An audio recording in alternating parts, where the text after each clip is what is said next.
an island girl. I told her only time we'll tell. She likes the ice and I ride as well. Will it be forever? Only time will tell. Fell in love with an island girl. Yeah.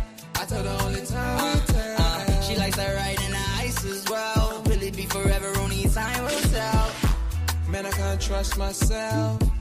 I don't even need no help. Did it by myself, I don't need no help. Tryna stack money like books on the shelf. Hundreds in the bag, got me feeling like the man. Shorty body hot sun in the summer on the sand. Way she's working for it, got me feeling like the man. Shorty body hot sun in the summer on the sand. Did it by myself like a selfie. Nobody try to help me. Came to the club with an island girl. I'ma take it to the crib and let me buy you pearls. Did it by myself, no one help me, yeah. Now these bitches wanna selfie. I like big gold chains, I like big gold rings. Let me take it to the crib and let me buy you things. Fell in love with an island girl. I told her only time will tell. She likes the ride and the ice as well. Will it be forever? Only time will tell. Did it by myself like a selfie, yeah. Nobody try to help me, yeah. She likes the ice and the ride as well. Will it be forever? Only time will tell. Big dog status, two-tone paddock. Okay. Stacks in the crib, I got a two-floor attic. Got a two-floor attic, okay. Got your girl in the attic, but I'ma bring her right back, dude, don't panic, I'm savage. And nigga, if it's beef, we can manage. I know a couple guys who walk around with automatics. I got big dog status, I ain't playing, I ain't average. I'ma leave you in static, I'ma leave you in static. Fell in love with an island girl. I told her only time we tell. She likes the ice and the ride as well. Will it be forever? Only time will tell. Fell in love with an island girl. Yeah. I told her only time we tell. She likes the ride and the ice as well. Will it be forever? Only time will tell.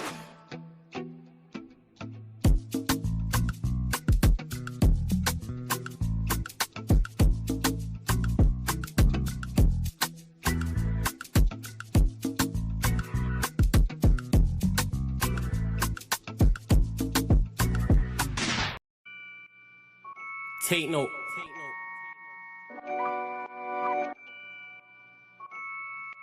Tino, babe.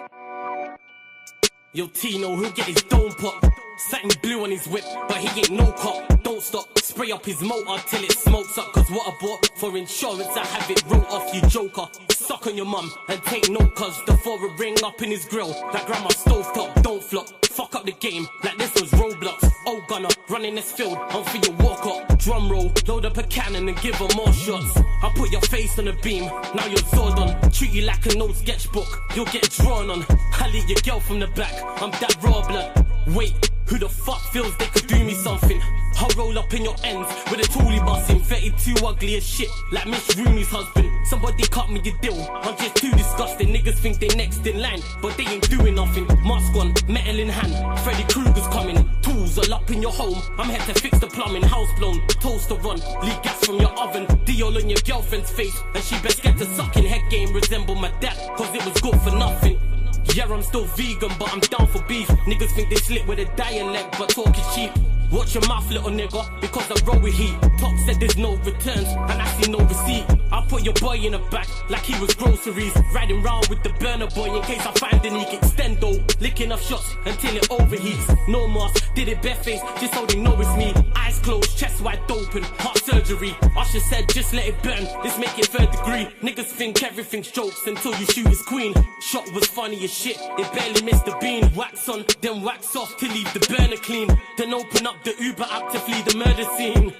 Waving a stick will make them levitate. I raise a toast in the air, let's celebrate. See a couple holding a blade like it's wedding day. And you can leave with a slash, just like wedding cake. Bitches on snap in the snacks. Oh no you ain't, know your place. Worked up flawless, you look like bellyache. Beat my dick all off in the face and let it detonate. All facts, just ask your mum, she'll demonstrate. Damn right babes, I'm a jerk, just let it marinate.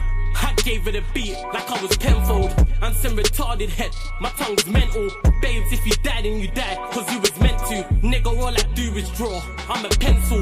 Run up on you niggas like the rent's due. Dude, screwed, if I see food, you're on the menu. Your homies have to find the Dragon Balls to resurrect you. Fuck it, you niggas can all hate. I'm better than all of you niggas I don't rate. If your girl's fit, 4+4, she'll get 8. I'm a chiropractor back, just setting them all straight.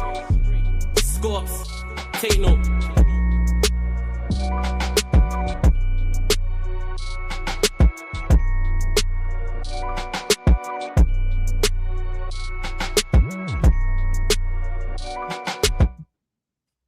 Yes, people. We are back live. We are back live on the Sarcasm City TV YouTube for another edition of the Manchester United Manchester City podcast, where we discuss all things Manchester United and all things Manchester City.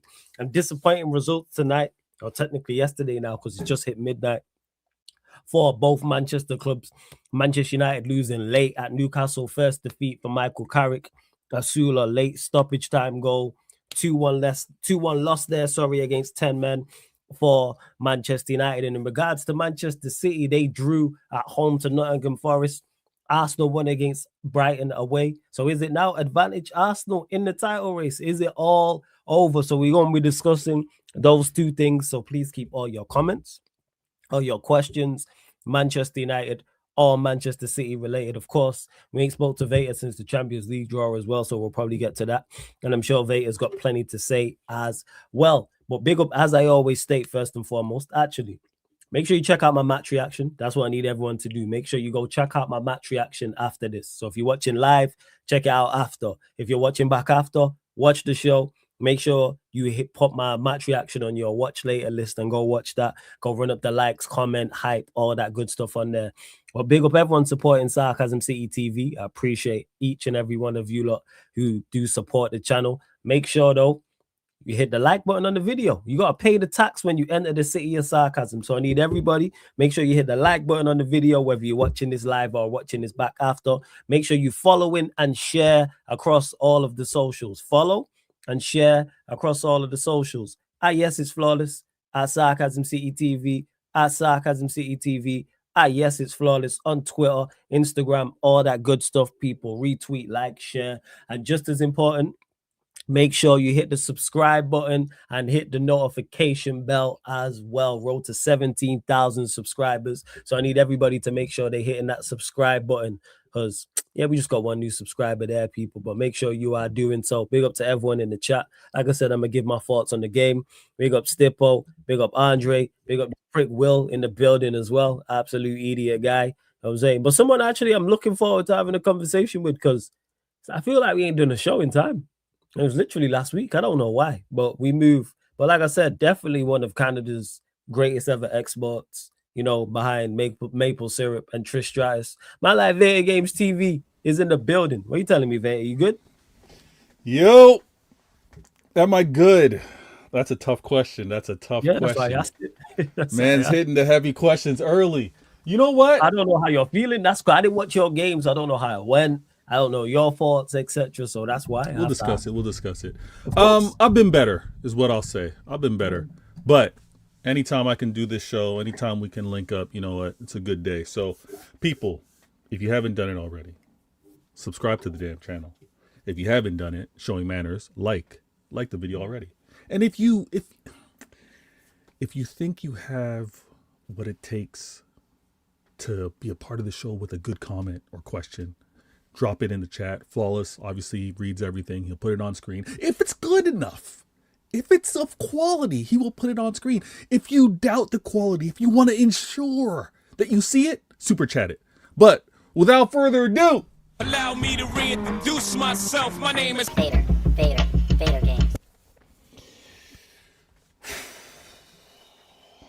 Listen.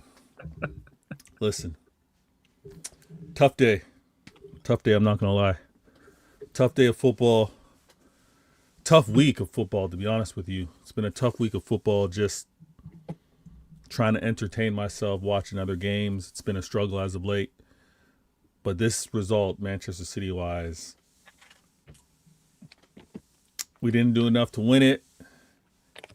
I can't, Flawless, you know me, I can't say that because of this drop points that this title winning is not Yeah, possible. I know you're not going to say. Is it advantage Arsenal, though? It is 100% because of the mental fragility, because of the mental weakness, because of like how Arsenal fans are on pins and needles. The fact that it's 7 points, it's clearly advantage Arsenal. The least amount of pressure that they have to close out this season, I think the more comfortable they play, and we gave them a lifeline. We gave them an advantage tonight. So on top of that, not even looking at what the ramifications are with regards to this result. It's just seeing the game. Now the game takes place for me in the middle of the day, middle of the workday. It's 2:30 when the game kicks off for me in the afternoon. It's not easy for me to be fully dialed in, fully locked in, watching every single pass and moment. I get distracted. I gotta look at the inbox. I gotta deal with it.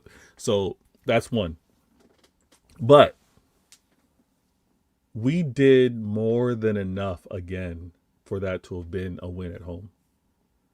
And there's no question, we've got more quality than Forest. Forest are in a relegation battle for a reason, but we weren't as clinical as I would have expected. And it's something where I'm not at the point of doubting that the light switch is going to go off. I'm not at the point where I'm like, okay, these players won't locked in, because we're creating enough of it, but I don't think we're creating enough of it amongst everyone. I'm only seeing the quality amongst the few in terms of who's really going to impact the game. You will, yeah. You finished 2-2. Yeah. But I mean, we're City fans are reacting like it was a loss. All right, this is a draw. The City fans are going to be like, in this title race, we're going to react like it was a loss. Anyone draws are like losses in title races. You know what that's like. 100%. And then there's giving up the lead for a draw, and then there's chasing down a loss to turn it into a draw. And because we gave up the lead twice, right? We scored 1-0, we're up. They tie it up. We go up 2-1, they tie it up. When I go back and watch this game, because again, like I said, the first time I watched it, I was all over the place. I wasn't fully locked in. My notes to see like, oh, that was an opportunity. Oh, why didn't we pass that? What's going on with these guys? Even with regards to being critical on how were we moving defensively, I was all over the place. But the City group chats that I'm in, it's looking like there's a lot of pressure being put on, or not, I shouldn't say pressure. There's a lot of expectations on what should have been a better game from Phil Foden. And I hear it. I think he needs to find his rhythm into the game to be consistent and for Pep to trust him. Is he the reason why we weren't good enough and didn't score 3-4 goals? I can't say that. Not from what I saw. Is he not at his level? Yeah. But I could also say that, like, I felt like, again, Haaland coming back off injury, he hadn't played for 2 games. It's the same. So I'm trying to be balanced, not being overly critical in terms of like Haaland being a step off, because there's a few. Semenyo, great addition, by the way. Thank you so very much for my club. Again, my club taking the initiative and going out and getting a Semenyo when he was available, when he was out there. Quality. He's been absolutely great. Those that kind of question whether he would be good for City, whether he would fix in, whether he would cause issues. That's crazy. All poor footballing opinions, and people are entitled to having poor footballing opinions at times. No one has it perfect all the time. But to think that Semenyo wasn't quality enough to be at any, well, if some didn't think he was quality enough to be at their club, City's the destination, and with regards to a manager that expects a lot and needs instant impact because you can't really drag your feet, Semenyo's been incredible. But I felt like Haaland was just a step off a few times in terms of maybe reading the movement, even getting onto the other end of some of those crosses. But I'm not gonna kill him for it. I'm not. And again, I'm not even gonna kill Guehi for this. I think we probably saw his poorest game, but I'm not gonna kill him for it. I think he's being aggressive, trying to get some of those passes, not necessarily in the final third, but trying to release some passes for us to get on the attacking end, and he kind of fell through. He's a little off with it, and I've seen that from players before. I'm not going to kill him for it.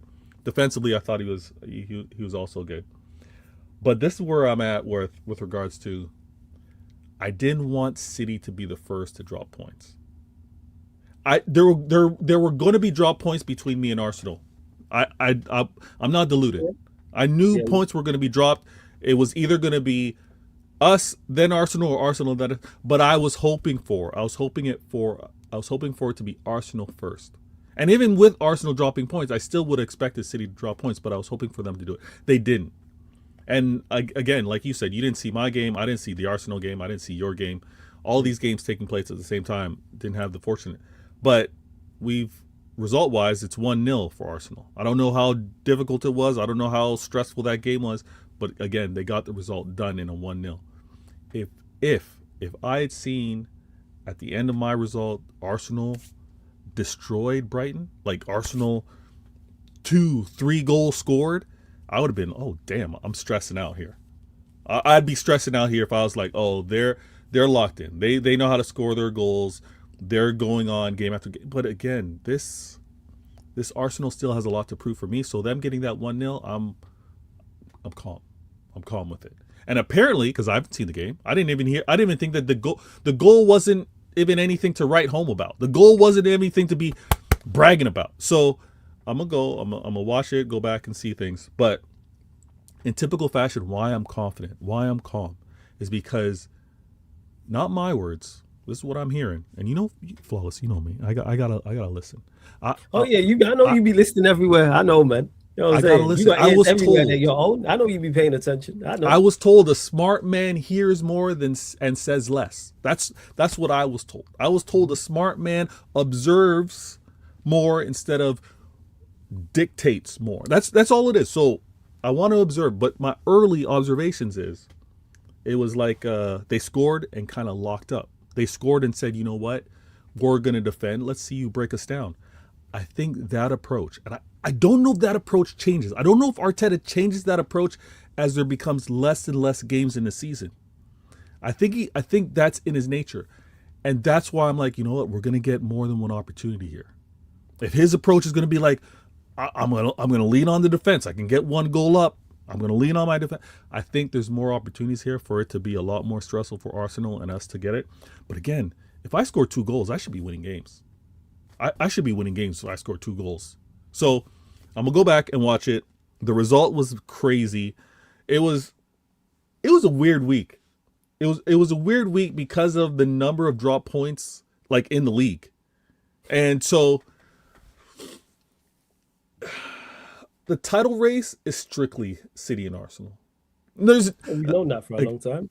We've known it for a long time. And I listen, I'm in way too many group chats, honestly. But I know it's tongue in cheek the way they were saying, you know what, City dropping points. Could United be a thing? They were being silly. They were just joking around. Yeah, we just getting giddy and getting carried away, which I'm fully understanding of. Yeah, absolutely. Like, when United fans are saying these wild things, I've been saying, "Yo, carry on." Like, I understand it. I get. Yeah, make the most of it. Enjoy yourselves. No one takes it. Yeah, I don't take it serious. No one's taking it seriously. But I understand why United fans are. Hence why I've not been like, "Hey, you don't need to relax." No, while out. I get it. 100%. We've been in hell. So we've got. Go. We've got that collection, or those two teams fighting it out. All right, that's going to be the back and forth, the conversation all the time, the state of football, all that stuff. But then you have which is very entertaining. Then you got the fight for Europe, right? Or the fight for the UCL, which is involving many teams dropping points and all that nature. So that's interesting in itself. I think where I'm going to give you a proper assessment, like you're going to be like, Vader, tell me truly, confidently, tell me with all your wisdom, with all your platinums, tell me, when we get into the League Cup final, I'll tell you exactly how this season is going to play out. Exactly. Why? Because you think it plays a major part, don't you? I think it plays a major part because I'm observing how my manager is dealing with the rotation. So again, we've got this game. This is a thing. I'm so glad you had the battle that you had, right? I'm glad that you had the battle. I haven't watched the game. I only know the result. I know that it was a battle till the 95th, 96th minute, however long you guys were playing. It was late. Obviously, I'm gonna give my thoughts on it, but there's a lot going on, and you lot are in contention for stuff and we're not. So yeah. We're the major story. Yeah, you lot are the main event. We just You Yeah. got the main event. So with that, it's like I'm glad that you took Newcastle to the late stages because we're playing midweek, all right? No midweek jokes. We're playing midweek, and then we've got That's the no midweek jokes by telling I them said no midweek Carry on. jokes. Yeah, No, yeah, you but it made me sure. laugh. I Yeah, said no good, midweek yeah, jokes. good. Carry on. This I said no fucking midweek guy, jokes, yo. but it made me laugh. Yeah, It made me yeah. laugh. Oh, yeah, But blame me. Go on. but I got Newcastle now on the weekend. Oh FA shit, you Cup. not playing Newcastle on? Oh yeah, yeah, I yeah. play You lot do play Newcastle. So it's like let me tell you the run. Let me tell you the run. All right. I'm still disappointed. Don't get me wrong. I'm disappointed with these drop points versus Forest. Forest are fighting for their lives, relegation. All right.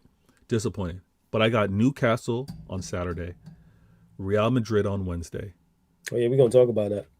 West Ham again fighting for lives. I'm traveling to West Ham 3 days later, right? So I play Real Madrid in the Bernabeu. So I'm traveling from Spain, going to West Ham over 3 days, and then after that, I'm playing 3 days later at home versus Real Madrid again. All right. So the assessment of my guys, of my manager, of the attacking approaches or even defensive setup that we're going to have, because I got Newcastle, Real Madrid, West Ham. I'm not taking West Ham lightly either, but I'm going from 4 days, 3 days, and it's important. This is why when I get to that League Cup final, I'll be able to tell you exactly. Because after that League Cup final, I then got Chelsea, and then I have an in-league game versus Arsenal. So I'm gonna tell you exactly how things played out. Whether I'm the only one dropping points, I don't believe so. But I have given Arsenal some breathing room. I've given Arsenal like, oh, we can afford to go to the Etihad. Right now, they can say we can afford to go to the Etihad and play for a draw.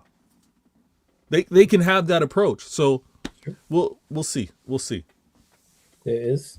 Big up to everyone in the chat. Make sure you lot are running up the likes. How many likes are we actually on? Let me have a check. Right, we're only at 17. There's over 30 of you lot in the building. So let's get up to 30 likes. Make sure you subscribe to Veta Games TV. The link is literally in the title. Make sure you subscribe to Sarcasm City TV. We're too short of 16,415. So we're looking for 13 more likes, 2 more subscribers, people. 2 more likes.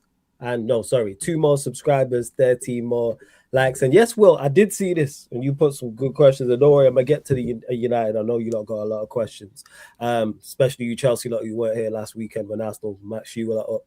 Check out Paul Scholes' Insta story thoughts with that coming from an ex-United legend. I did see that. I don't actually disagree with what he said. Say it out loud because I didn't see it. What is it? He said, I'm paraphrasing here, but something about Carrick must be good because United haven't played well the last 4 games. And then he put a kiss emoji on the end of it. You know, the kiss emoji. Yeah. And he's not wrong, like in regards to us not playing well. What I don't understand is that Carrick, like him and Carrick are cool. So I'm at a loss at what he's trying to get at. Maybe it's being in the content creator space. This is just me guessing again. This is me, long shot. I could be well off. Him being in the content creator space now, and obviously being Paul Scholes and having all those eyeballs on you, and receiving criticism for a take. Then when something, and then that said take, certain backs up what it says, you're then going to respond in that manner. So hold on. Let me get the backstory. Is Scholes said that Carrick isn't good enough? He's been saying, don't give him the job. I've been watching their podcast. Okay, that's a fair take. That's a fair take. This is what I'm saying, and this is where it comes from. It's a fair take. But yeah. I believe he's been receiving, well, I've seen this. He's been receiving a shitload of criticism for that. So then when this happens, he then responds and goes, look, this kind of backs up what I've been saying. I understand it from that standpoint, where I don't get it from. People talk about the ex-United legend. People, again, I think people are bored. I think people put too much stock on legends. To tell you the truth, I couldn't really care less what the legends do afterwards. What did you do while she was here? It's like the whole thing when the whole clip is gone. It's actually, this is how bored people are. The whole thing with Keane saying he's not a Manchester United fan. So fucking what? Wait. Yeah, Roy Keane said he's not a United fan. He's not a fan of your football right now. No, not a fan of the football. He's not a fan of the club. He's not a Manchester United supporter. Same way you're a Manchester City fan. Wow. Same way I'm a Manchester United fan. Keane has said he's not a Manchester United fan. But this has resurfaced because he said this. I think it was last year on the overlap, and then it's resurfaced again. So I don't know why. Who's he a fan of though? The Tottenham fan. He grew up a Tottenham fan. He's Tottenham. Oh, for real. But to let some people know, a lot of your legends didn't support the team that they're at. Just to clarify, people, there's a hell of a lot of them. If we start looking at United legends, City, Liverpool, whoa, Arsenal. whoa. You telling me you think your legends grew up a City fan? Listen. You make your example. Just don't include City. No, I'm including you in that. No, don't include. I'm saying. So wait. So answer my question. You think all of your City legends grew up City fans? No. Not that they grew up. No. See, Okay. If that's the point you're making, I'm cool with. Yeah. But after the fact, that's what I just said. So can I land on the point I was making before you get fake offended over there? That's what I was saying. Yes. Let me rewind that. See how he's ready to try to jump me for the take. A lot of your legends didn't support that football club growing up. Now being at the club for a significant amount of time, becoming legends, most of them become fans of the club. For example, Rio Ferdinand. Ferdinand didn't grow up a Manchester United fan. He's Manchester United through and through. The fact that I have to talk about this is crazy because I couldn't give a shit. Did you deliver for my football club or not? If you're a fan of the club afterwards, cool. If you're not, also cool. It don't change the fact what Roy Keane did. It don't change the fact what Paul No, it doesn't change what they did. But so that's all that matters. But it makes it nicer. It makes it nicer. Okay, yeah, because me and you are different in that. You love the story and all this. I don't care. I just want to win. I don't care about all this extra stuff. No, but I would like to run Flawless, for example. Let's say you run into a legend at the club who remains to be a United fan. You run into them. It's nice that you share that. That's all. That's what it is. It's nice to be sharing in the same love for the club. If they happen to be a fan, it changed no opinion of me, of Roy Keane, of mine. The fact that not the opinion. No. Not a Manchester the United interaction fan. would change though. It don't. No, I'd probably just learn to him and say, "Hey, you're a legend," and keep it stepping. That's it. I'm gonna do the same thing. Like I don't need the love story. You know what I'm saying? This isn't Disney Plus. This is not Paramount. You have too much hate. This is not Warner Bros. No, I am just cutthroat when it comes. I am just cold when it comes to football because it's about winning. Or because the fact that Roy Keane thing resurfaced, like it's not new. Roy Keane saying that. I think he said it last year. It's surprising. It's not new, but it's surprising. It shocked me initially, yes. Yeah. But then, all right, cool. I keep it stepping. Does it change the fact? I'm not a fan of it. Like Gary Neville is Manchester United fan through and through. But in regards to what I was saying about the Paul Scholes situation, where I find it strange is because him and Carrick are boys. If I'm Carrick, I'm like, yo, why are you adding pressure? Why are you doing this to me? That's where I would feel away. He's actually not adding pressure. He's actually making it easier for him. Nah, he's adding pressure, 100%. How's he adding pressure? He's saying, listen, he should not be the guy. I'm talking about the comment I'm talking about the comment in particular today about Manchester United not playing well. And Carrick must be, was it lucky or good or some shit like that? That's the point that I'm making. Like, you are adding unnecessary, like, support me, man. Fuck. Yeah, I'll go and catch the quotes. See, this is where we different because I wouldn't do. If you're managing, if you're a manager of a football club, I am not criticizing you publicly because we're boys. Point blank. Period. That's just the way I am. I am not criticizing you publicly because we're brethren. I tell you privately. Criticism can be criticism can be positive and negative. Not publicly, I don't think. I don't think that. You can critique. You can critique in a positive and negative way. Do you think that from Paul Scholes? I don't think that's positive. No, I don't see the positive for Carrick. I'm not saying he's wrong in what he's saying. How you paraphrased it, no. But I would. I'm not saying he's wrong in what he's saying. I'm saying the fact that he's saying it and where boys don't help me. I am all like, why first defeat? And you're not even on a pod. You put this out on your Instagram story. The game's not even too long finished. It's kind of like you couldn't wait for it to happen. It's kind of like that. You couldn't wait for me to lose to say this. It does take the conversation to Scholes instead of Carrick. It does take the conversation away from the game and more about online. But it's all of them. Like I said, that's just me. I have that's where my loyalty and everything is different. If we're boys and we're brethren, yeah, I can be dead wrong. That's well and cool. But once you start criticizing me publicly, I know what it is. I would never do that. But again, that's just me. So wait, would you big up your boy publicly? Of course. Dude, don't I champion? Okay, but this is what I'm saying. So every content creator I'm cool with, I champion. Okay. All right, maybe I gotta go back. Maybe I gotta go back and look up the definition of criticism because I don't think it has a negative connotation to. But no, again, it's a manner in which it's the way that he's gone about it.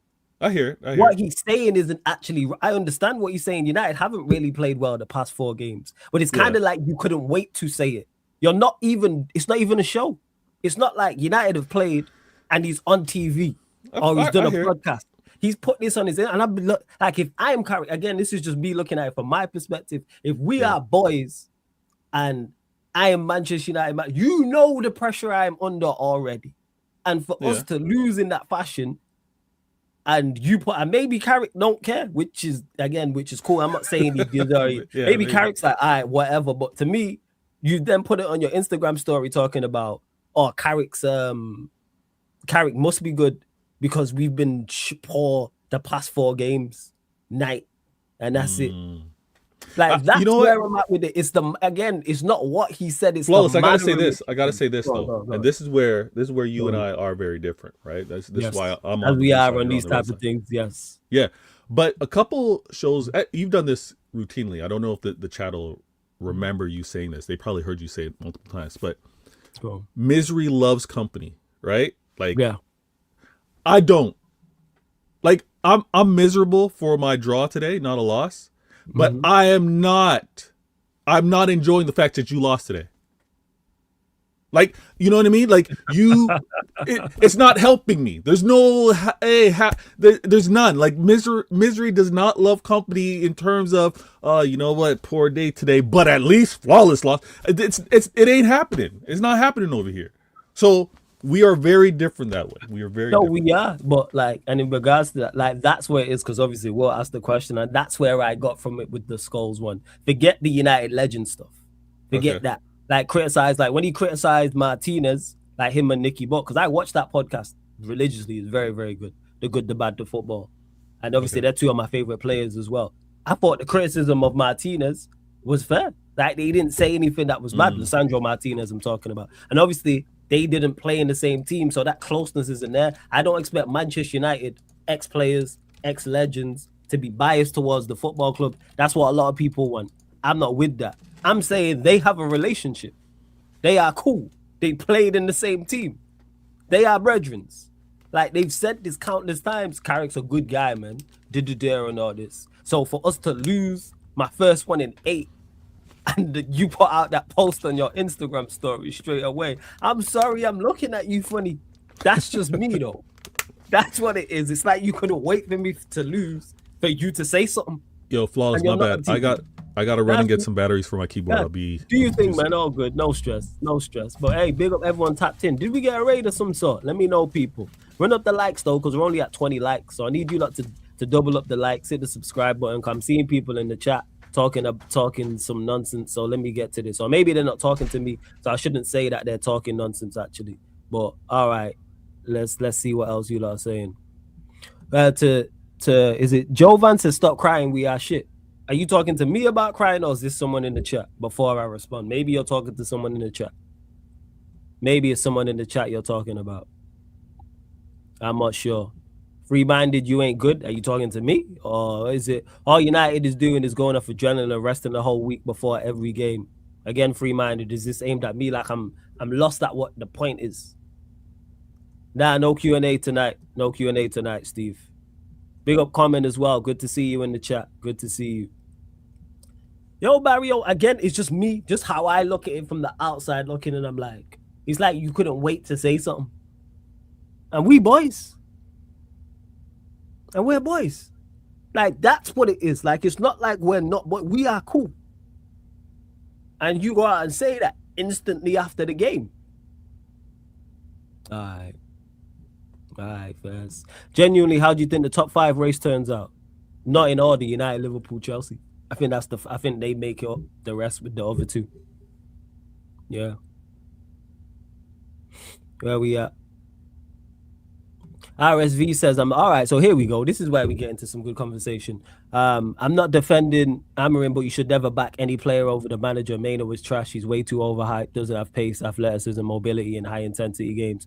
All right, I never backed Maynard over the manager, so who are you talking about? I just thought the manager was terrible. So RSV, you can't be addressing me here. I never backed Maynard over Amorim. I back what I think is best for Manchester United. So if that's a manager being in charge, or a manager not being in charge, or a player being at the football club, or a player not being at the football club, I think Amorim being at the football club was a complete detriment to the football club. I think Maynard being at the football club is a benefit to Manchester United because he's a talented individual. So therefore, I want Maynard at the club. I don't want Amorim at the club. So there's a lot of people keep doing this, and I'm going to keep policing this in my chat as well. Keep policing this in my chat. And it's mad that RSV just put that last comment. Stuff other people have said elsewhere. Don't bring what other people have said to me. Put it in the comment section that, hey, other United fans have said this. Don't address this to me like I've said this. I say a lot. If you lot are unsure, ask me a question. Ask me a question. It's simple as that. Yeah, comment, I disagree. If he wants to call him trash, that's cool. But there's nowhere I backed Maynard over Emery. Or you shouldn't back any player over a man. I don't back a player over a manager. I don't back a manager over a player. It's where I see best. Like I said, I see fit. What is the benefit to the football club? If I think a player's a benefit to the football club, I'm going to say said player should be at the football club and should be playing games. If I don't think a player is good enough, I do the opposite. Same way with a manager. Like, I don't understand this. Really? I don't get it whatsoever. Say again? If you think a player is valuable, you want them at the club? Absolutely. If I feel a player can help us win games and win results, absolutely, yes. Absolutely. Go on. May I ask how you feeling about the club not making moves and sending Bruno on his way? We don't know what's going to happen with that. Are you talking about in the summer or are you talking about now? I remember you being upset that they didn't take money for Bruno. Oh, you're talking about in the summer just gone? Yes. Because I feel that time is done and he's more of a detriment than he is a benefit. It doesn't mean he can't benefit us. Like today, he was our best attacker. But in these past 4 games, we've seen his weaknesses. And that's where I'm at with it. So again, kind of player, I don't think, unless you're... Isn't he having a... Huh? Yeah, he's been better. No, but hold on. Well, he's been better, but isn't this a potential special season? Could he? Is he not close to breaking in? 20 assists. Yeah, he could get the 20 assists. That ain't easy, Flawless. No, it's not. That ain't. And I give him credit for that. See, I don't. Your credit is so. No, it's not. I give him no. It's just not me jumping up and down doing backflips and cartwheels. That's what it is. But I don't. Setting a record in the Prem is not just. I'm not. You don't just give a man credit. That's an incredible feat if he gets there, and I hope he makes it. And keeping a player of that quality, because I remember you talking. I also look at the detriment because us conceded. It won't get mentioned, but part of the reason we conceded the winning goal was because of his bad decision making. But that won't get mentioned. His bad decision making led to the goal? No, yeah. It contributed to the goal. It weren't solely on him, but he played a poor pass into Cunha. How long was the passage of play? I'll tell you now. So all right, I'm listening. That's why I said he played his part. Okay, I'm listening. I think you might be a little bit. I think you might be harsh, but I'll listen. Don't play a poor pass. If you play the ball out wide, which you should have, then we don't concede the counter attack. Possibly, that's a whole different conversation. We don't, probably not.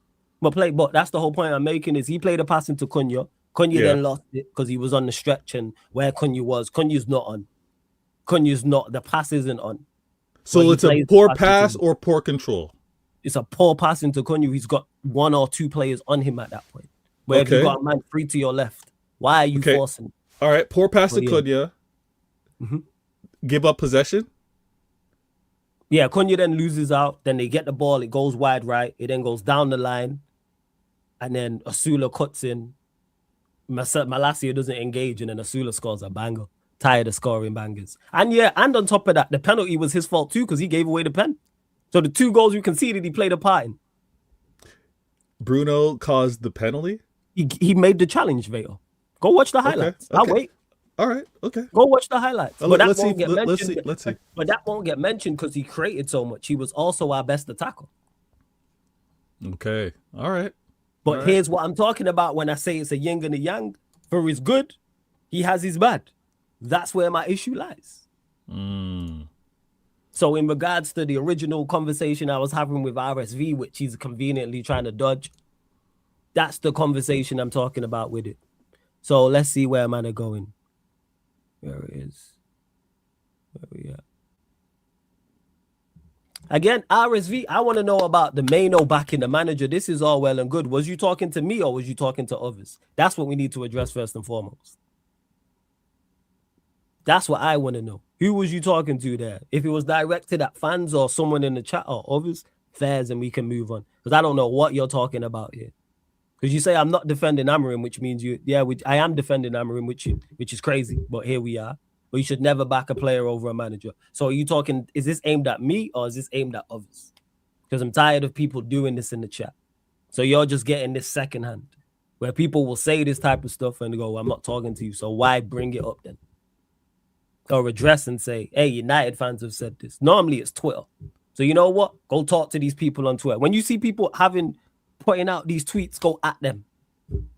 At them and getting their mentions in their replies and say, yeah, this is nonsense. Because that Twitter is a crazy place after a loss. The reactionary tweets I see is crazy. Go on. I'm watching the highlights. The first 4 are like all Newcastle. First 4 what? The first 4 like highlights that they're showing are. Oh, Newcastle the better side. You think I should be worried for this FA Cup? No. Is that your place? First, yes. Ooh. No. Let me make sure. You sure? No. If it's at your place, you'll be all right. I do have a good record. All right, so it's aimed at United fans who get carried away with recent results, playing unsustainable counter-attacking. So talk to them. No, it's at their place. Damn it. If it's at their place, then it's there. You definitely should be concerned. 100%. They play well. We were poor, but they play well.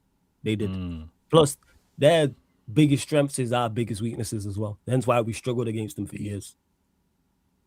We struggled against Newcastle for yonks. You think the penalty was a penalty on Bruno? It was 100% a penalty. 110% it was a pen. Not even a doubt. I was saying on my watch along, why make the challenge? But that's the whole point. So it's aimed at United fans who get carried away with recent results, playing unsustainable. So I go at them then. The people who are saying this on Twitter, don't bring this in my chat, please. Because I didn't say this, and there's no United fans in my chat saying this. So go talk to them. Go reply, go get in their mentions, go at them on Twitter. That's what you can do. I'm tired of this. People bring this nonsense to me that didn't get said over here. Go talk to them then. You have a Twitter account, you have an Instagram account, go chat to them. People saying this foolishness. Because I have not said nothing. Neither is anyone in my chat. There's no United fan in my chat right now saying any of this. So go talk to them. People just looking at Bruno got another assist today? Yeah, he played well. I told you he was our best so attacker today. What's that, 14? Yeah, he was our best attacker today. That's a problem. He was. We should have, even though we didn't play well, we should have won the game. We missed chances. And Bremo missed 2. And Bremo missed 2. Sitters. Yoro missed a good one as well. But we should have created more against 10 men and we didn't. True. And that's more so on I blame more so on the attack. Our attack gotta do more. I've been saying this. How's your midfield today? Mano wasn't good today. Casemiro was decent. Mano wasn't good today. He wasn't. Ever since Casemiro said it's his final season, the man's been playing. Yeah. The man's been playing. But Casemiro's again, he's been given a platform to succeed, and he succeeded. Who would have thought? Who would have thought? Who would have fucking thought? Like that Casemiro can play football. It's mad. Big up Lewis every single time. Says big up Flawless in the chat. Vader, you've let me down. You've let football down. And you've let yourself down. Shame. But big up the world champions. João Pedro, Ballon d'Or charge. Floor's yours. I'll let you respond to this. Big up, Lewis. Lewis. Let them get loud. Let them talk up. All right. Let them do all this. No one's been let down. What do we got? 9 games left. No one's been let down. Everything's a little delay in the meltdowns. All right. So that's all that it is. Don't worry. Blue brother to blue brother. I'm gonna do what's needed. Trust me. There you go, Lewis. So you got the what's it called? You got the seal of approval. That's what it is. It was great to also see Chelsea bounce back. That was important. Why was that important? Why was it important for Chelsea to bounce back? Because they're in this UCL fight. The better Chelsea are playing, the better chance Liverpool aren't in it. That's what I need. So that's why. Okay, I wanted to know where it was coming from. Now I get it. Well, why? Were you feeling threatened? No, I didn't understand why he was back in Chelsea. Now I get it. Come on, Flawless. You're better than that. I genuinely didn't know. You're the same guy that like this enemy is worse than this enemy. You know who I would be backing in this whole fight for UCL. It's strange because you love to do this, Blue Brothers and we're together and did it there and all this type of stuff. Yeah, because I understand what y'all did to Chelsea on the come up. Y'all tried to do the same thing to me. Hey, Chelsea tried to. Well, they did snatch a couple crowns. Actually, snatched one too fucking many, to be honest. So it's a problem. They took my cornbread, so now it's a scrap. You know what I'm saying? Nah, Chelsea did the business though. They was on smoke. I watched the first half. I didn't watch the second half. I watched the first half of their game. Most of it. It was on point with it. Let's see what else. Where was we at? Also, let me have a look. I'm just saying. So yeah, I'm just checking. I know, Dixie. I'm just tired of it. Ain't nothing about throwing hands. I'm just tired of people doing this shit constantly. It happens far too often. Flawless. No. Okay, now this has got to stop. This has got to stop. You're doing too much, right? You are a representative of Manchester. You're a representative. So the crazy talk, the silly talk, the reckless talk, you will have to address those comments at times on your show. I have no issue with that. And I've stated this countless times. If you have a question to ask me about it, ask it. Don't make a statement like I said the shit. That's what I'm saying. No. Where's the pink cup? Where's your pink cup? You're sensitive. What's going on? You ain't doing that. My blue cup is right here. It's not pink. It's blue. Okay, it's blue today. It's blue today. But all I'm saying is... It's always blue. What are we talking about? Sky? All I'm saying is, you know what the convo is. It's not calling you out per se. No. Genuinely, I don't. Because sometimes it's new stuff. Because I don't pay attention to Twitter. That's why. I'm there to run bants, run jokes, troll. That's it. I don't take it serious for anything.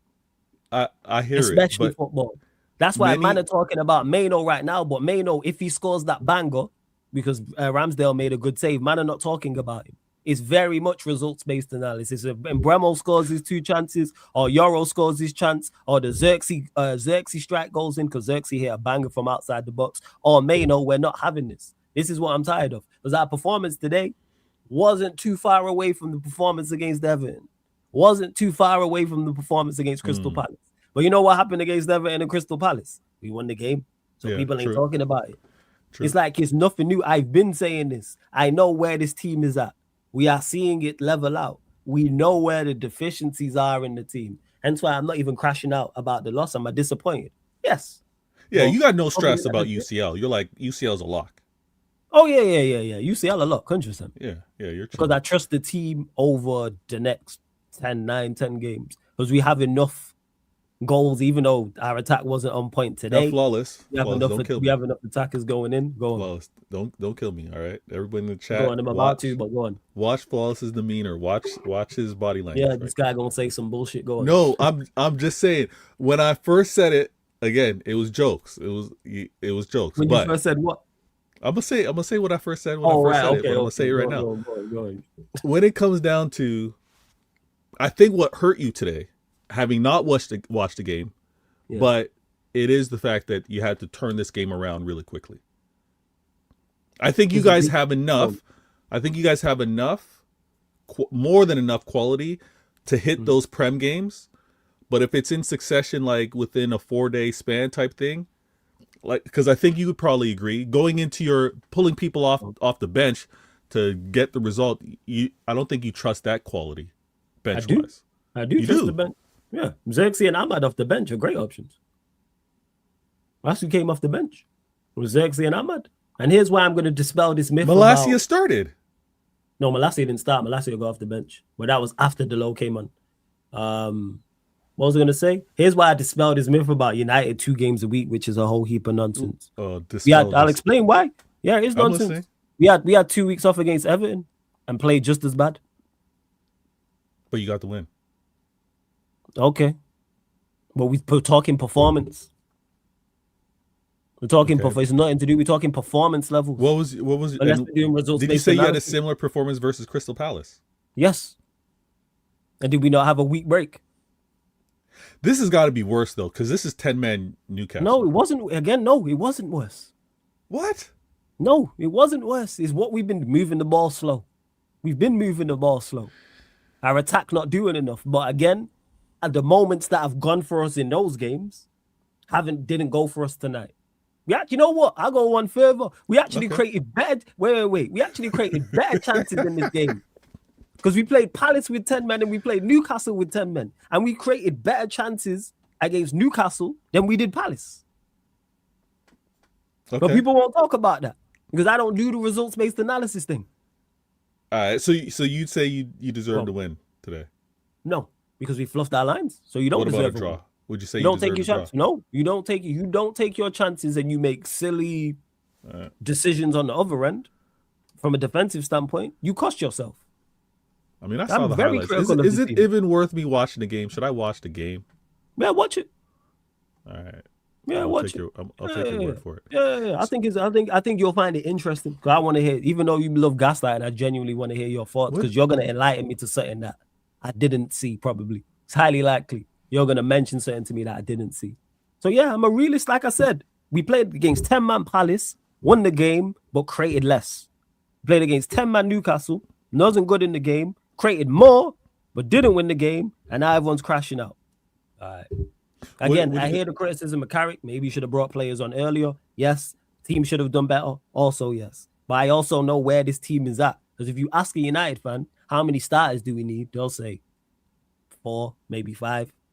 So, all right. Yeah. So it's a team that needs half the team needs to be new starters. So you wonder why we are short. Like I get where we're at. We are leveling out. Do I want to see better? Yes. But I understand where our deficiencies lie, especially against 10 men. And something I've been talking about is our fullbacks don't offer anything going forward. And that's not through a lack of effort. That's a lack of we don't have any attacking fullbacks. Gotcha. And it's a big miss. When you look at the top teams, not so much Arsenal because they play 4 centre-backs at times, but I always use PSG as an example. PSG are the prime example.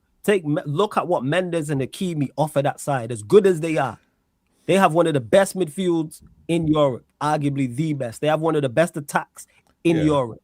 But you see what the fullbacks offer going forward. And I've been saying this. I think you get better wingers.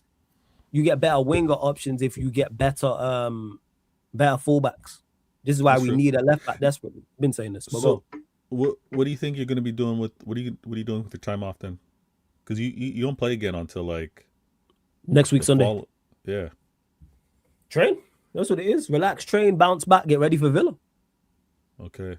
And we'll talk to Lewis and the Chelsea people, but you confident in that game? Yeah, because our record against Villa is fantastic. So yeah. Okay. I'm always confident of getting a result against Villa at OT. I think they beat us twice in 30-odd years. Okay. All right. And I know they're not. As my nephew, he's not in the chat right now. He a Villa fan. He been telling me how bad they are. Well, beating Villa helps Chelsea and Liverpool. Unfortunately, yeah, but we gotta help ourselves. But Villa play Liverpool as well anyway, and Liverpool still play Chelsea and us. And Villa, Liverpool play all 3 of us. So yeah, I'm not really concerned about Liverpool and that because hopefully Champions League keeps slotting the job. I'm saying that in regards to I hope that keeps. I know, but it's just crazy to think. You know what I mean? Like, I don't even care about Liverpool like that. Because we got to concentrate on us. Before it was a misery loves company thing. Now we need to try and get it together. Now I'm like, I like what I'm seeing. I don't want your company. I like what I'm seeing. Like, all right, cool. There's something to build upon. It's not So the best, but I know where we're at. And one thing we have been consistently is doing two things I've said. Number one, we're competing week in, week out, and two, defensively solid. That's a great base. Flawless, what was your take last season with regards to the league? Were you saying it was like a good league, like quality wise? Last season? It wasn't. It wasn't a good league quality wise. Has that point changed this season, or you think No, it's not a good league quality wise. No. I think Yeah, football is falling off across the globe let me clarify that. Across Europe. This is probably in my lifetime, this is the lowest it's ever been.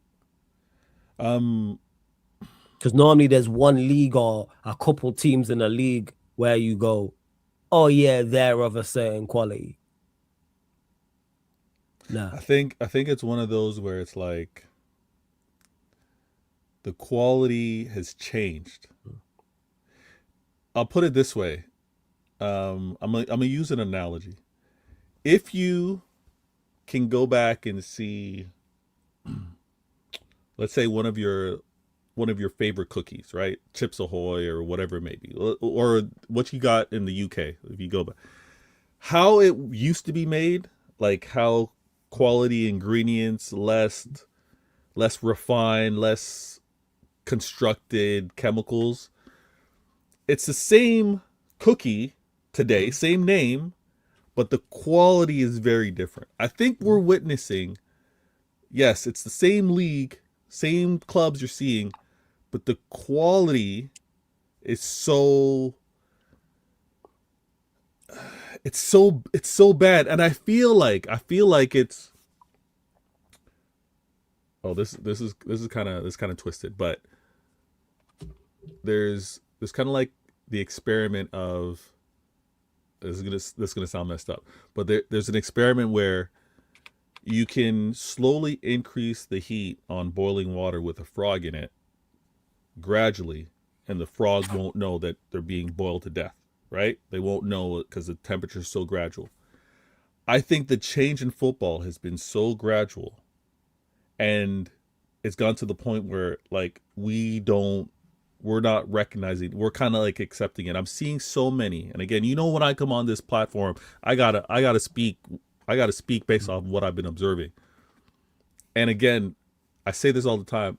Many City fans are more concerned about winning the Prem than they are to get in these conversations about who caused this and who's ruining that and who's at fault for. But there's a growing movement right now, and I haven't addressed this on my show, but I will, that they're trying to place the blame on the state of football at the foot of Pep in Manchester City.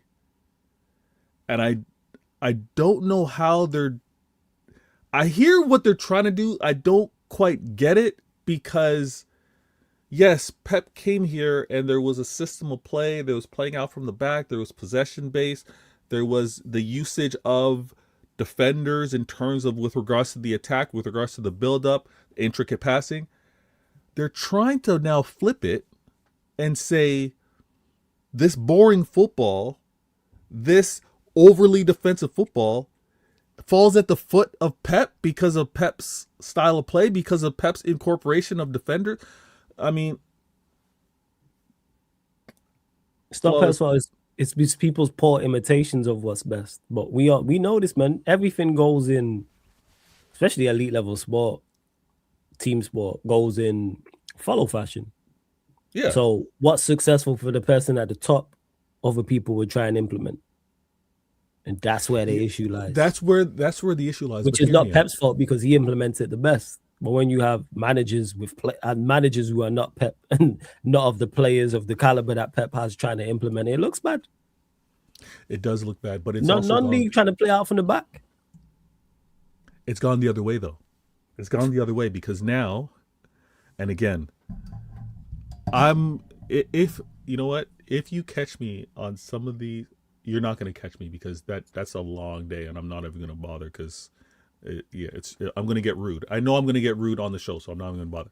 But the thing with regards to what we're seeing now, this everyone and everybody rightfully so saying, you know what we're seeing on corners, what we're seeing on set pieces, it's gone way too far the other way. It's gone way too.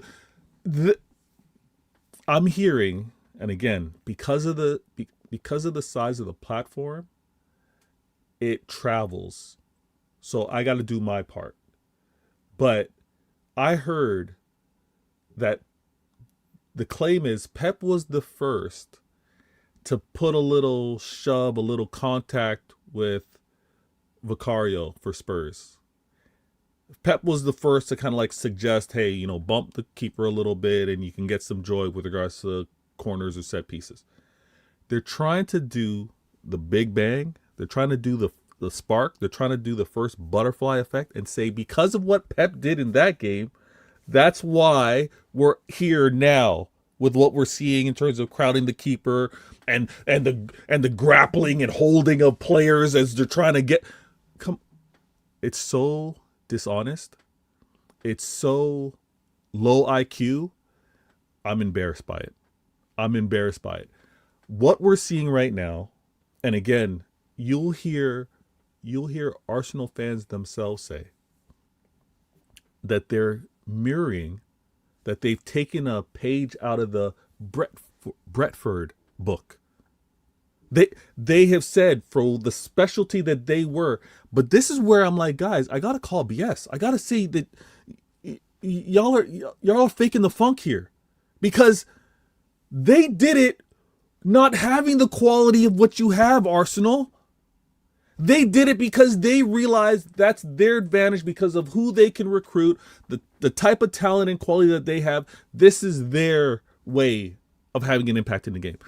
Now when you have the resources, the wealth of resources of an Arsenal, when you have what they have and you also choose to do this, it's crazy. I'm gonna make it real simple. This is kind of like analogy night. Imagine having the sophistication of the British Army or the American Army, but you choose to do guerrilla warfare. So you choose to do all of those kind of underhanded. Picture Rambo. And if you haven't caught Rambo, you're a damn fool. You need to go and catch that movie. But picture Rambo. Picture Predator with Arnold. He's constructing all of these traps. Guerrilla warfare is like doing all the things on the side with limited resources. Arsenal are a sophisticated club. They're supposed to be a sophisticated club. They're supposed to be a brilliant club.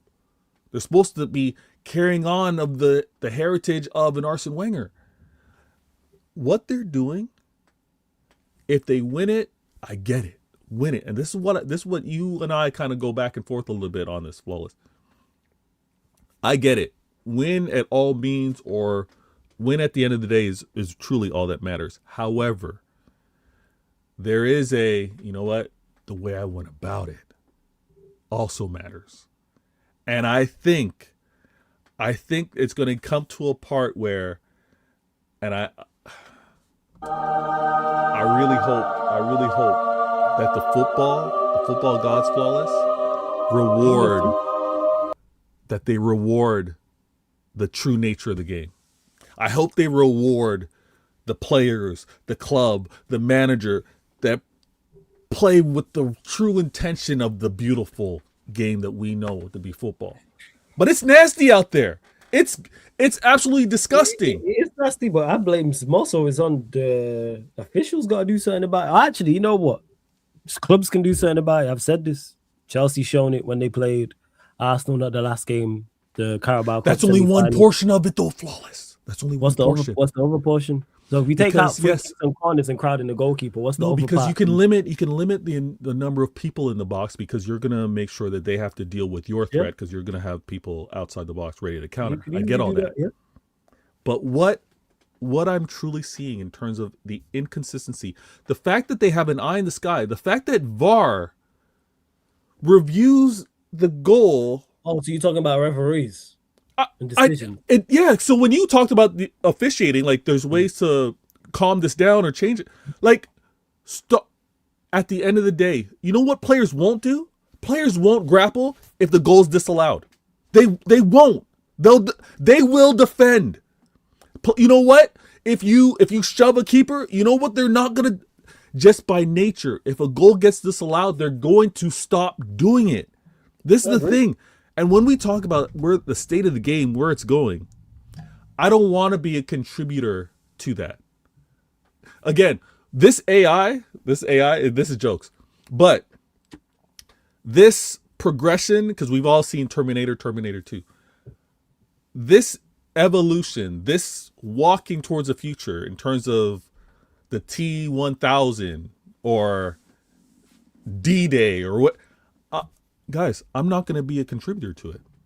I'm not one of those creating I'm not creating an AI program. I'm not one. If this world goes to crap, it's your fault. It's you guys. So The world's not already you necessarily, but those, it's you guys. So this football game that's going to crap, going to garbage, it's this taking a minute plus to do a throw in, to do a corner. That's you. That's you guys. My club's not going to be a part of that, and I take pride in that. And when my manager in the press conference said, you know what, teams got to adapt. It's going to be interesting to see what is the counter to this. What is the counter to this style of play? And unfortunately, what I don't like is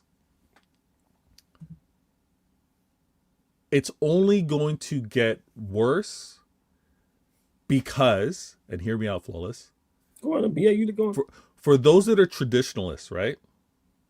Because you listen, your watch alongs, you doing the NBA, love it. I don't know how you're able to stay up. You're a night owl. But when it comes down to in the NBA, it used to be officiated with one ref. The game got way too hectic. No. You know what? We need an assistant ref. We need another assistant ref. We need an assistant on the score clock. Like, it ended up being where, and this is only 10 players on the court. We've got 2 linesmen and a ref with double that. 11v11. 22 players on that pitch, movement all the time, tracking the ball, tracking contact, and you got 3 officials. The game's got to change. Either the linesman got more power in terms of calling those holds, those collisions, or you add an official behind the net. Like, it's got to get to the point. If the eye in the sky is not catching it, or choosing not to review it, because we see it when we see it on replays, we're like, how they're choosing not to review it because it comes back to it's not the equipment. The referees are just terrible. But they can't be terrible. They're choosing not. They are not terrible. What's the decision for them not to call it? They are, because we watch them. We've watched things get reviewed. Them look at it 5 or 6 times, and me and you both go, yeah, that's a pen. Everyone universally goes, yeah, that's a pen. And they go, nah, it's not a penalty. We've watched this, man. But who? I wish I could tap into whatever that frequency is, because it can't be the human eye. You don't want to know. The human eye can't be looking at that and being like, you know what? We all see it and choosing something different. They're being told. Vader, man. Hey, Vader, if something looks like a duck, swims like a duck, walks like a duck, is it a duck? Or you gotta hear it quack before you believe it. Just believe. Am I online or in real life? This is real life. Okay, yeah. I don't hear it quack. Yeah. Yeah, exactly. So but if it's online, I need. It's with these lot. We're watching these lot, man. Like, we're watching them in real time. I hear it. Same way we've been in stadiums and we're watching it, because even their explanations don't make no sense. They're just back, like you're talking Arsenal, Chelsea. The one with Rice is a stonewall penalty. I don't get it. It's stonewall, yo. But guess what? They just are terrible. When Raya punched João Pedro in the head when he went to punch the ball, and nothing was given. I'm just like, it's what he's like. That's but just this is what I'm saying. They have to see it. So there's something beyond that. Yeah, there's something beyond that to not do it. And all right, cool. You can get into the conspiracy theory. I just put it. No. I'm not going to go conspiracy theory. I'm just saying, if we all see the same thing, but for whatever reason the officials see and officiate something different, I can't make sense of it. Because inconsistent people are going to make inconsistent decisions, and that's referees for you in a nutshell. It's crazy. That's why I'm not surprised by it anymore. Like, I see it, I'm like the certain decision you think, oh, there's no way they're gonna give that. But you have to wait and be like, hey, you know what? They might give that. Or you see certain instances and go, that's never a penalty. And it's like, right, they gonna give. So you just gotta be. It's a careful thing, but they're just inconsistent. But before we continue, big up everyone tapped in. Make sure you subscribe to Veta's channel, Veta Games TV. The link's in the title, people. We're still free short of 40 likes, people. So we need to get us up to 40 likes. I know you lot are enjoying the show. Let's run up the likes. So we need 3 more likes to get us to 40, 3 more subscribers to get us to 16,420 people as well.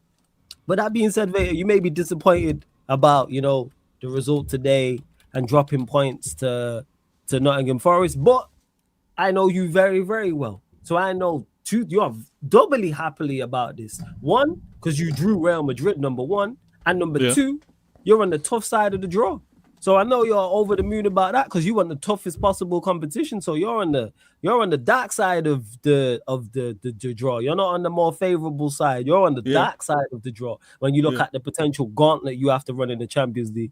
Talk to me about Real Madrid, man. How confident are you in that game? Talk to me. You know what? Shout out to my man Will over at Football Carnage. Things aren't good over there at Real Madrid right now. Jude's out. Mbappe apparently is going to be out for the first leg. I think Militao's out. Rudiger is kind of here and there. There's a lot that don't seem to be going well for Real Madrid, but regardless, who knows? Who knows on the day? These false reports, or maybe they're true reports. I'm expecting all of them to be healthy for the first and second leg. It is. But yeah, you said it. I'm on the legend. I'm on the legend making side of the bracket.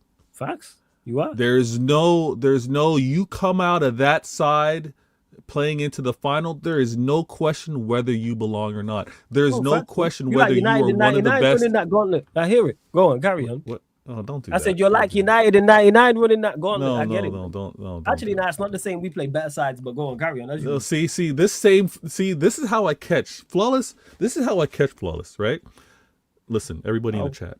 Sometimes you got to act like you don't know. You got to act like you're less informed. You got to act like you got questions and see how they progress. Flawless was quick to say, we don't care about that. No one cares at the end of the day. No one's bragging about. No one's telling who's got the tougher run. But look back. Go back to that show. Go back to that show and see how Flawless got that energy. Look at the interactions within the chat of everybody wanting to bring out the points about who was tougher. It's a real thing. It's a real thing. And Flawless in clear as day, 4K, and right today gets exposed again. I was just living up to the title of the channel because I was just using your logic against you, which was fantastic. But go on, carry it as you were. That's all. Wait, how are you using my logic? I was just using because you spoke about, because when we established by your logic that 99 Manchester United side. I don't know why we're going down there this route, but we are going there anyway. It's the best English side we've seen.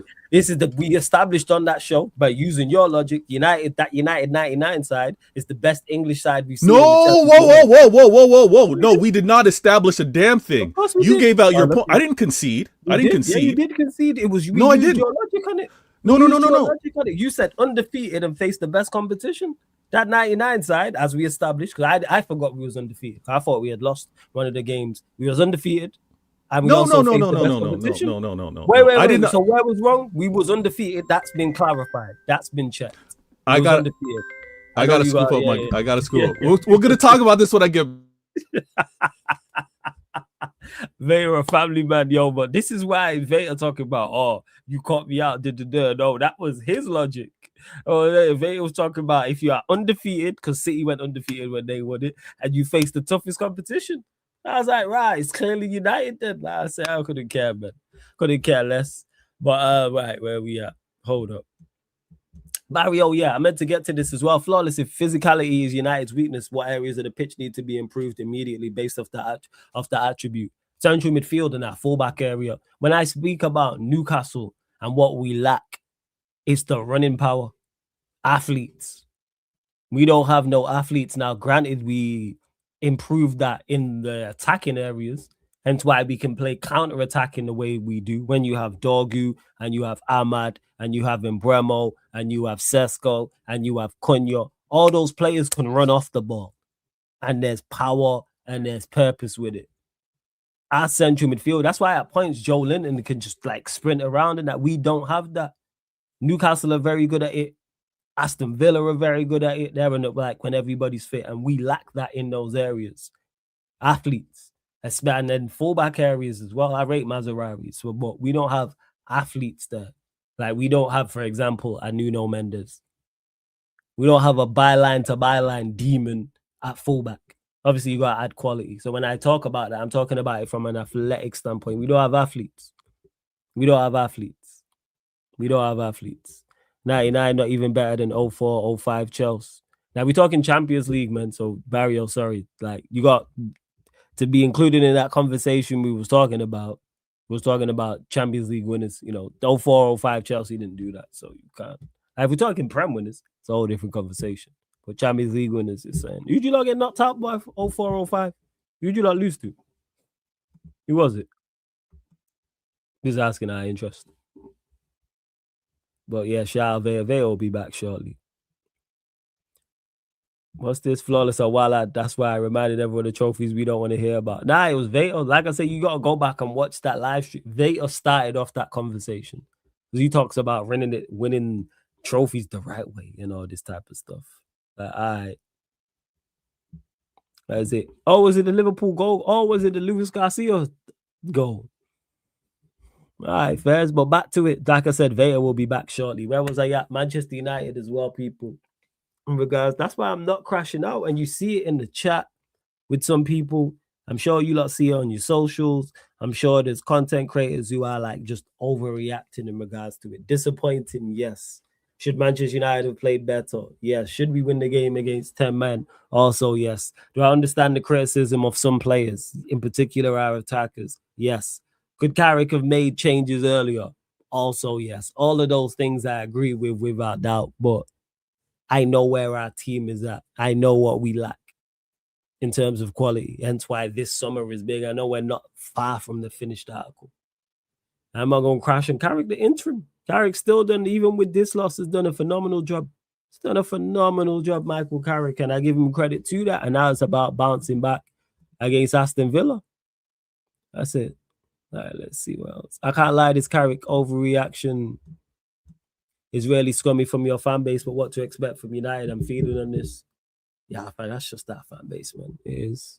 I say Carrick will manage bounce over. We'll see.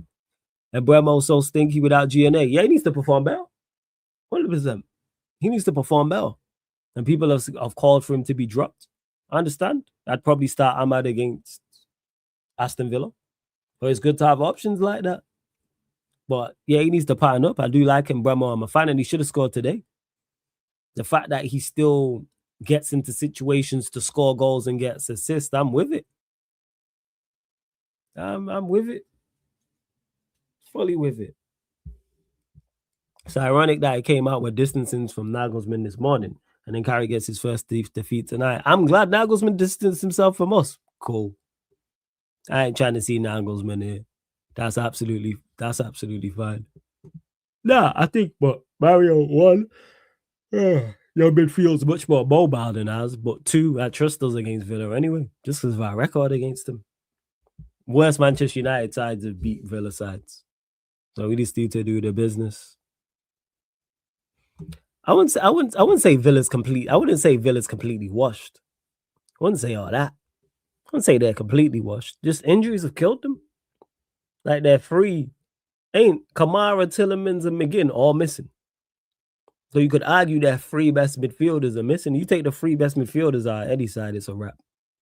Chelsea, United, Arsenal, Liverpool, City. Take the three best central midfielders out of their sides, it's over. Yeah, all right, got you, Hassam. I presume you're redirected over. So yeah, big up. I need to get some sleep soon. I'm going to stay on for like 30 more minutes. But yeah, that's why you ain't going to see. You lot have seen me cry. All right, let me change that. Regular watchers of my channel have seen me crash out. If you've been here just this season alone or been here longer, you lot have seen me crash out. You lot have seen me when I'm pissed and angry and genuinely mad at results. Just disappointment today. Our attack didn't do the business. But more often than not, in the last 8, they have. So I'm not going to crash out. I asked for resilience overall, and I asked for competitiveness. And that's something that we've done. And it's give us a great platform to then go on and succeed, which we've done. I'm not going to crash. 1 defeat in 8, I'm not going to crash out. Again, what Scholes said is right. Have we played well really the last 4? No. I think we've been poor on the ball. I think off the ball, we've been fine in regards to a defensive aspect. Half the game. So when people say we played poorly, no, I don't think we played. Like overall is what I'm talking about. I don't think we performed poorly. I think on the ball, we've been poor. Well, that's the area we need to improve upon because our midfield needs improving. Our fullback area needs improving. And then I think you get a better us because of that. People will tell you we need a left back, we need a right back, we need a center back, we need 2 central midfielders. It's 5. That's 5. That's starting 5. Half the outfield. And people wonder why we're falling short. I understand the limitations of this team. I still need to see more. And today, should we have won? Yes. You got to take your chances. And we didn't. 1, you got to take your chances. 2, we got to create more. And we didn't. Bruno was the only one really doing anything of note. He was our best attacker today. Cunha was bright, in particular the first half, but Bruno was our best attacker. Rest of them, not real much. And like I said, our fullbacks don't give us a lot going forward. But it's areas we need to improve upon. And Carrick will learn. But I'm going to leave. Sorry. The overreaction to people to overreact. This ain't the time. Like, absolutely not. Our injury record with the defense is seriously concerning. I just think we have injury like in regards to Martinez, De Ligt, they're just injury prone. It seems. It is a problem. Shout out to Stippo says this is from earlier. Shame about the loss, bro. Wasn't clinical enough. The attackers playing today, playing Villa next week. Perfect timing, as well as to bounce back and create distance on the table. Facts, I agree. I also want to add the overreaction on X right now is too much. These guys who bat 1 win per month, but first starts under Carrick is where they draw the line. Cringe, Amory, Minutes. And yeah, that's why I don't pay them no mind. I see people on there, 1, losing their mind, and 2, a lot of people just trying to go viral. A lot of people trying to get viral tweets. Because every single time Manchester United drop points, a loss, a draw, it's something like it's in-depth, deep analysis rather than the time, rather than just say, hey, you know what, United played bad today. But, all right. Have we signed a Colombian center back? No. I think Diego Leon is Colombian, right? But he's a fullback. There's an element of what I saw these last few games that I saw with Interim Ollie. I hope he gets players back to help steady things. Hopefully this ends up being a brief blip. Hopefully it is just a blip. But one thing I will say, the major difference between the two is I actually see what we're trying to do on the ball and off the ball. I can see that, and I've seen him put game plans together as well, in particular the City game, the Arsenal game. I've watched what he did at West Ham. I watched what he did at Everton. Like, I've seen actual game plans. But it is gonna be interesting to see how we bounce back. And hopefully we put in a better performance against Villa. Because like I said, on the ball we've been poor. I think defensively we've been fine across his reign. Even today. The only one we conceded a penalty and a banger. Gordon should have maybe scored the corner when he was on the stretch. When they did, everyone went near post and they put it back post. News to me, Barrio. So I don't know anything about him if that's the case. You don't think your squad is not good enough to challenge for a league? How many signings do you think United need to compete next season? No, I don't think the squad is good enough to challenge for a league. And when I say challenge, I don't even care about challenge. It's about winning. Do I believe even if the team is the 3rd best, can they genuinely go and win a league title? No, they can't go and win a league title, so I don't care. But in regards to compete,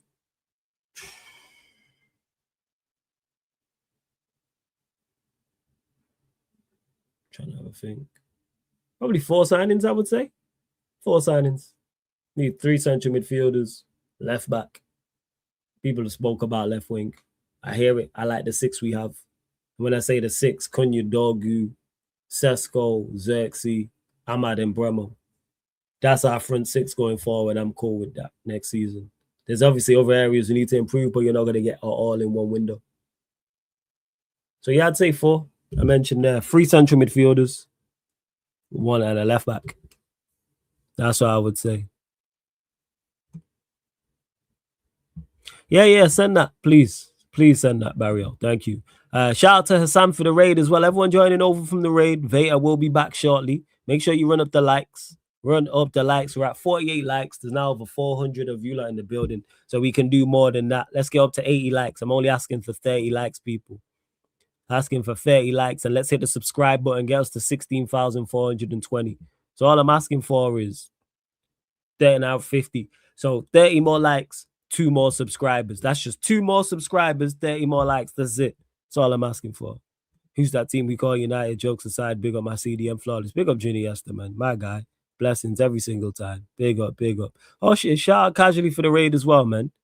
Oh, is this it? All right, let me check it out. Give me a sec. I'm have a look now. This is news to me. See, I didn't even know this shit. I didn't even know this. What's this? Oh, he's 17 years old. All right, yeah. That's why I didn't know about this. All right, Fez. So he'll be back up to the backup then. I don't know anything about him. I'm not going to lie. I'm not going to lie. Not enough legs and aggression in the midfield. The natural winger is clearly missed. Yeah, because the squad is short in regards to that. This is why we struggle against Newcastle. In regards to, from just an athlete standpoint, an athletic standpoint, which falls under legs. And yeah, aggression in the midfield. And a natural winger. Dog who could have been useful today. But hey, we move. We move. Steven says, and crash out week continues first Chelsea, then Liverpool, now City just needs Spurs to lose tomorrow to compete. Yeah, I'm leaving the others to crash out. Whoever wants to crash out, I'm going to leave them to it. United City show I kill, but Q&A tomorrow, people.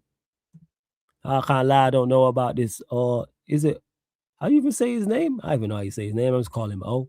And I watched so you watched the league because it's 17. So yeah, ain't no surprise.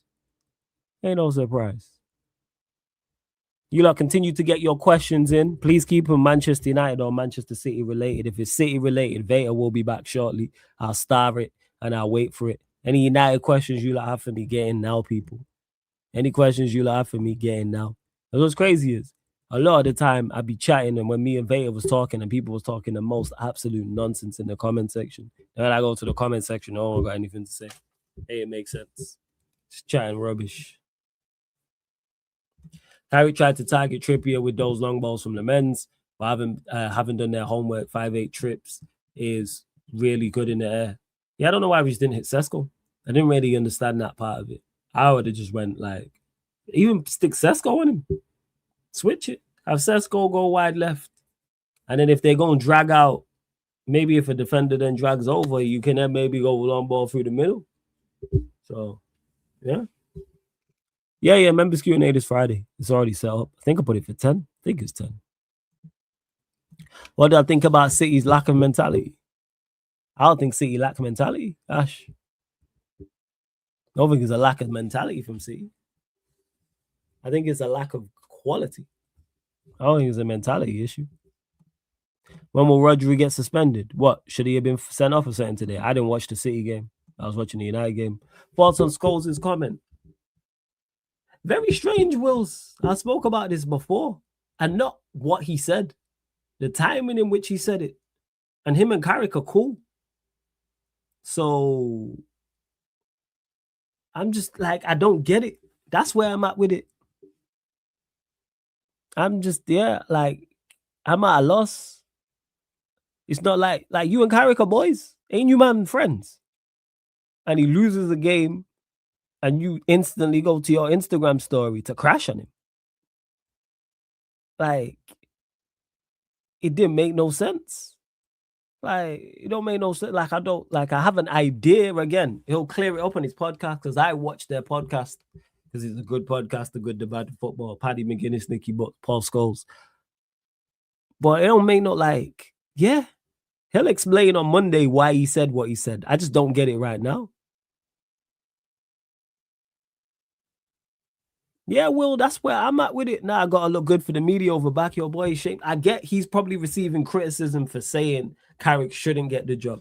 But to jump out the window, it's not like you're on TV and have said it, or you're on your podcast and done it. You've done it on Instagram like you was waiting for him to lose. So if he didn't, so if we draw the game, what would you have said? Because you was full of praise with him. So here we are. Like I said, first, like I've said this, I'm one of the very few, very, very few. I'm in the minority. I don't care like about ex-legends being positive about the football club. A lot of people put a lot of stock on that. I personally couldn't give a shit. Let me clarify that. And these are some of my favorite players. Paul Scholes, one of my favorite United players of all time. Roy Keane is one of my favorite players. He cracks like Keane's like in my top 5. I think Scholes and Keane. I have to do it. I can't remember off the top of my head, but like because it switches on a regular. But Keane's my favorite captain of all time. He's the best captain I've ever seen. United's most successful period. Like, I don't care what they say. Like, people will start, oh, like, what do you think? And obviously, I'm not going to ignore you lot, and you lot going to have questions on it. But I couldn't personally care less. I mean, like, I personally couldn't care less. It's just strange. The Scholes one is strange for me because you and Carrick are boys. That's what don't make no sense to me. That's what I look at and I go, it's like you couldn't wait for him to drop points to say it.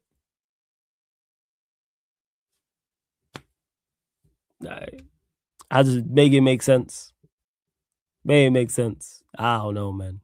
I don't know. Worst crash outs you've had this season? I didn't crash out this season because I knew what this season was going into it. I wrote it off. So it's probably last season. Newcastle when we lost 2-0 at OT. Southampton when we won 3-1.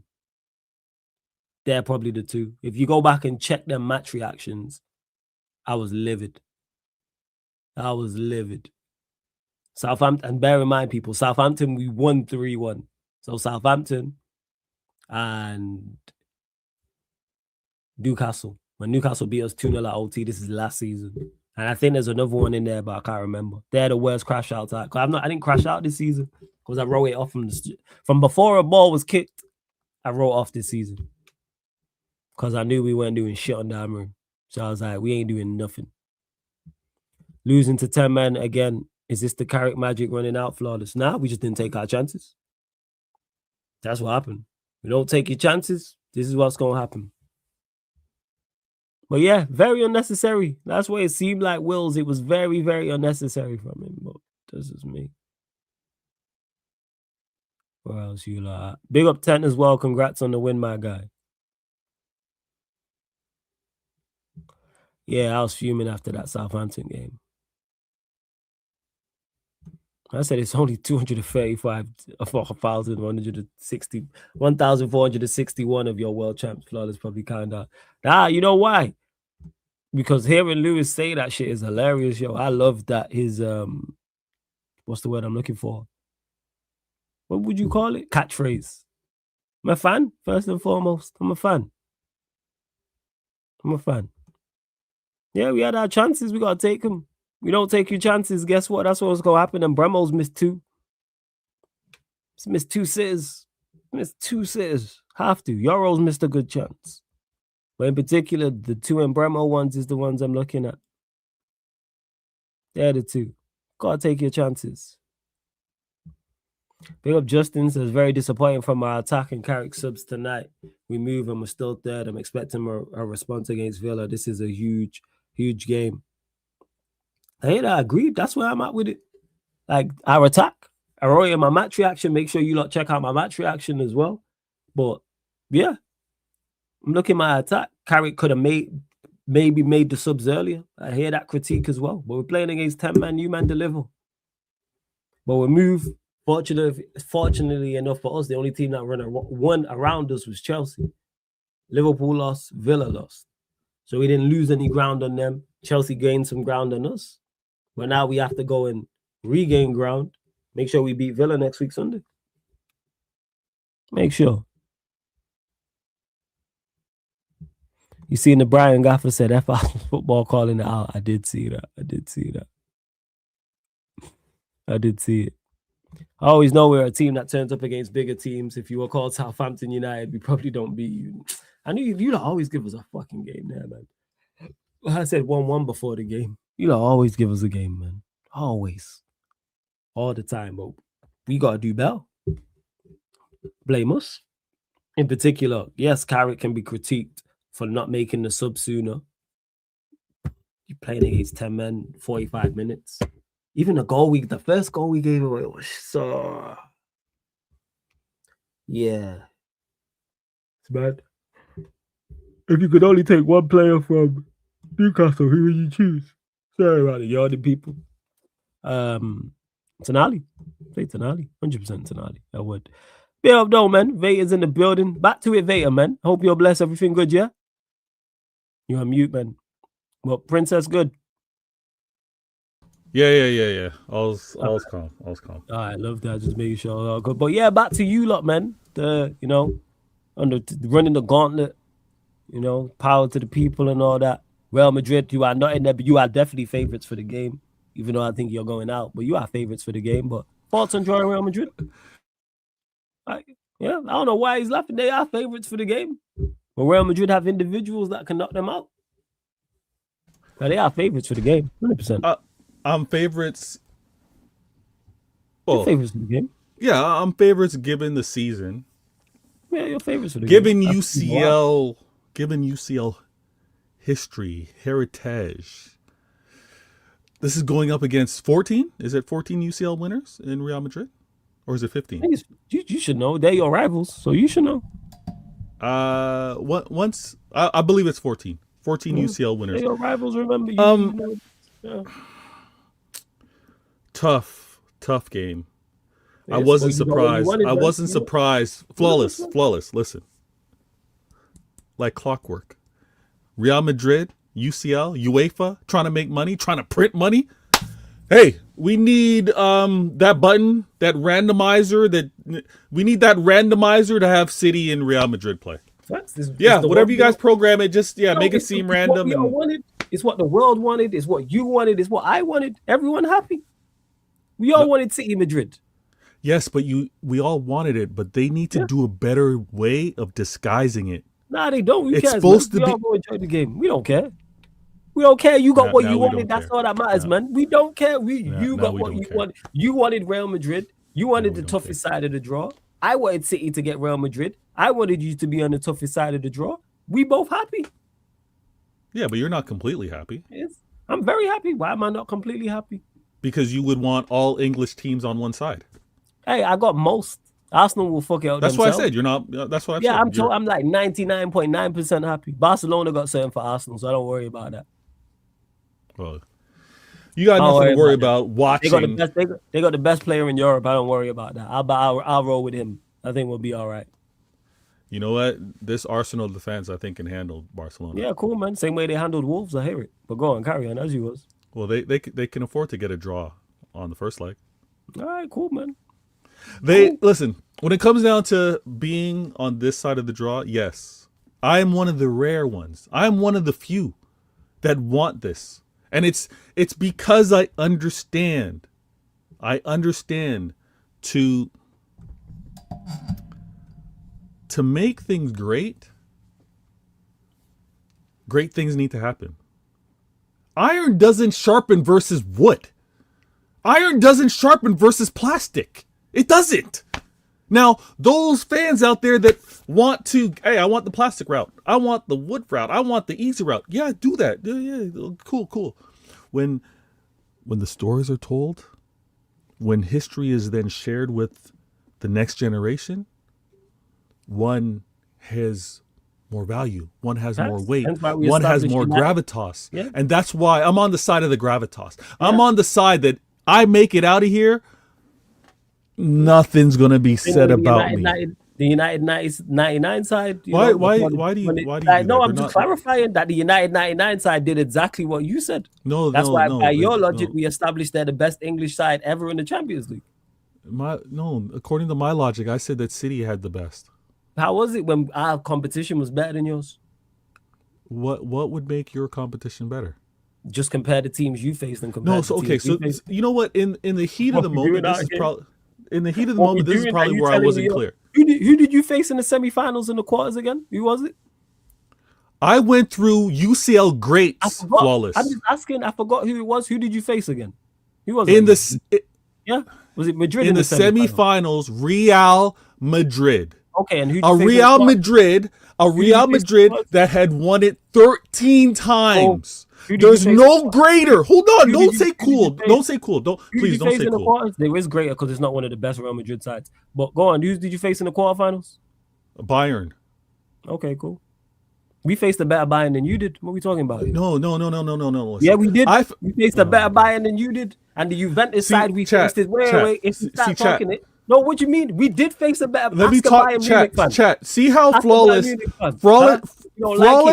should be changed to fraudulent. Because when this man said, no one cares about it. No one really tracks that. No, they don't. I'm just using your logic because we're using your logic on this. Flawless. Your logic, okay, but hear my logic because you're a numbers man. Because guys and girls lie. Numbers don't lie. Okay. The fact that this city happened to beat 13 UCL winners, they had to beat, I believe it's 6 UCL winners in Bayern. Who faced the better Bayern, you or us? Wait, what? Who faced the better Bayern Munich, you or us? I faced the better Bayern Munich. No, you didn't face a better Bayern. No, you didn't. Go check the players Bayern had when you faced them, and go check the players we had. Don't do the old man thing. These players back then were better than the players now. No. We're not doing that. No, we're just comparing Bayern Munich of 2020. What year did you win it? 2023. Yeah, 2023. 2023 of Bayern Munich of 1999. Okay, let me ask you this real quick. Same way Real Madrid was in the semifinal. The Juventus, you know what I'm saying? The Juventus side. Juventus? Wait. Because we faced Juventus in the semifinal. You faced Real Madrid. The Juventus side we faced in the semifinals was better than the Real Madrid you faced in your semifinal. Who was your quarterfinalist again? Bayern Munich, right? Yeah, Bayern. So the quarterfinalists we faced, which was Inter Milan, yes. The Inter Milan side we faced was better than the Bayern Munich you faced. And your final was who again? Who was your final? My final was Inter. Inter Milan and the Bayern Munich. So I'm comparing it. So if we compare finalists versus finalists, semi-finalists versus semi-finalists, and quarterfinalists versus quarterfinalists, we sweep you. Who was in your group? I didn't keep track of the group. I was undefeated in my group. No. Well, I'm just letting you know we was in the group of death, so we already automatically had a better group than you. So there we go. No, so were you undefeated in your group of death? Yes, we was undefeated. As you know, we've established this. We was undefeated throughout the entire competition. Let me also say this because in the heat you don't like it when his logic's used against him right now. This is your fault, by the way. My logic is perfect. Once I go, all good. Flawless, how can you say that Real won 2 sides either of that City win? That Real side that he faced in his semi-final was not better than the Juventus side we faced. That's why I said. I didn't say it was a bad team. I said the Juventus side we faced in 99 because that's what we're doing, people. For those that don't know, we are comparing United's 99 opposition in the Champions League to City's opposition when they won the Champions League in 2023. So because Veta likes to do this and talk about the competition you faced and because he tried to spin it and go, yeah, we was undefeated. I forgot United was undefeated. Then we established our Times to Shine and others that United was undefeated. So we are comparing it. So we compared who they played in the final to who we played in the final. No, okay. That's what we compare. That's what we compare. It's more than that. It's more than that. In the heat of the moment, in the conversation, because I was before you go, Ash, who was better? The Real Madrid they faced or the Juventus side we faced? Just side for side. Not what won the Champions League. Side for side. Which side was better? Bear in mind, one of my favorite managers of all time was managing that Real Madrid team. Listen, chat. I know. When that Real Madrid was cooked with, go on, carry on. I'm gonna check it now. Yeah, you go check because I don't know why you brought this conversation up when you don't have the. It's great. I love it, man. Because when you spout, you see when the football in universe how things work. It's great. Wait, Ash, how old are you, by the way? What year? You don't have to put your Ash. You don't have to give your age. It has no relevancy to the conversation. No, it does not. No, it does not. It does have relevance. No, it Don't tell doesn't. me about it. Yeah, the reason why it does, don't tell me something you didn't watch live. That's why. You didn't watch it live. I'm not hearing about it. You can't Oh tell my me something I gosh. watched live with my own 2 eyes. What if the What are you man's talking about? 80? What if the man's 80 and he Oh, that's forgets fine. details? Then it is say It's that more again. acceptable if he's 80? No, of course not. No. Okay, so what are we doing here? But it's more acceptable if it's a normal. It's a normal. Nah, see, age. you're an But back to ageist. the I point don't anyway. prescribe to this. But back to I don't it prescribe anyway, to like I this. said, we were both undefeated. We were both undefeated, and we faced that opposition. Chat, why he's would got to mine not overspeak better me than because he knows I got him. He's got to Go on, how overspeak have me you because got he me? knows I I'm got him. waiting to hear the response. Go on, right. floor is yours. So go on. in the moment, what I tried, and I did a poor job in doing it, was reference that my treble UCL run was more impressive than Flawless's. All right, that kind of got lost in the conversation. I tried to emphasize on how my treble and UCL was better than his. He was like, no one cares about that. 22, 23, just to clarify, Yeah. right? All right, 20. cool. Yeah. So All right, cool. And this was, let me see who was in there. I'm just having a look. I right, did cool. Carry on. so I did that in a FIFA World Cup year that happened to be mid-season. I did that in a pursuit of a three-peat. Okay? I did that in a undefeated, didn't have to qualify for the UCL either, by the way. I did that as English champions, like true English champions should be properly representing what is the Champions League. Because if you want to go back, and this is why if Ash was 80 plus or 60 plus or 50 plus, there was a time when you had to be English champion. You had to be the winner of the English League to compete in the Champions League, to represent. That was City. That was not United. United had to qualify into it. So there's a lot of things that I was not able to speak on because I was dealing with a lot of things all at once. But my treble winning UCL was more impressive than United's, which was my point. Now, they want to go into the details. Why was it more impressive? First of all, it was a three-peat. Yours wasn't. Second, it was a UCL that was undefeated throughout. Also, I could be wrong. I'll go and do my homework. But I believe that I was top of my group when you weren't. So my group stage was more impressive than yours. And then also when it goes down to, if we want to kind of nitpick, you played Juventus, I played Bayern, and so. Nitpicking, we're just using your logic against you. Talk about the competition of it. Our competition was better than yours. Overall, but the fact is, you know what? Our competition was clear of yours. But go on, carry on. We're even a debate. We can't do the clear thing because it's of different times. It's like we can't compare teams. So we can't compare a team from 2023 to 1999. That's 20 years separation. I asked the question. I'm saying no. Okay, so why are we here comparing United's run to City's run then? How's yours more impressive if we can't? Because Flawless, now we can't. Guys and girls lie. Right, guys and girls lie. Well, numbers don't. Say you don't know if you don't know, man. It's calm. It's all right, man. You talking to me or are you talking to the chat? I'm talking to you. If you don't know, that's fine. But if I don't know what's the question? If you don't know about the level of the teams that we face there, just say so. The level of the team is irrelevant because it's going to be subjective. I don't want to deal with subjective. I want to be objective. I want to be flawless in my argument because the numbers don't lie. It's not subjective though. Like I said, it's not a subjective thing because we can compare players and teams and players from past. We just don't like it. Ironically, Carlo Ancelotti was the manager when we faced him. I didn't know that. That's mad. But go on, carry on as you were. So I don't do the ages things. I'm just not hearing it. I'm sorry. People can't tell me about something they didn't watch. I'm sorry. No, it's not an ageist thing. That's just the facts of the matter. You didn't watch it, and I'm not hearing about something I watched with my own 2 eyes. Because now it's got to change. Now it's we was undefeated. But then when Veta found out we was undefeated, now the goalposts have moved. Because like I said, I forgot that we went undefeated in that run. Now it's you didn't top your group. We was in the group of death. So we had a much tougher group than you and faced much tougher opposition down the line. What are we talking about here? Ridiculous. You lot faced and again, Real Madrid side was good. Yes, but also anyone in the chat, the Real Madrid side they faced and then the one that won it the year afterwards wasn't the same. They made changes, but hey ho, we move. Go on as you were.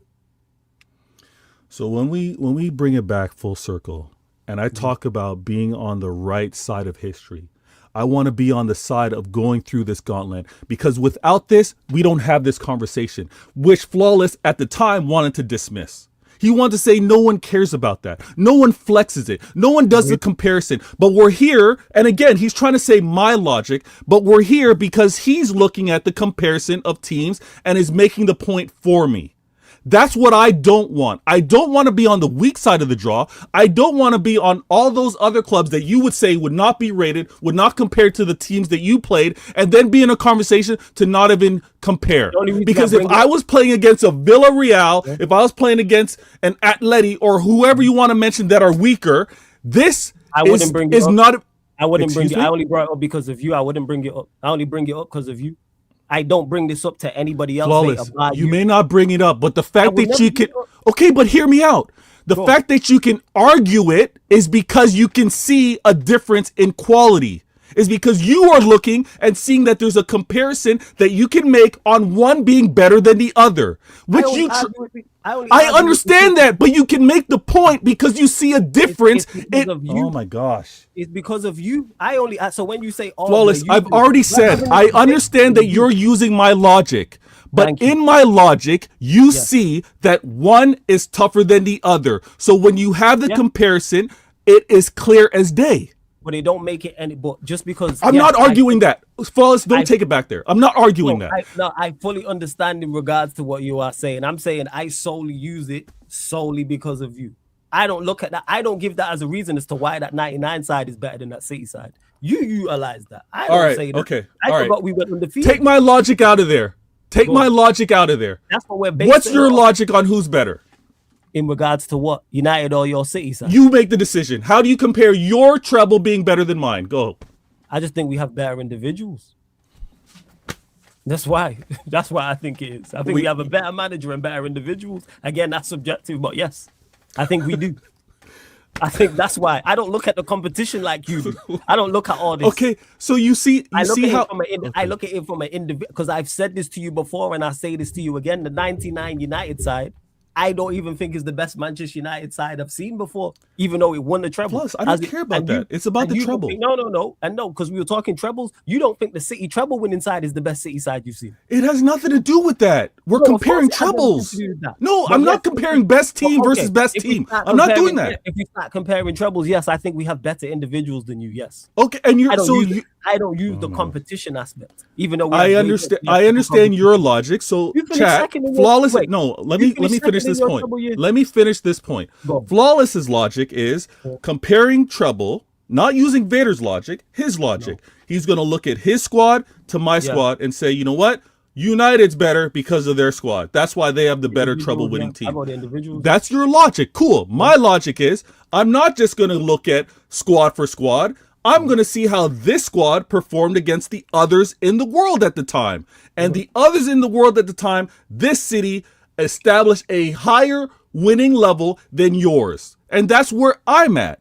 So when we have you didn't have a higher winning. Would you mean higher winning in terms of what? In terms of what? Higher winning in terms of my season was better than yours. My treble winning season. And pardon me? How was it? How? I scored more points than you. I was top of my group. Oh my God. Flawless, when we go objective, when we take the emotion out, which you are going off of, you're going off emotions. You're going off of, I think that this squad is rated better than this squad. How is that emotion? You just disagree. I don't get how that's emotion. And I know it's how now you don't want to compare it. You don't want to compare it team to team anymore because we whooped you in that. Now that don't matter. You didn't whoop me in anything. So I ask you the question, Vader. Who had tougher opposition in the knockout rounds? You or us? Flawless. My run was tougher than yours. Why gotta get answer to the question? I just answered it. My run was tougher than yours. How was it? So you faced who in the final? I faced Inter in the final. Okay, we faced Bayern Munich. So you're telling me that Inter Milan side of 2023 is better than the Bayern Munich side of 1999?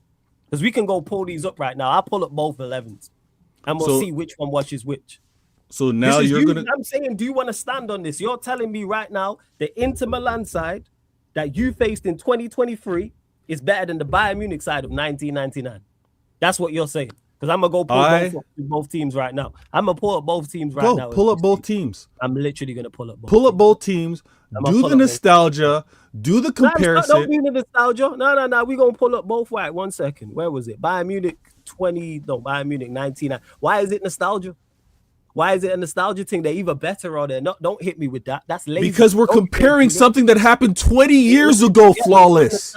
It's not a nostalgia thing. You know what I'm saying? They're a better side. That's what it is. But man don't like that. That's all that is. But we'll run it anyway. So Inter Milan 2023 is better than Bayern Munich 1999. It's crazy work. But here we are. I bet there's Inter Milan fans who won't even tell you that. You know what's crazy? The Inter Milan side we faced is better than the Inter Milan side you faced. That's the craziest part. That's the maddest part. But all right, cool. You know what I'm saying? So we'll do this then. Now it's nostalgia. You know what I'm saying? Like, now it's nostalgia. No, we just face better opposition. Again, this is your logic that I'm using right here. No, you're not using my logic. You want to talk about wins and points and everything, but now don't want to talk about... Flawless, we can use your logic. If you seem upset with my logic, you know why your logic doesn't work? Because you're comparing United squad to City squad in terms of who had the better treble-winning season. It doesn't work that way. Your better treble-winning season has to be compared to your league and the UCL, which happens to be mine. Who did you... Pardon me? I compared the individuals, but go on. You have to do more than the individuals because you have to do the start. How are you telling me what my logic is? I can use whatever logic I want to use. I know. What are we okay, about? Sorry. So like, yeah. Your starting 11 and squad. You can do squatting 11 and squad, and then you're going to compare experience of manager. Yes? No? Say that again. What was the last? You're gonna do experience of manager because that's part of the squad, right? You're gonna do the starting 11, and you're gonna do the bench. I think we have a better manager than you. Yes, bench you have, but I think we have a better 11. Bench is you. And you're doing that bench, for every other. Bench. Let me land. Bench, I lean towards you. Yes, bench, I lean towards you. But 11, the manager is us. Hence why I'm gonna give it to us. Yes, and I think if they played each other, we win as well. I think if you put us in the same era, I think we win as well. I don't think you win. No. You put you in 99, I don't think you win. We put us in 2023, I think we win, yes. Because I think we're not only better than you, I think we're better than Inter Milan. I think we're better than that Real Madrid side. And who did Inter Milan face? Barcelona. Did they beat Barcelona? Who did Inter Milan beat? Hey, chat, let me know. You don't know. Who did Inter Milan beat in 2023 to reach the final? Was it AC? Or was it Napoli? I can't remember. Chat, let me know expeditiously so I don't have to Google it. But yes, I think we're better than all 4 semi-finalists, yes. I can't say the same for you lot, no. They beat AC, right then, yes. Yeah, they beat AC. I guarantee that AC Milan in 99, who didn't even get through, was better than that AC Milan side. What are we doing here, man? Stop it. What are we talking about here? How are we doing here? This is fucking ridiculous, yo.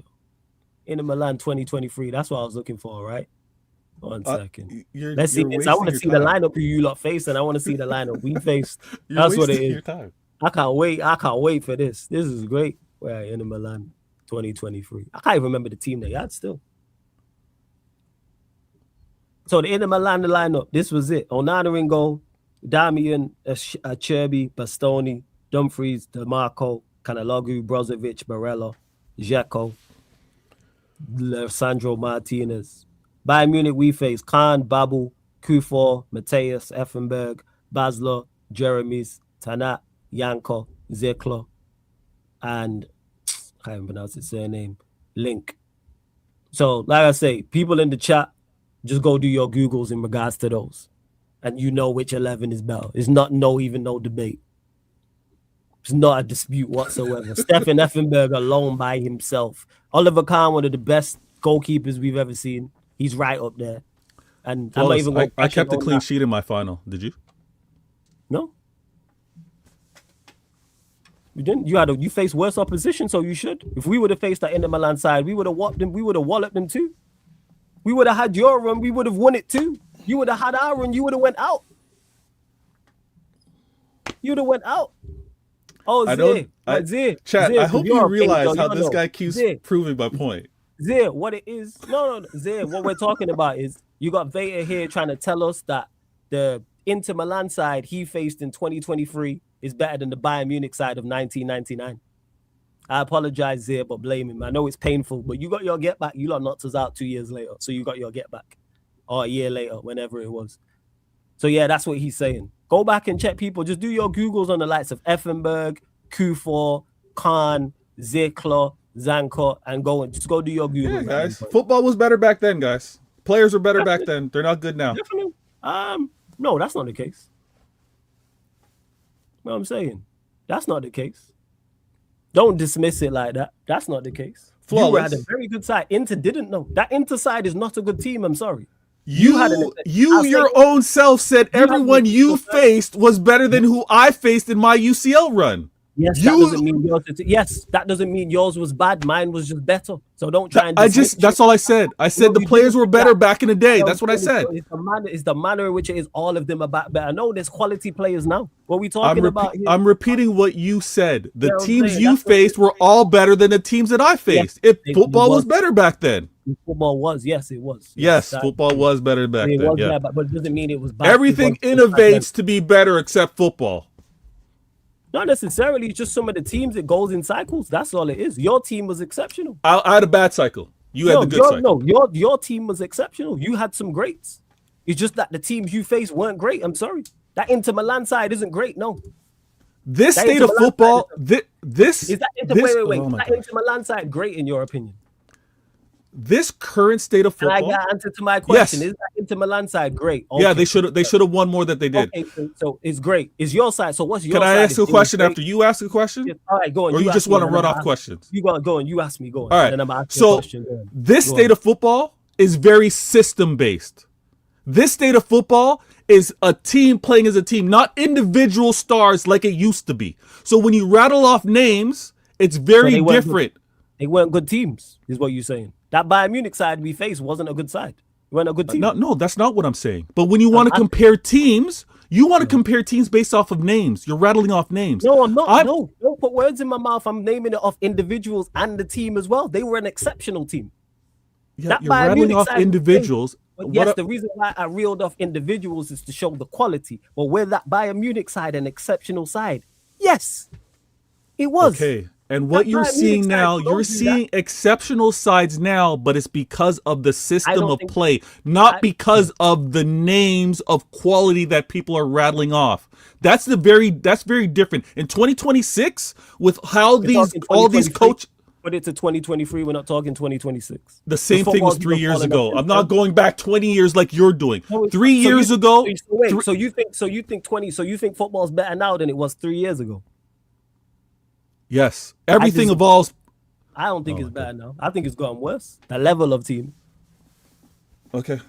Everything evolves, but football was better back in the day. I think football has evolved. I'm just talking 3 years ago. You just don't like it because it don't fit your argument. That's all it is. No, it doesn't fit the argument of the world. We had newspaper, radio, TV, computers. No, I'm not telling you communication was better back in the day, but I'm going to say football was better back in the day. Everything evolves. Everything improves. Fitness. Football's not. Football hasn't. Oh, my. Okay, football hasn't. Okay, it's football's gotten worse. Yes, okay. How long you been watching football? 10, 15 years? All my life. I played as a kid. I've been watching it ever since. Okay, cool. So you think right now, for instance, there can't be a golden era in certain things? Like music hasn't fallen off, in your opinion. Whatever your favorite genre is it the hottest it's been now? You think hip-hop's as good now as it was when you was growing up? My enjoyment of hip-hop is not like it used to be. Forget enjoyment. Level. I'm talking level of rapper. You think the level, because everything evolves, like you just said there, like you just went on your rant with. Is hip hop the highest level it's ever been right now in 2026? You need to quantify that so I can understand what you mean. Because the rappers that I liked back in the day are still alive today. So my answer would be yes. Yeah. So hip hop, we talking about but they not all producing music. Who's your top 5 favorite rappers right now? Who's your top 5? Jay-Z, J. Cole, Kendrick. All right, J. Cole's new. Well, go on, carry on. What do you mean new? What do you mean? You weren't listening to him as a kid growing up. Okay, Tupac's not around anymore. Biggie's not around anymore. Okay, cool. So yeah, all right. So for instance, the golden era of hip hop is hip hop the hottest it's been right now? No, it's not. It's not the golden era. It's not the hottest it's been. Okay. Okay, but- thank you. oh So my it's got. God. So it's wait. It's not the hottest it's been. So therefore, it's gotten worse. Correct? But I No. thought everything evolves and gets better. It's gotten No. worse. So where's the new Tupac and Biggie then? You're not going to get a new Tupac and Biggie music. Why can't we get no one the level of them? Where's the I, level? you Where's just, the rappers, I the level mentioned a of name and Tupac? you said he's new. You think J. Cole's the level of Tupac or Biggie?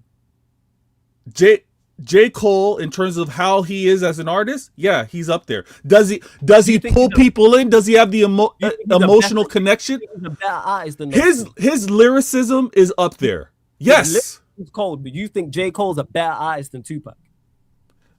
Artist is subjective. If you want to go technique, your opinion on no, it. Flawless, I'll answer it if you give me a second. I'm If you asking want to your go, oh my gosh. Go on. If you want to go ability to rhyme, lyricist, he's just as good as them. Just as good, if not better, because Overall he's been able to learn from them. Overall package Artistry is different. This is why you trying to make this is not going to work, because overall the package, Oh my the gosh. overall package, everything included. Again. Everything included. Flawless. Your analogy is not going to work with regards to making music. Why does It's it not going to work. It does Because I can tell you. Oh my goodness. Okay, so wait, let's exclude you from it because you're different and you're you. So No, we're I'm gonna exclude say you- this. we're gonna- Let me we're keep gonna your exclude you analogy, from it. Flawless. If you let me just give me 1 second. Go on. Your analogy in terms of hip hop, can you make beats better than you could back in the golden age? 100%. Are the beats better? What the heck is this guy talking I'm about? asking you a question. Are the beats better? Depending on the artist, yes. Depending on the producer, yes. Do you think Is there's Dr. better- Dre dead? Do you think there's better producers? Is now Timberland than dead? then? Okay, Can they not make the okay, same music? okay, Can they okay, not wait, make the wait, music wait, during wait, the wait. golden era Did better Dre- now? did What Dre are and we Timberland- doing here? wait, no. Answer that. Did Dre and Timberland make better beats now or make better beats back in the day? They can make better beats now. No. What have they done? What have they Oh, done? see. Does Dr. Dre make better beats now or did he make better beats back in the day? I would have to know when Dr. Dre made his last beat to answer that. Okay, his last beat was the Compton thing. The Compton, that's his last project. So does Dr. Dre make better beats now or does he make better beats back then? Flawless. He makes better Okay, beats let's now. exclude you because you don't want to answer. Is 50 Cent new or old? Is 50 Cent new or old? 50 Cent don't make music no more. When he was making music, did you consider that the golden era or was that It's new? part of it. Yes. He was the. It's yes, part at of the time, golden yes, era? no. Yes, facts for me. 2000s is golden era? 2003. Yes, around that era, 2003 is yes. golden From like era. 19 for me, for like this is just me. From like 99 to like 506. Yes. All With right. Eminem and Ludacris and all that. That's the golden era for me. Yes. We've never heard better music than that Okay. era right now. No, So, never. all right. So No. Kanye making music in this era, we're not rating it. Kanye- Metro even though Boom making even though music Kanye- in this era, I'm we're not rating it. No, again, not rating it. That's not what I said. Just I don't think Blaze. I don't think it's better. No, I don't think Just Blaze makes better music now. No, Okay. I don't think Okay. Kanye makes better music now. So to Okay. get back to you Okay. into regards to it, you say everything evolves. No, it don't. Things go through golden eras. Like music goes through golden eras. Football goes through golden eras. Yes, you have eras in everything. So this whole thing about everything evolving, no, nonsense. Not the case whatsoever. No, things It is go the through case. eras. It's not the case. Not everything goes through. Same way with wrestling. Wrestling had its golden era. It's not what it once was. It's not. Doesn't mean it's not good. It's because Doesn't mean you've it's not aged a good out level. of it. That's why. It doesn't mean it's not of a good level. General, the numbers tell you so. It's not about aging out of it. The numbers and it's the numbers. The Tell numbers you so. tell you what? The numbers tell you so. What are the numbers telling us? The numbers tell you so. In regards to You impact keep tell repeating you. it. What are the Talking numbers about- telling us? The numbers telling us that it's going down. That's what the numbers are telling There are us. less people watching it. Is that what we're saying? Yes, 100%. Are there less people attending the venues? In regards to, we talking wrestling or you talking Whatever example you're wrestling, bringing yes, up. there is less people attending wrestling. Yes, there is. Less people are There's less people attending. attending- Okay. Yes, there's less people attending wrestling. Yes. All right. What if you learn that there are more events per year than there were back in the day? So by number wise, there's actually more people attending wrestling than they did back then. No, we're talking just the live events. Like what we talking about here? We're talking solely the main of. We're talking. Like, let me clarify this. Strictly WWE. We're talking about strictly Their televised shows is what we're talking about. Because they had house shows all back then. I'm a wrestling freak from back then, so man knows all about them things. And they were sold out. What we talking about here? Like DX was the biggest shit in the world. Like how you know it's not as big? Who's crossed over? Had wrestlers cross. Who's the last wrestler to cross over? That has nothing to do with it. Of course, it has something to do with it in regards to impact. If something gets so big, people cross over. Who is the last wrestler? No. Answer my question now. I will answer it, but it's a silly question. Why is it a silly question? Because the fact that a wrestler can be great at wrestling now, but don't have crossover effect to go into other genres does not mean that he's lesser of a wrestler. No, I'm not saying he's lesser of a wrestler. That's okay. Not What are you saying? I'm talking about the quality of said product. When something blows up, when any industry blows up, normally, like in wrestling, when it blows up, you see it cross over. What I'm saying is, you still have wrestlers cross over and still go into films and stuff, but it's not to the magnitude because they had something wrestlers will call it the Monday Night Wars was the golden era for wrestling. It's never been hotter. Not as many people was it. We've never seen that level of many of people interested. Wrestlers didn't make that much money, etc., etc. We talking about here, man. Are wrestlers making less money now? I'm saying overall. I think the main wrestlers are still making big money, but I'm saying overall perspective. I'm saying the entire roster. Yes, they're making. Is the roster smaller or larger? The roster is pretty much the same size. Pretty much the same size from what I've seen. Okay. We're the so Monday Night Wars is what I'm talking about, Zay, because you had two mammoth companies going at it. You don't have that anymore.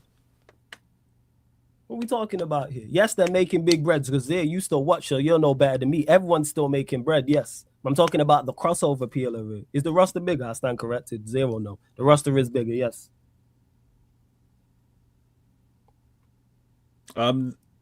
Listen, the argument about the evolution of football,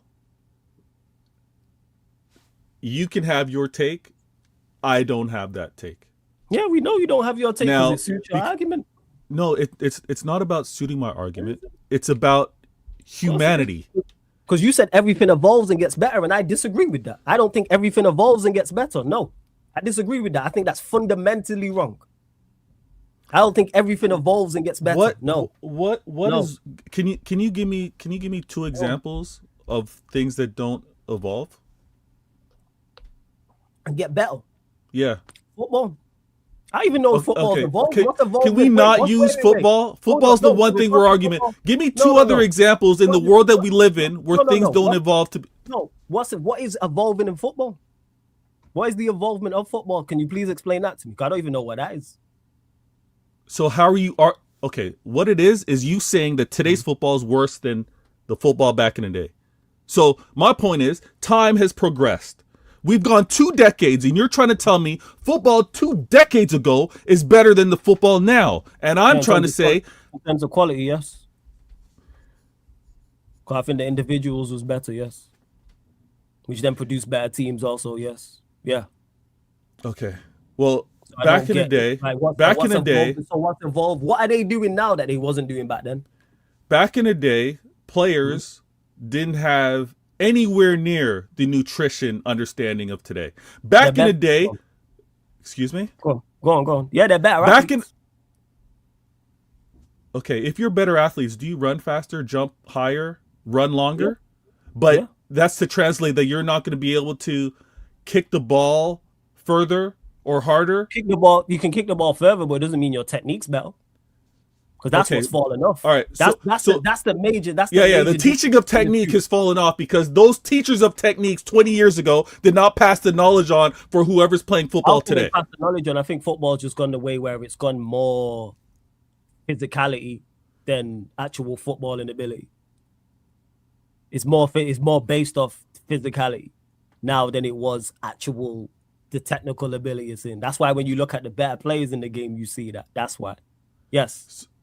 So back then, it was more technique-based and off the ball and athletic and everything you're mentioning now, yes. Now, of course, yes. Are they more genetic freaks? Yes, also, yes. That is true, yeah.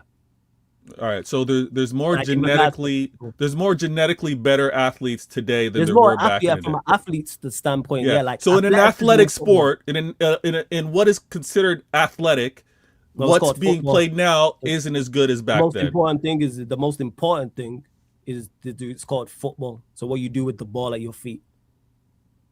The third thing you are taught when you go into an academy isn't how to run. This is not track and field. You're taught how to control a football, pass a football. They're the first two things you learn. Like control the football, pass a football.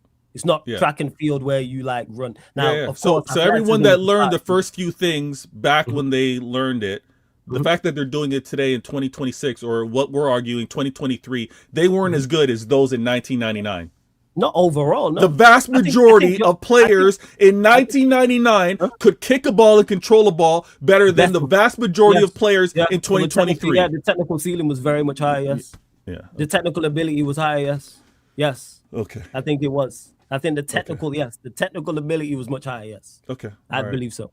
Yeah. So in addition to that, you could probably get away with being better technically because people were slower back then. We're in agreement, right? There was less athleticism, less genetic freaks back in the day. So most people ran flawless. Let me finish. Most people ran slower in the 1999s because they weren't genetic freaks. They didn't have this level of sophistication. So the game was slower back then. The game was people moved slower, just by argument's sake. Only a little bit slower though. It wasn't a lot in it because there were still people who were rapid back then who would fit fine just now. Okay. The speedsters who was there was playing. So there could be speedsters back then, but there's not going to be technical people today. No, there is technical people. They're just not as good. There's not. That's all I'm saying. They're not as good overall. Sure, I don't know why you don't understand that. Sure. That the individual players in 2023 overall in the football game are not better than the players of 99 and 2000. No, just go to an international tournament. That's all you need to do. Go to the World Cup 2022 and go to the World Cup 1998, and you can see it for yourself. Go list and go see it. Oh, the World wait. Actually, one better. No. The World Cup in 2002. Go see the list of players who was at the World Cup in 2002 and go see the list of players who was at the World Cup in 2022, 20 years apart, and you make the difference of who you think's better. Okay. Football's worse today. Yeah, football's worse today. I think yes, it is. It doesn't mean it is worse today. I've done this. I don't know why this is such a conversation. I don't understand it. I'm at a loss. I don't know if it's because you lot are winning and it's a bad error. Me personally, I wouldn't care. But that's just me. I've said this. If my team wins, my team wins. I don't care about what the error is. I've seen Manchester United winning bad errors. I don't care. I've said this already. I've seen us winning bad errors. The Premier League in 2011 wasn't good. Was it 2011? Yeah, 2011 when we was losing all our stars to La Liga. Do I care? No, that's you. What are we talking about here? The state of football after 1999 has progressively gotten worse, according to Flawless. No. I'm not saying that because 2000s was bad boy as well. The 2000 era was cold, so it wasn't just that. But we're comparing 99. We're comparing in particular 1999, since that's the year you're stuck on, to 2023. Yes, the footballers were better in 1999 than it was in 2023. That doesn't mean there wasn't talented footballers in 2023. That doesn't mean there wasn't good teams in 2023, because there was talented footballers in 2023 and there was talented teams in 2023. I just think there's more. That's all. Okay. That's all. That's my opinion on it. To Ash, yes, that's my opinion on it. Go on. Yeah. So you think not 2013 there, 2023. Go on. You think there was more in 1999? Yes. Compared to 2023? Yes. And when it comes down to when I'm saying my treble winning season is better than yours, you're saying it's not because of the state of football and the quality of teams that you faced happen to be tougher. Oh, that's not what I'm saying. Oh, what are you saying? I've done told you already. We've gone full circle. I think my individuals are better than yours, and I think we're a better team than you lot. I didn't talk about the competition and everything. I used your logic on it. But you're not using my logic, Flawless, because it's not about your squad and my squad. It's about what my squad did. No, the conversation I'm talking about is I'm using, when I say I'm using your logic, I'm talking about the competition, solely the competition we faced. Okay. Ash, how old are you? That's what I want to know. How old are you? Why have you not answered that? You don't wait. He doesn't Just need say to answer that. Early 2000. Why don't you need to answer that? Because it makes Why don't you no answer that? difference. No, Argue just the make points that he brings up. Don't go because you're because again, this is what people do, and they're very dismissive. Oh, you're this age, so I'm dismissing what you have to say. It's deal not with about the being points that are dismissive. being made. I'm just logical about it. I don't talk about stuff I didn't see. So if Pops is in the chat, I don't talk to Pops about the 80s and 70s. You know why I don't talk to him about the 80s and 70s? Because I didn't watch the 80s and 70s and he did. That's why. That's my logic. I use my logic. I don't talk about stuff I didn't see. So don't talk to me about nostalgia for something you didn't see. You didn't watch. Oh my goodness. He didn't watch. He don't know. He didn't watch. So don't tell me about something you have no idea about and didn't watch. But you don't know saying. you don't know whether he's watched it or not. I know he didn't, because when I asked him before, he would have answered. He would have said, yeah, it was this. No. Having recall to be able to say da da da da da is very different than having watched it and remembering it. I watched it. Did you watch it live? Oh, So here we go. Now it's got to be. Did you watch it live? See, I want to know if you watched it live. Ash, don't answer any of that. Don't answer any of that. Cool, because again, you just because it don't fit your argument. No, it doesn't fit you because you keep pushing the goalpost. The man said he watched it, and now you said, "Oh, did you watch it live?" What if he watched it? Oh my God! Because I know you want to know, but because you keep wanting to push a different point. You know why? Because there's only so much you can watch. That's why. Because it's not all on film. Where are you watching all of this stuff? If you want to go back and watch every single Manchester United match from 1990 to 2000, show me the site that you can go watch that. Tell me. Why are we changing the conversation now? No site because you can't watch it all. That's why does that even matter? Why does it matter? Why does it matter if you watched it all or not? Did he flawless? If I don't watch every game, I'm gonna answer what you just asked me. If you give me a second. Whoa. Why did you watch it? Why does it matter if you watched it all? Of course it matters if you watched it. Well, go on. Carry on. So if this man happens to miss 2 games of that season, 4 games of that season, excuse me? It's not 2 games. It wouldn't be 2, it'd be more than that. Flawless, you just brought up. How I know this? Because I've done a research this. Show me the sites where you can go back and watch full games.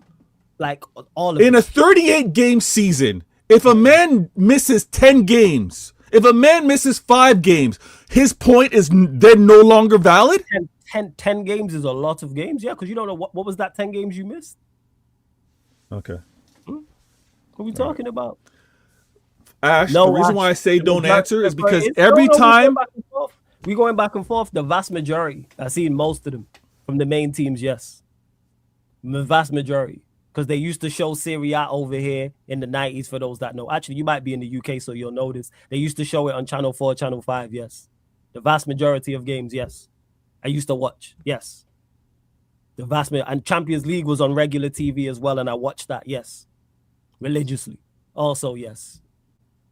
What are we doing out here? Okay. So because all this because you know his point originally, people, where did it stem from with Veta was, well, I want to face the best competition. And then when it figured out that Manchester United faces better competition than City, now the goalposts move. But all right, cool. All right. It did move. Of course it moved. That's why we're talking about this. Because before it was just about competition.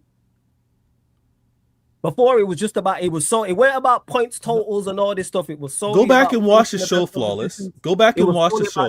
When I'm having I'm saying initially it was about just the competition. Then it moved. Then initially it was about me having the better UCL treble winning run. Initially, if you want to go back to the very beginning, what I said that got you sparked up and everybody in the comment was my treble. Excuse me? And it didn't, and yours wasn't. We faced better competition. Now the competition conversation you brought. We tried to lie about, but we moved. Go on, carry on. Now, go on. I'm trying my best to be really calm here. I had a draw today. You had a loss. I'm trying my best to be really calm here. I brought up the fact that my treble winning run was better than yours. When it came down to conversations about nitpicking on the competition, that's when you chimed in.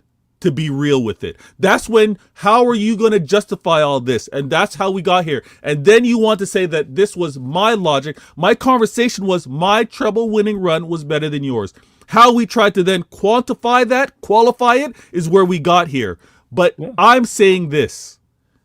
I happen to believe that season, what I had to do in addition, because it wasn't just one factor, but we got hung up on one factor because the way it happens on this show is we start going back and forth.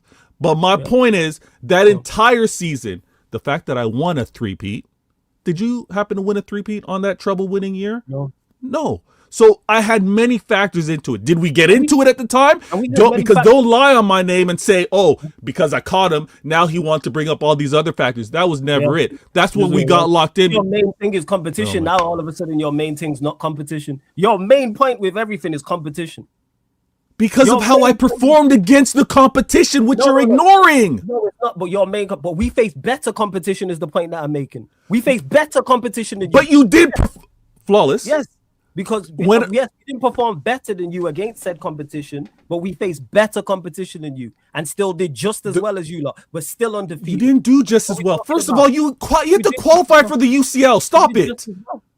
That's the season before. What are we talking about? That's the season before. What are we on about? Flawless. I'm gonna say it. That's the season before. What are we talking about? What's the season before? That's the season before. The reason why we had to qualify for the champs. That has no bearing on that team. The team changed. So what were you talking about? Oh, we had to qualify, and obviously that's because it was a different time as well. So, but that's no bearing on that side. The fact we had to qualify is nothing to do with that squad because the squad was different. Because we not add to? So what are we talking about here? And we had a tougher group than you, and we had tougher opposition in the knockout stages than you, which you tried to lie about, and then turn it into nostalgia, which is why we went down the nostalgia route. Because you're the only person on the planet. Find a different word. Find a different word to lie about, because I'm not going to be doing that. Find a different word to describe what the conversation was, and don't use lie, because it's going to be an issue, though. It's going to be an issue.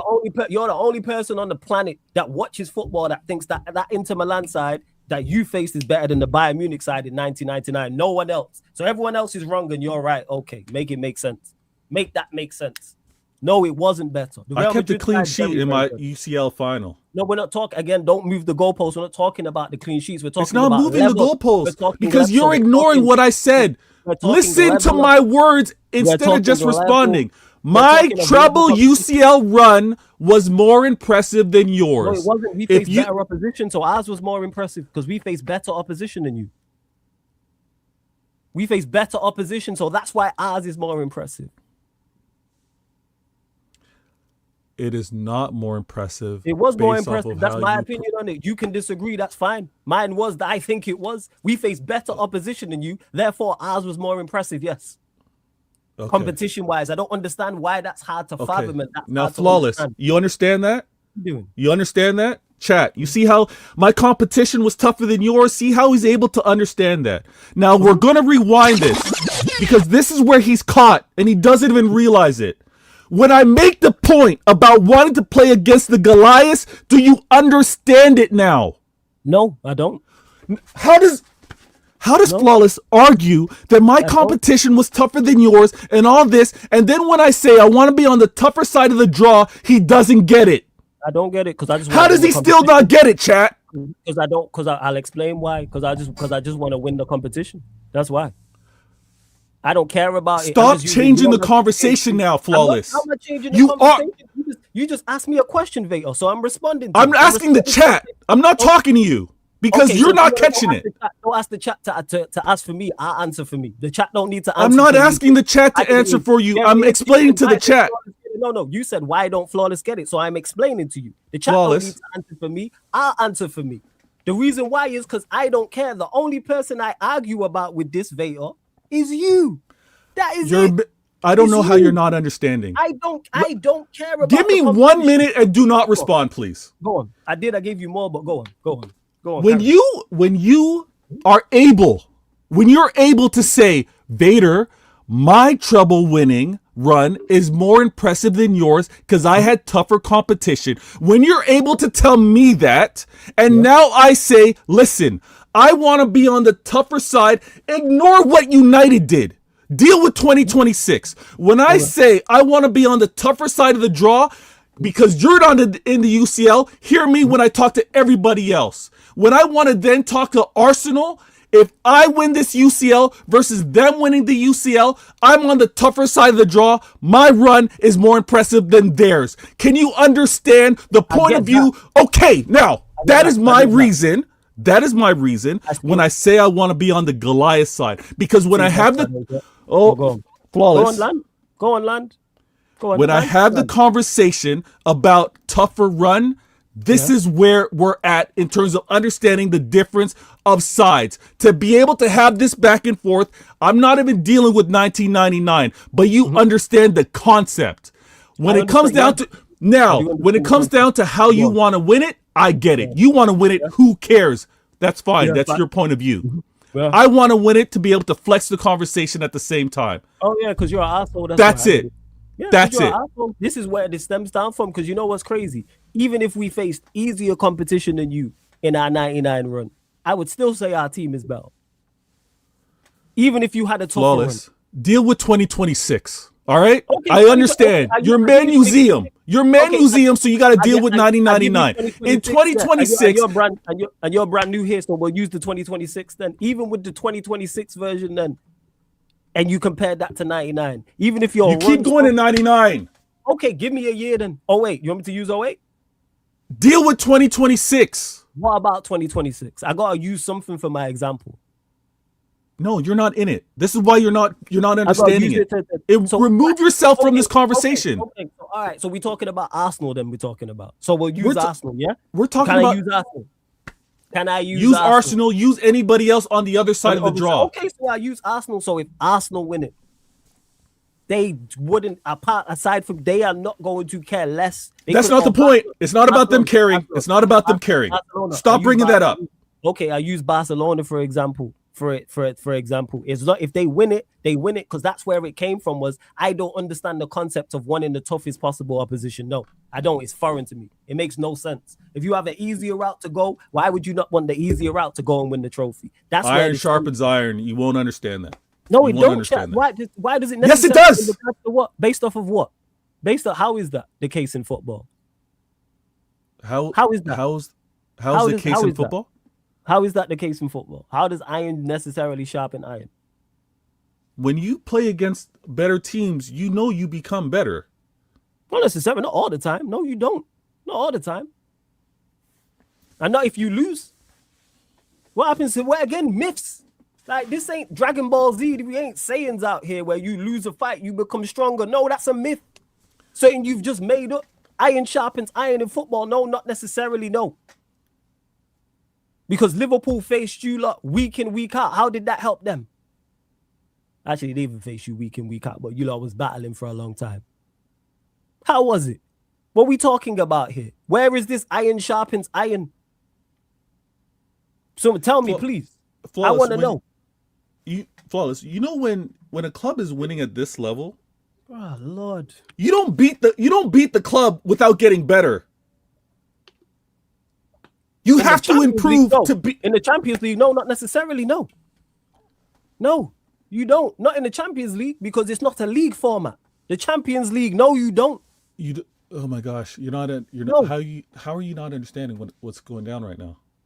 No, I'm explaining to you. You just said iron sharpens iron. Not necessarily in the If you're not good enough, you get knocked out. You can get not if you get a favorable run-in. Not necessarily. No. Yeah, okay. So you can... What are we talking about here? Flawless. What are we on about? When you're on the favorable run, you can be a lesser team and make it to the final. Yes. But when you make it to the final and you're playing against a better team, that's a problem. I want to be... They might have an off day. They might have an off day. Of course, that doesn't need to be explained. Of course, there's an off day, but that's my point. Is so why would you not want to increase? No, because that's like flipping a coin. I'm talking about when you have to raise your level, when you have to have your quality to get through the gauntlet. You're proven. Anything can happen on a one-off. Yes, we get that. It's a flip of the coin. It goes either way. But I just don't understand the concept of iron sharpens iron. Not necessarily, no. Because especially as well, there's no guarantee that the team you're facing play at their best. Of course not. That's my point. So how there's does more iron of a sharpen iron chance? if they're There's not more of iron? a chance of there's more of a chance of you having to be at a high level, at a high quality to make it through a side of killers. That is that is true. Yes. Fundamentally, that's all that That I'm is true. arguing. That I is true. get it. So that's I very- know that's it. very At the end of the different day, from you iron just sharpen want your club to raise a trophy. However, I'm different that way. I understand that. Yeah. I'm the only one, as you said, I'm the only one that wants to go through the Goliaths. I like that. I like to know what my club can. No. It's not, wait. Don't do that. It's you and Steve. Go on. Carry on. Okay, me and Steve. I'm the only one that want to see my club play at the highest level. I take joy in that. I take joy in realizing, oh, we're not good enough as the best that happened to be in the world. When we were losing to Real Madrid, I get that. I understand. Oh, you knew you weren't better than Real Madrid at that point. At the time, I was flawless. Two late goals from Rodrigo. I was better than Real that year. I didn't have the experience. No, I'm talking about beforehand. Did you think? I thought, even though you lot played well in the game, I thought you lot was going out. Of course, you ran them close, but I thought you was going out. But go on. Okay, you thought we were running. Okay, you thought we were going out. That's fine. It was so close; it could have gone either way. Yeah, it was close. it was late 90th minute with regards to Benzema and Rodrigo on how we went out. But I like that. I like to be against the best. I don't. And who did? Sorry, when you went out to Madrid that time, and then the time at your place, they went on to win the competition, right? Yeah. Yes. Oh yeah, because I remember saying to you, the winner of that, I think, wins the final. Yeah. and they Most beat you. likely. Yeah. So imagine you was on the other side of the draw, and they go out. You probably win the competition and have another Champions League. Imagine. I can imagine a lot of things. Yeah. So that's why I don't understand the logic of wanting to face the best when you don't need to. It's not a league format. League, I hear. Flawless, I get League, your you have- thinking. I don't agree with it. thank That's you. not how Thank I'm wired. All right, cool. I'm glad this is the first time City you said City I get won it. Yeah. City won it when they were supposed to win it. City won it having to go through Real Madrid and to have won it. That was our destiny. That was our path. Because when we won our first UCL, it was a treble winning, three-peat winning UCL. You should have won it more, to be honest, but that's a whole different conversation. Well, there's a shoulda. Everybody should have won something more. They say the same thing about your definitely. manager. No, we should have. But that's how it is. I say this. We underachieved 100%. We underachieved in that Yeah, competition. they say it all the We time. I was definitely favorites to underachieved. win the UCL before I even won the UCL. I was favorites to win the UCL just because I got Pep as a manager. Facts. That's facts. Yeah, because that makes sense. Why does that not make sense? Why can we not wait? Why can we not look at your manager, look at your team, and go, yeah, they're one of the favorites? Why is that crazy? No. One of the favorites, I get it. Favorites to win, I didn't get. Alright, It cool, wasn't. yo, It wasn't. okay, We were yo. one of the favorites. It was City should win the UCL. That was the conversation. One or two, you've been pretty much The every one-off, year I you've get. been there. It's a one-off of 3-4 clubs. I get that. We were said to be the ones to win the UCL. That's where I was like, this is silly. Who's talking football now? Every year you've been 1 or 2 or 3 or whatever. But yeah, like that's what I would say. Those Like pretty much those that like want that. those But those back to that it. want- Go on. You go. those you go. that are like looking at the draw and are surprised. I'm not surprised. I know that I know that this random generator was going to make things like this. And even Yeah, if man, you and wanted, you got what you wanted, and I got what I wanted. So spud me. You know what I'm saying? My G. yeah, it's all No good. spud. My G. There we go. No surprises. And just to clarify, people in the chat, me and Vea argue like this all the time. We cool. Make sure you subscribe to Vea Games TV. Yeah, we go on. listen. Yeah, I just got people because to new people, they might be like, "Yo, why are they going on like this?" This is just me and Vea, man. We family. Go on, carry on. Wait, are they saying that in the chat? Nah, I seen a couple in the chat like talking about it. I'm like, "Yo, relax. Yeah, only a couple. It's good. It's good." No. So the draw, no surprises. The fact that getting through Real Madrid then means I play against a not as good as Bayern back in 1999, but I got to play the winner of No, Bayern. They're better now because They're better now. Jump higher. According to you, you said they're better now. No, So they I'm can gonna use run your faster logic. and jump higher. I'm playing And against a using- lesser and I'm- Bayern. and The I'm using 1999 your- Bayern and were I'm better. using your logic. No. See, 2026 chat. Bayern You is see this better. guy? You see this guy? He's not gonna like me. He's not gonna like me bringing up the He's fact talking to that you. I'm playing against a lesser Bayern from 1999. Listen, Nah. I'm gonna You know run that why I line. do- I'm gonna run that line. You know why I do like the fact then? Because I can always use that against you. So yeah, I'm with it. I fucks with it. But according to your logic, they're better. They can run faster, jump higher. They're quicker. They're more, Yeah, I'll use your nutrition logic. and recovery, etc. The state of football sucks. 1999 was better, but Yeah, it if was. I get through Real Madrid, because you lot are on top. That's why. You know what I'm We're saying? not No, on top. All right, well, you contributed to this. That's what I it is. contributed to what? Yeah, you contributed. Wait. Hold on. Just for clarity. Joking. You don't think that this Manchester City of 2023 could play in 1999? I literally said yes. No, I needed the chat here. All right, now listen. When it comes down to you carry on, people, just to clarify, he knows the answer to that, and I said this to him. And when he was like, "All the teams are bad," I said no. The Manchester City side. Let me clarify this. Any Pep Manchester City side that's been at the highest level can play in any era. And there's other teams that have been in from 2020. Actually, forget 2026 because it's been woeful. But any teams from 2020, from last season onwards, that can go to other areas. Like, for instance, the PSG side, Real Madrid sides, Barcelona sides, Manchester City sides, Liverpool sides. All those sides could go and play in other areas. I'm talking about from an overall perspective, the others. That's it. That's what it is. That's all. Yeah. To be honest, as a Bayern fan, of course we are. Kimmich is better than Lothar Matthäus. Yeah, man, you better see. I agree with you and Vader, man. I agree with you and Vader, man. You lot are better. You know what I'm saying? You better now because you can jump faster and run high. You lot had the super soldier serum. This is what Flawless does. He'll simplify it. The whole state of football. The whole state of football. Coaching, nutrition, analysis, fitness, even understanding the game, even the eye in the sky. Look at all these kids that are able to watch technique, watch patterns of play, watch movement on tablets. There's so much more consumption of football. I happen to believe that players know a lot more now than they did back then. Mm-hmm. I think you can also look at how much widely spread visually you're able to consume football, so you can see a lot more flaws than what was captured back in the day. But it's a conversation for another time. The draw and the side that I'm on, I've got the gauntlet of death. If I'm able to do the madness again, if I'm able to go through, yes, Barrio, Chelsea sides, yes, Chelsea sides as well. Sorry, go on. Yes, if I'm able to get through Real Madrid, that's first. Then I gotta get through Bayern Munich or. Who do Bayern play? Atalanta. Bayern Munich should be getting through that. So I'm most likely having to face Vincent Kompany. After Vincent Kompany, then I got to play the winner of whoever comes out of the PSG. And I'm thinking PSG, Chelsea. PSG, Chelsea, or Liverpool. Oh, yeah. I'm on that side. Drama again.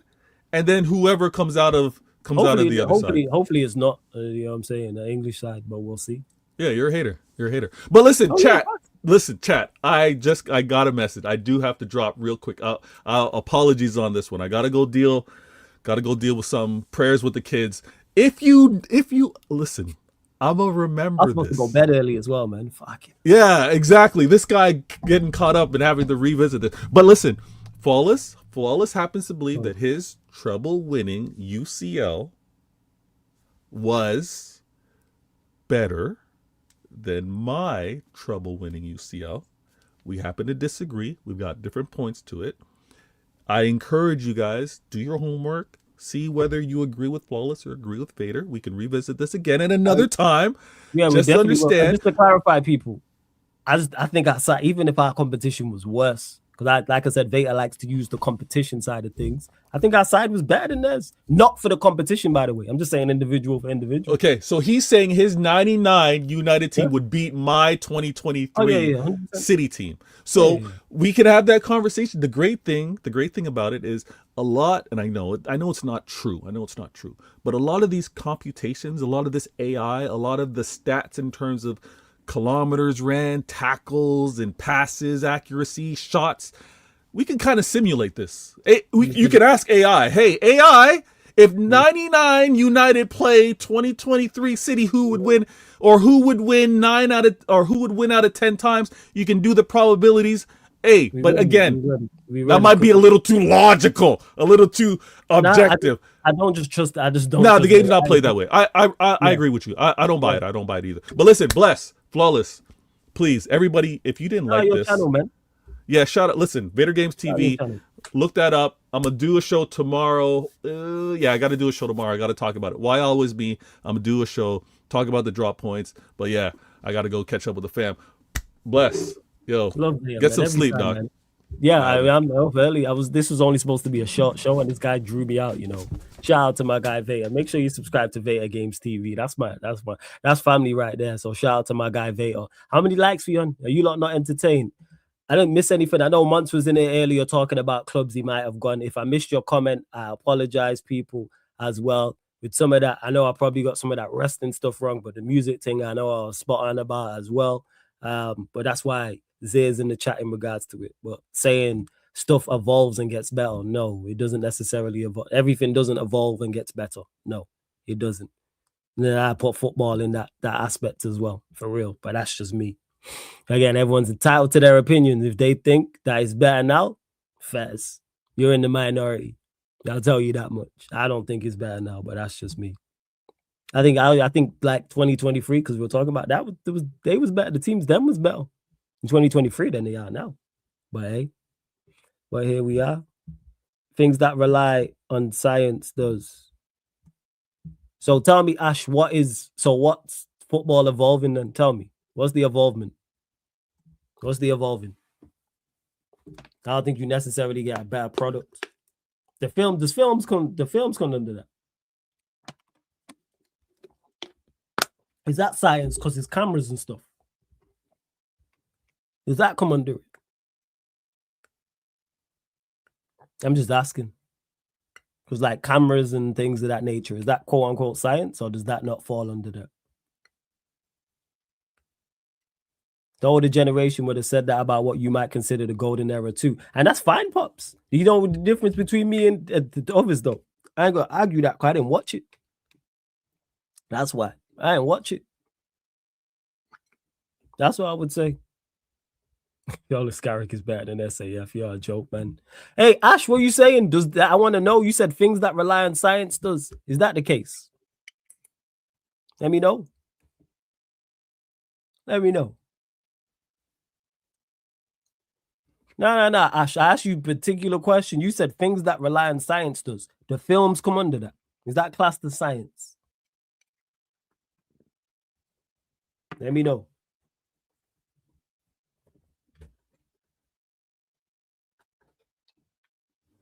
I just think you get golden errors in regards to things.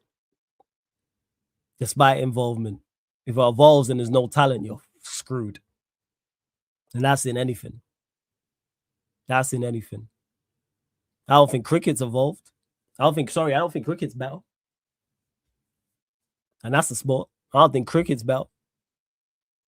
Don't mean there's not talented individuals, but I don't think cricket is better. How many GOATs are in football right now? How many all-time greats are playing the game right now at the highest level? How many legit people we go and say, oh, you're in the Hall of Fame?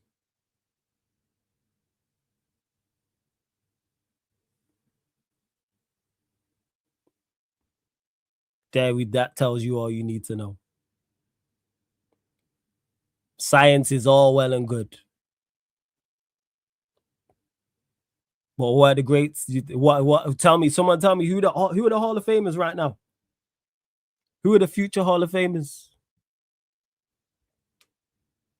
Okay, cool. So you're saying the film side of things. So, all right. So even though it's evolved, the creative aspect. So even though we can shoot, directors and cameramen and camera women can shoot better, films are not better. So why is that? Even though cameras have evolved and everything's evolved, why are films not better? Why is there less classics now? Why is that the case? Even though it's the science side of it has evolved. Because like the same way in football, you can run faster and jump higher and nutrition and recovery and all this. Same with films. You can record better, film better, 5K, 6K, and do all of these crazy things. So why are films not better? Because I'm sure, to Veta's point, directors who are around now are still around then, and producers and writers and actors and all them things. So why are we not getting no classics?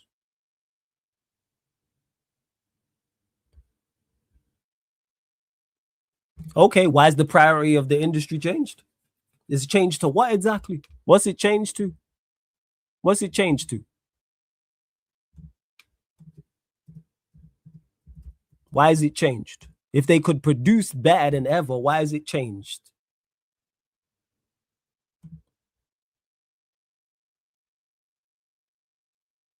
Because the views are on their phone, so you've made the plots way less engaging, but it's evolved though. So is this bad? So is it has the industry? So we're saying is even though it's evolved, it's hurt the industry.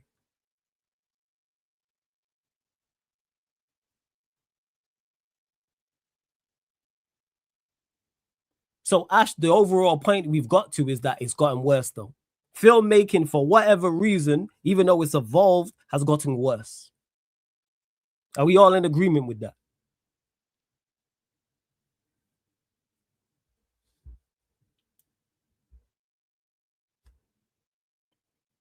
So we're all in agreement with that because that's evolved. Streaming is a part of evolving. I can tell you're right. So it's evolved, but it's made it worse. This is why this is a whole myth and nonsense about certain that's evolved, is it? Yes, but how does that anything to have to do with football? Ash, no. What we're talking about is the original point you said anything to do with science, has science involved with it. If it evolves, it gets better. Then this is not the case. Because of the science involvement of films, it's gotten worse. Because films have gotten worse. So I'm just dispelling that myth. Because Veta said the same thing. Oh, things evolve and get better. Well, that's evolved and got better and it's worse.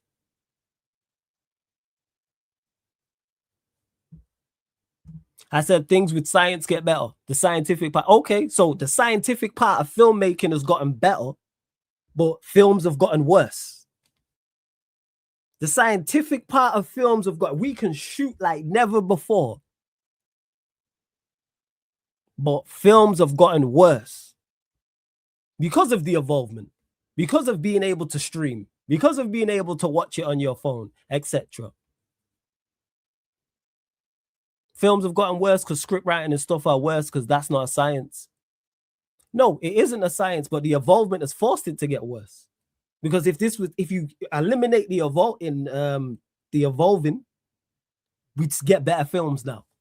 If there was no streaming and no Netflix and all these things, we would get better films now.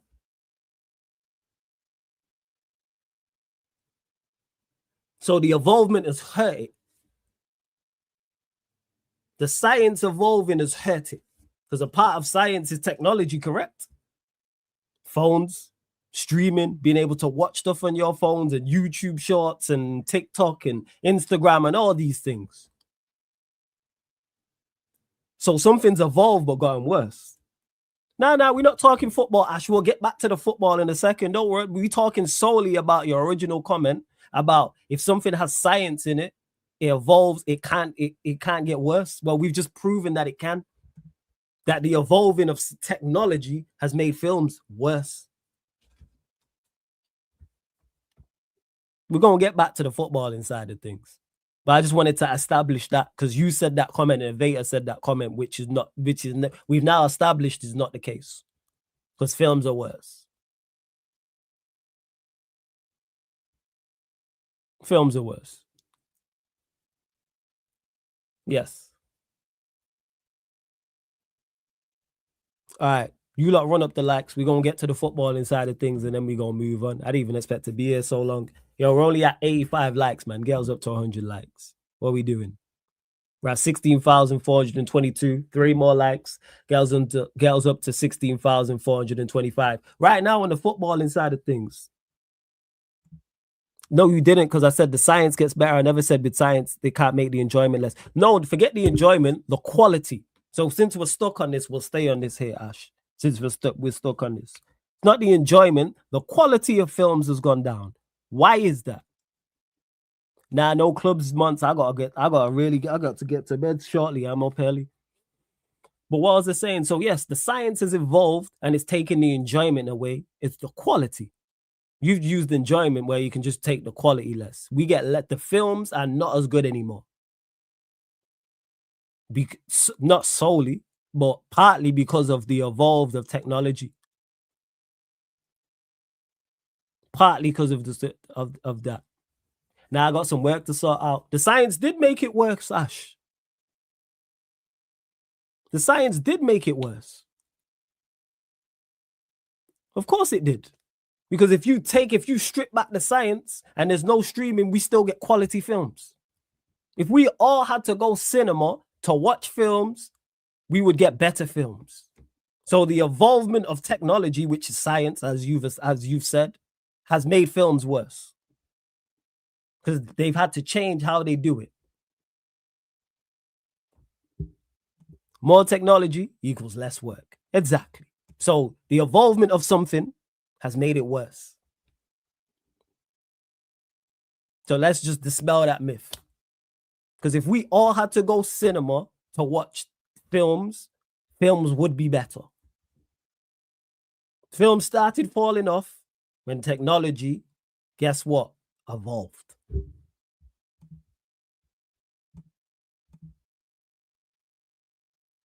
Wrong, if you give a top quality script, the movies would be 1,000 times better than any classics.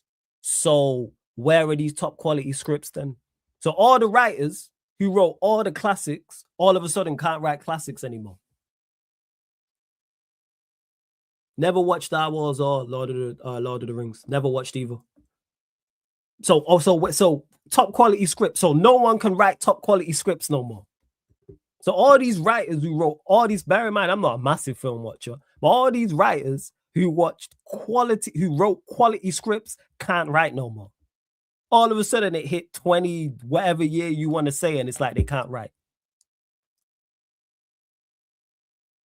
It hit 2020 and they all just stopped. The hundreds or thousands or whoever all stopped. And because Monts works in this industry, still know there are still quality scripts and films. That's the point I'm getting at. There are still quality writers out there. There are still quality films out there. What are we doing out here? No, don't move the goalpost, Ash. We're talking strictly about now. Can you answer my question, please? You're saying if you give a top quality script, so you're telling me there's no top quality script writers anymore. So no one's writing quality scripts at the rate they are, at the rate they was. Because how can we get less classics now? Why do we get less? That's the question I'm asking you, Ash. Why do we get less quality now? Why is it as soon as technology evolved, films got worse? From an overall perspective. I don't know how we ended up here, people, but we ended up here. How? I just want to dispel this myth that's just so something evolves, it gets better. Because the film industry is not the case. But man want to argue me this point. Why? I don't know. Because we could have moved on to the football. But we'll stay on this. I want to know, why do we get less classics? There are one of those products are better and those products are better than the older ones. So there's more classics now, Ash. You're saying there's more classics now in the past 10 years than there was in the 10 years prior to that. Also, saturated film market makers making it harder to break into the industry, starving us of new talent, which also equates to new ideas. Same with people with the big budgets, basically. Franchises that happened in the 80s and 90s that are still going on today have gotten worse as the movies go by. Star Wars has gotten worse. I haven't watched Star Wars, so I don't know. But you're saying Star Wars has gotten worse. Ash, do you agree with this? Has Star Wars gotten worse? Because you asked me about Star Wars. I'd never watched Star Wars. But that's to any Star Wars fans in the chat. Has Star Wars gotten worse as they put out more films? You don't know better than me. I've never watched Star Wars ever. Yes, Ozzy, big up, man. We do need to do a show. It has been a minute. I hope you're blessed, man. Hope you're blessed. I'll get you on. You already know. Okay, so technology's evolved and Star Wars has gotten worse. And films have gotten worse. Toy Story has gotten worse. I'm a big Toy Story fan. I love Toy Story regardless. So I've not really sat down and compared it like that. I'm watching one as an adult and then compared to when I'm watching it as a kid. But there was a show, Andor, which is better than anything which released. So that's one you're talking about. I'm talking about multiple classics. Why is there not multiple classics? Why is there no longer multiple classics anymore of various films, not just a franchise, various? Because before or prior, and I'm not even a big film watcher, there was plenty of classics. So why is there not? If the technology's evolved, it should help. But it seems it's hindered it. Toy Story a bad example because the graphics were ahead of its time. First.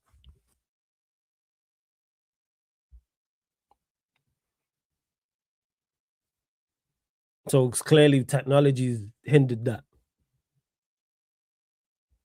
Same way how people could argue technology's VAR is hindering football, but that's a whole different conversation. It's a whole different conversation. Because of attention span, now you have a million different things, so things don't stay in the what? Stay in the thing for long. So it's people. So, but if you make classics, people will take time for it. You just mentioned, what is it called?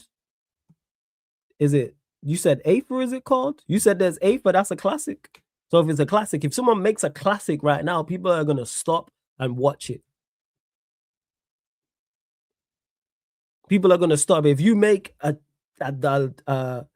instance, because series is like that, people will stay. So for people who like, that's nonsense. That's, you know what? I completely disagree with that. Because series is like that. People will sit down and watch a series as if it's fire.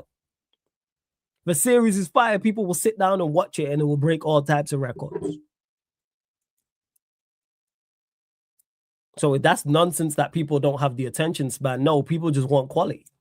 And the quality's gone down since the technology's gotten better. Every way we cut and slice this, it comes back to technology has evolved and making film get worse. Because people will sit down and watch classic films and classic series, new series. What are we talking about here? I mean, if you're going in that sense, there are more movies that have crossed $1 billion now with inflation than there ever was. So will you say there are more classics now? No, and you don't think there's more classics now. The same way there's more artists doing more streams and selling more numbers than ever before because of streaming platforms like Spotify and iTunes and Tidal, etc. But them artists making classics? No. There's more classic albums and classic tracks back in the day than there is now. Same way there's more classic films and stuff right now. We're not talking the money side of things because there's more money in music right now than there is ever before. More music than ever before. But is it better? No. General consensus. What do you define a classic? A film we all go, hey, this is exceptional. General consensus will say, hey, have you seen such and such? Top quality film. For example, Training Day. I'll just use that as an example. Exceptional film. Exceptional actors. That's what I define as a classic. Something that lives the test of time. Training Day, I think, came out 2001, and it's 2026. So that's what I would say. And I'm not a big film watcher, but yes. Classic by definition requires time to me. You can't have a classic now without 10 years of being in the conversation. You know when certain things are classic. I disagree with this again. There's certain shit you watch and you go, oh, this is something special. Same way there's certain tracks you hear and you go, oh, this is something special. First time I heard Get Rich or Die Trying, I was like, yeah, this is a classic album. First time I heard the Marshall Mathers LP, 01. Classic album. What are we talking about here? Snowfall's not been out 10 years. Classic. Never watched Shawshank Redemption. Snowfall's a classic. Slow Horses is just dropped. That ain't 10 years old. That's a classic series for anyone that's not watched it. Go watch it. Exceptional. That's it. So no, you don't need 10 plus years to have a classic. There's certain things that you look at and you go, yeah, what, Shawshank Redemption? I'm just not a big film watcher. What's the genre though? What's the genre? Like, what does it fall under? What are we talking about here? People called it the greatest movie of all time. Not one person rated it when it came out. What's this Shawshank Redemption? There are exceptions to the rule, and that's back then, whenever it came out. The point is that I'm making stuff. Let's stop moving the goalposts. Like, where is the classics right now? There ain't no. Where are the signature ones? What's the biggest film of 2025? Or top 10? And like I said, I'm not even a film watcher like that. We watched Infinity War and went, yeah. Quality. So Ash, back to the original point, because we're going all over the place. We get less classics now. We get less quality now. Films are not of the level now that they once was. Rush Hour is ridiculous, yo. Love Rush Hour.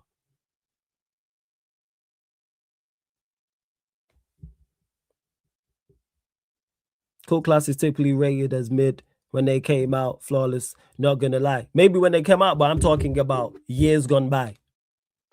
So what's a mid one now that we look at and we go, yeah, that might be it in a 3-4 years.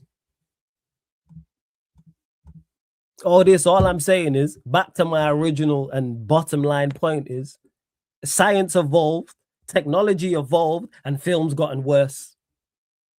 For me, someone who's not in films like that, series didn't. So how come films did, but series didn't? Series haven't dropped off. There's series that I knew that I like, and there's classic series that I love. So how come I can watch Raising Kanan and say, yeah, classic, and I can go back and watch The Wire from like over 10 years ago whenever The Wire dropped and say classic? I'll just not even say classic. Too strong of a word. Quality. That's what I use. Forget the classic world. Quality. Where you go, oh shit. I can watch certain shit and say, hey, quality. Yeah, watch The Wire. Wire is quality. Same way Breaking Bad. I watched the first season after it got going and was like, quality. And it got better. And that was how whenever it dropped. What are we doing out here, man? So no, to establish the point, no. And where was we at? Back to the football inside of things. Man said I'm finishing Walking Dead. I'm on season 5. Where was we at? Football. Yes. Our players more athletic now. Yes. Recover better, nutrition, all of that stuff. Yes. But where the GOAT to the game? Where the GOAT to the game? Football. Where are the GOATs of the game? The Penguin series was fucking exceptional, Mario. Exceptional. Watched it once and said, yeah. So where's the films like this is what I'm saying. Because we all universally go and say, hey, you know what? Go and watch such and such. It's fire. My chat put me onto it all the time. Hey, the series is cold. Go and watch such and such. Like, what we doing out here? Right, where we at anyway? Yeah. Future GOATs, Ash. You can have future GOATs. What are we talking about here? Telling me Lamine Yamal is not a future GOAT. And we look at him, we go, yeah, you going to be one of them ones. Now, Pedri's not one of them ones. Vitinha's not one of them ones. Big up Fats as well. What we doing out here? See, that's the difference. You can't do this in this era. You go back and check the 2000s, you can do that. It's littered with it. Littered with it. Littered with players. Littered with players. All right, so if there's so there are so many. So name them, Ash. Who are the future GOATs? Who are the guys we look at and we go, yeah, you gonna be an alter, you gonna be an ATG, you an all-time great, you there. But we can only go off what we've seen so far, and we ain't seen something like Yamal in a minute. Vitina's there, Pedri's there, Yamal's there. Goal scoring wise, Haaland's there.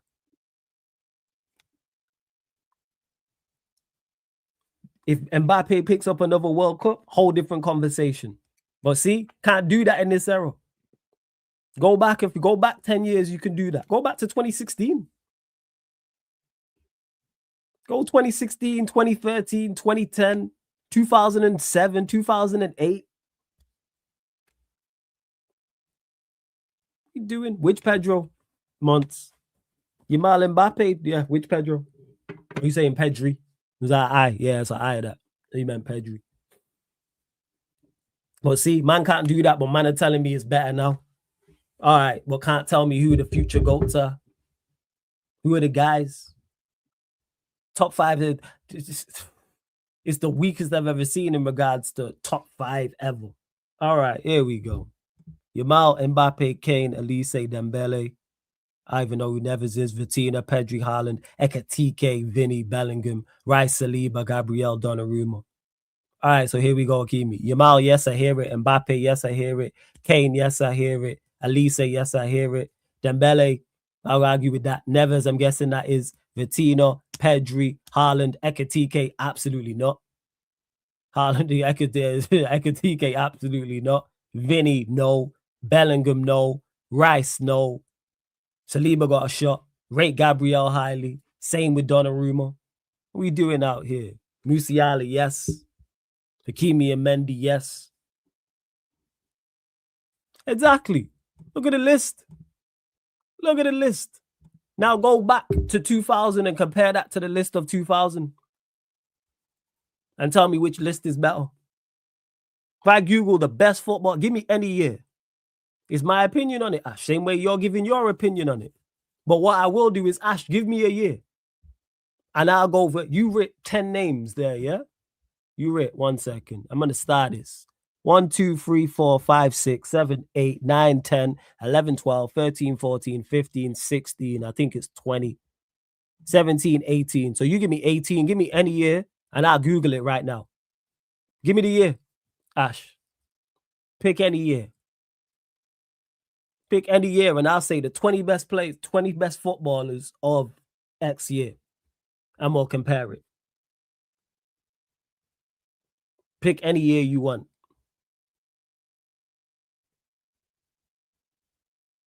Any year. 2000, 01, 02, 03, whatever. 05. All right, cool. Let's go.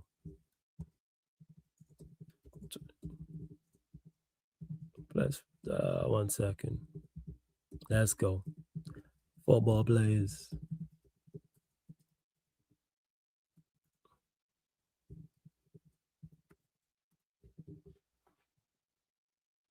All right. So here's the list 2025. 2000. You lot do the math and compare the list. So this is just me. Just type this into Google right here. You can see it right there. 20 best footballers of the year 2005. So this is 20. Ronaldinho, Frank Lampard, Steven Gerrard, Thierry Henry, Andrei Shevchenko, Samuel Eto'o, Kaka, Gianluigi Buffon, John Terry, Janino, who played for Lyon, Claude Makélélé, Peter Cech, Didier Drogba, Adriano, Zlatan Ibrahimovic, Michael Ballack, Zinedine Zidane, Cristiano Ronaldo, Paolo Maldini, Juan Roman, Riquelme. You lot tell me which list is better. No, actually, Ash, you tell me which list is better. The list you wrote or this list? You tell me which year you think's better. The list you wrote or that list there on the screen? And actually, to the chat, let me know. Which list is better? Which 20 players is better? So this is the list that Ash put up. 1 second. Hold up. You lot tell me. That's 2005. And bear in mind, I didn't pick that year. Ash picked that year, by the way. So, shout out Grim as well, man. What are you saying, Grimothy? Man, just think I just be talking for talking's sake, you know. So I'll say it again. So this is Ash's list right here, or part of it. Lamine Yamal, Kylian Mbappe, Harry Kane, Michael Olise, Ousmane Dembele, Ruben Neves. No, Neves, that was PSG. That's still Vitinho, Pedri, Haaland, Ekitike, Vinny, Bellingham, Rice, Saliba, Gabriel, Donnarumma, Hakimi, and Mendes. Now, this is the list of 2005. I'll go through the names again. 1 second. Ronaldinho, Frank Lampard, Steven Gerrard, Thierry Henry, Andrei Shevchenko, Samuel Eto'o, Kaka, Gianluigi Buffon, John Terry, Janino, who played for Liverpool, Lyon, Claude Makelele, Peter Cech, Didier Drogba, Adriano, Zlatan Ibrahimovic, Michael Ballack, Zinedine Zidane, Cristiano Ronaldo, Paolo Maldini, Juan Roman Riquelme. Which list is better? This is to everyone in the chat. The list of 2026 or the list of 2005? You lot tell me.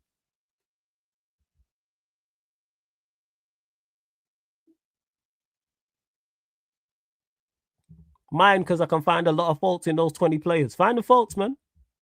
Find the faults in those players. Find the faults of Ronaldinho and Frank Lampard and Steven Gerrard.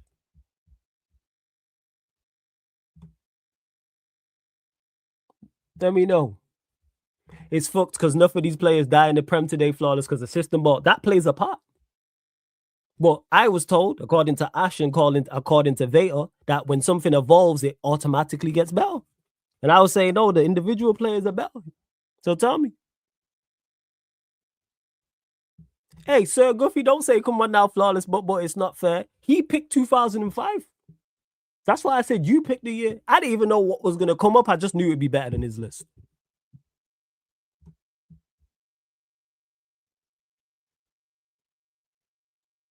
And I rate his list, by the way. That 2026 list is a very, very good list. 110%. Don't ever get it mistaken.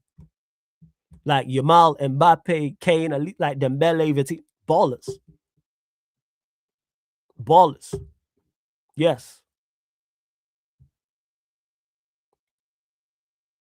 Hey, Ash, pick another year. Any year you want. Pick another year. Any year you want, Ash. You picked 05, pick another year. Pick another year. Just pick another year. That's all I want to know. Is Lizarazu better than Ash? Choose any year. I've not even Googled it. So go on, pick another year. And I'm going to close out. I actually need to get some rest. We're supposed to be on here this long.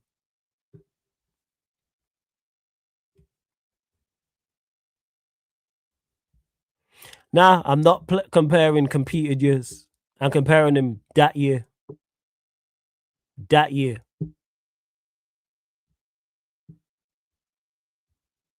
So they weren't finished at that point. Ronaldinho in 05. I think he had his best season the year after that. Frank Lampard wasn't finished in 05.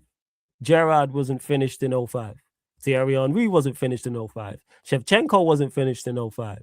Eto'o went on to win 2 trebles after this, so he wasn't finished. Kaka, I think, won a Ballon d'Or. Was it a year after that or 07? John Terry wasn't finished. Buffon, I'm surprised. I think he's still playing now. Makelele carried on. Cech carried on. Drogba carried on. Adriano carried on. Maldini's the only one who had a full career at this point. Maybe Ibrahimovic as well. And we're comparing just talent. Forget career. Forget career. We're talking individual for individual.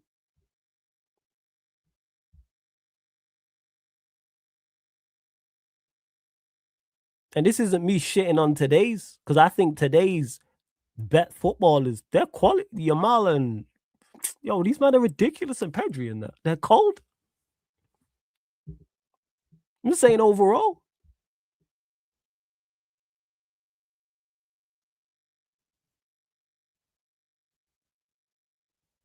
Wait, this is where they get caught up. We're comparing quality. That's not the convo you said, not legacy. You see how shit changes, Kev? Now it's all their full careers. Nah, we talking just quality. Forget what. Oh, we just use Shevchenko. Forget what we was at in 05. We're not comparing just that year.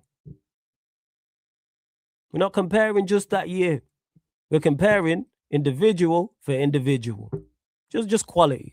So you can get either of the two play. You can pick either of the two. Who's better? Why are we acting like we don't do comparisons all the time? But no worries, Ash. Pick another year, man. Pick another year. Any year. Just not 2005 because we've done that. Pick any other year.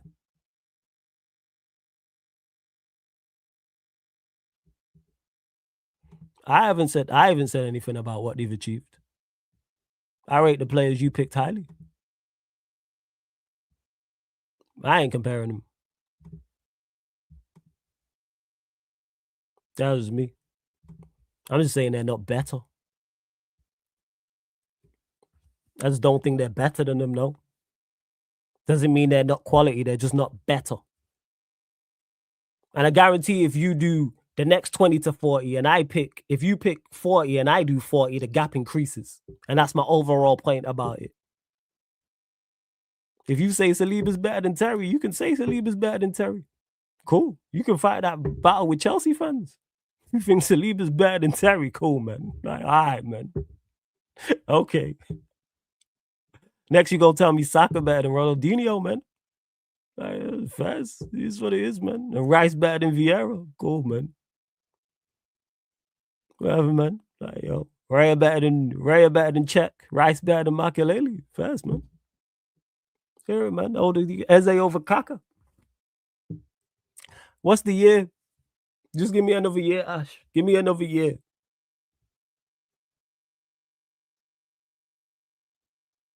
Dogu definitely better than Hazard. I'm with you on that, Kev. Has Hazard ever scored a banger at the Emirates? Or volley against Newcastle? Or got capped for Denmark?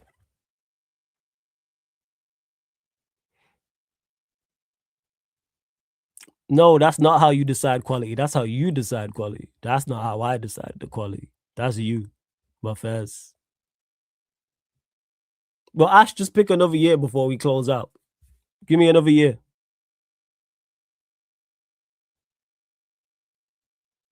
Once I get the ruler out, we have to see you jump high. Hey, Kev, stop it, man. What are you telling me, Grimson? Hey, Grimson, you're Arsenal. Saliba over Terry. What are you telling me? You think Saliba's better than Terry?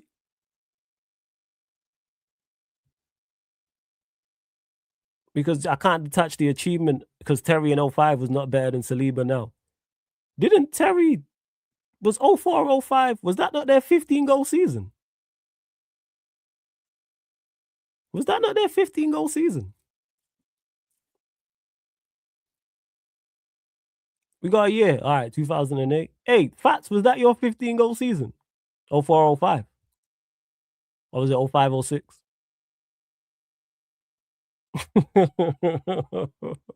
So John Terry was a part of a centre-back partnership that broke the record for goals conceded. All right, man. But no achievement. All right, 2008. Cool. 1 second. Let's see. 2028. Cristiano Ronaldo, Lionel Messi, Fernando Torres, Iker Casillas, Xavi, Xavin, David Villa, Kaká, Ibrahimovic, Steven Gerrard, Wayne Rooney, Puyol, Ramos, Ribery, Samuel Eto'o, Drogba, Lampard, Rio, Marcus Senna, Gianluigi Buffon.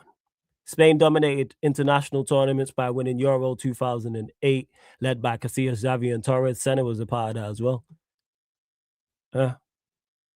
Again, Ronaldo, Lionel Messi, Torres, Casillas, Xavi. Oh, yeah, Xavi went on a madness with Zenit, didn't he? Villa, Kaká. All right. Jesus. All right, man.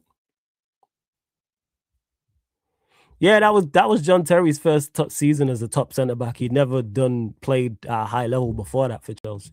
Never. Yeah, you're right. You're right, man. John Terry had never played... 04-05 was John Terry's breakout season. He never played at a high level for Chelsea before 04-05. Nah, never. He was never good before that. He was never considered a top centre-back before that. Yeah, you're right. You're right.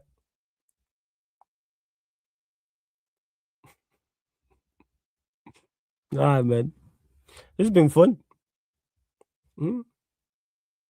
He played at a high level. He wasn't top 2 in the centre-back in the league before, mate. But what's the level of the league in regards to centre-backs? He's not top. Saliba's not top 2 now. He ain't better than Van Dijk or Gabriel. Yeah, John Terry was terrible though. He was dreadful. But hey, fairs, man. Where was the list? I got too many tabs open. There it is. So wait, why are we mentioning John Terry's like, where is he on the list? Shit, he ain't even on the list. Oh yeah, because you just mentioned him. All right, centre back on the list. Highest centre back is Puyol. That's the highest centre back on the list, Carlos Puyol. So is Saliba better than Puyol? In 08.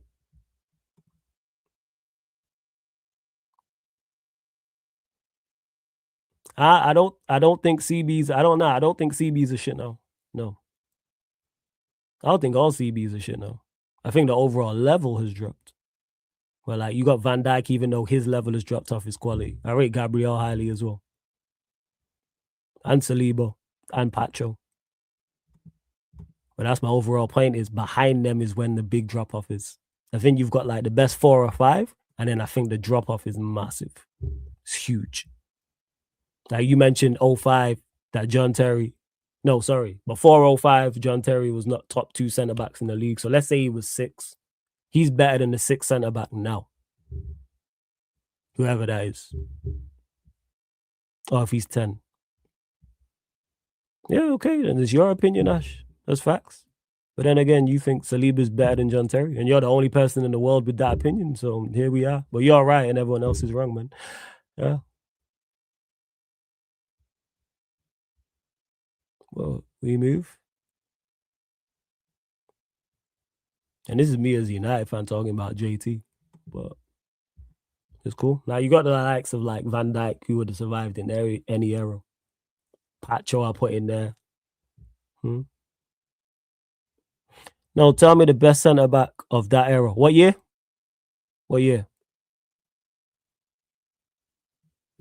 And just because you won a Champions League doesn't mean it was. Tell me the list since there were 50 CBs per team in the Prem. We're not talking Prem, we're talking overall football. Give me a year. Give me a year. What year do you want to know? 05. All right, cool. 1 second. I'll just type it into Google and it'll pop up. 1 second. Hold up. Bear with me. Let me close some of these tabs. There we go. Let's see what comes up. 05, yeah? 20 centre backs. I do both years, actually. I do now and then top 20 centre backs in the world 2005. And then I do top 20 centre backs in the world in 2026. Is that fair? Yeah, we'll go 2026. In the world in 2026.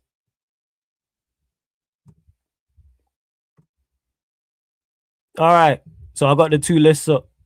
These are the 2 lists. Oh, this is just a call. This is just straight AI, people. This is just straight AI. Yeah, he's a scrub, man. He's a scrub. Man, I'm seriously trying to downplay Terry. So these are the 2. So 2005, these are the top 20 centre backs in 2005. This is according to Google and AI. Nesta, Cannavaro, John Terry, Lucio, Yapstam, Rio Ferdinand, Lillian Thuram, Maldini, Puyol, Ayala. Oh, I forgot about Ayala, bad boy. Campbell, Walter Samuel, William Gallas, Jamie Carragher, Colo Torre, Chris, Kovac, Carvalho, Ivan Kadroba, and wait, is this Lucio? Yeah, that's Lucio. Repeated due to high status. And Vidic, the same emerging.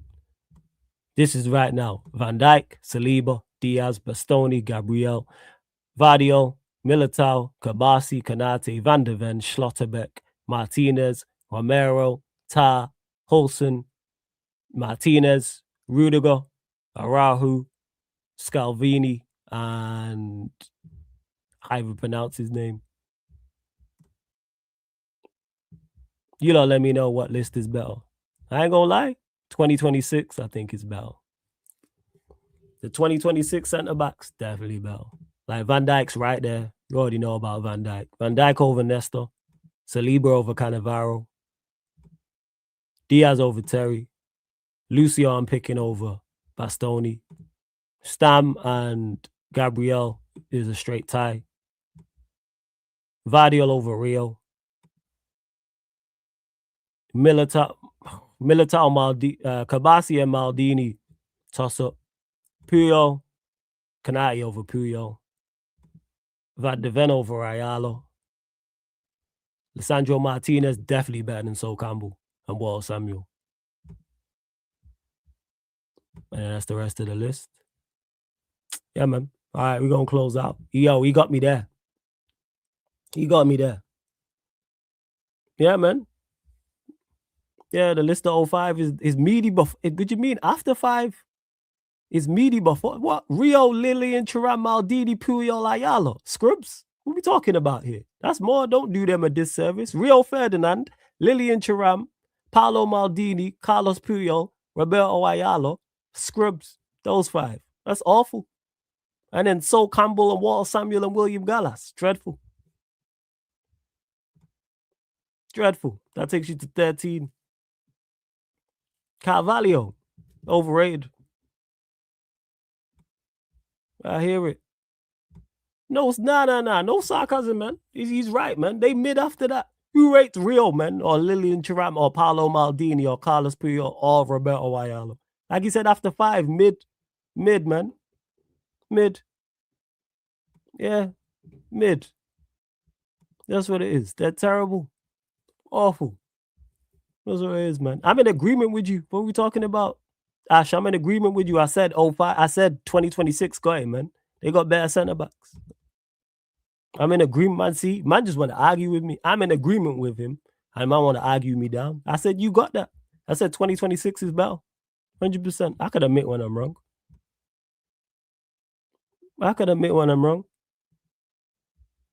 After 10, you said. Yeah, after 10. All right. Sol Campbell, Walter Samuel, William Gallas, Jamie Carragher, Colo Torre, Chris Kovac, Carvalho. I said this. I agree with you that Jamie Carragher's mid. Sol Campbell was overrated. Walter Samuel weren't all that. Gallas, nah. Colo Torre wasn't that good. Neither was Chris. I ain't gonna lie, I don't remember Kovac. Carvalho overrated. Carried by Terry. Cordroba wasn't that good either. And I believe this, and Lucio. Oh, yeah. Terrible. Definitely mid. Whereas Van de Ven, Schlotterbeck, Lisandro Martinez, Christian Romero, Tar, Holson, Martinez, Rudiger, Araujo, Scalvini. Wash them, man. I'm with you. Wash them, man. Right, what are we talking about here? I'm in agreement with man, and man want to argue me down. Mid after, yo, he said after 10 mid. Sol Campbell, Walter Samuel, William Gallas, terrible, man. I hear it. Lucio and Cordroba and Carvalho. Yeah, mid. Yeah. Riddich can't tie Romero's boots. See, now man's quiet. I agree with him. See, man is just here to argue me. I agree with him, and it's a problem.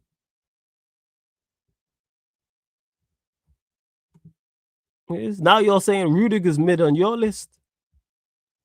But that's why he's 17 anyway, so it don't matter. He's only 17 of 20.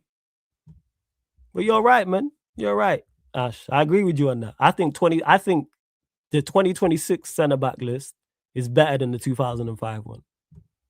Like from top to bottom. Even the 5 to 10 is a toss-up. And then 11 to 20, they washed him. Like Lucio, dreadful, man. Overrated, man. Yeah, it's an AI list. That's all we can go off. We can just go off an AI list. Yeah. Like, that's it. See, I agree with man. A man still want to argue me down, you know. But I can admit when I'm beat. Definitely, man. 100%. Like, Van de Ven, Schlotterbeck, Martinez, Romero, Tar, Holson, Martinez, Rudiger, Araujo, Scalvini. I don't know the Torino center back. But that 11 to 20 is cooking. Let me make sure I share that. You lot can see this. Who's doing sarcasm? I agreed with you. So wait. I disagree with you and I'm being serious. And now I agree with you and it's a problem. Yeah, that's why Lucio was like 20 on the list. Yeah, he was 20 on the list, Lucio. There's a reason for that. Overrated RSV. But man think I'm doing sarcasm, so I disagree and we argue. I then say, hey, you know what? I was wrong. You're right. And man now saying I'm doing sarcasm. Why is that? Why don't you believe me? This is just how I talk the whole time. I agree with you. You said 10 to 20. The 2026 list has got it. I agree. Why is that so wild?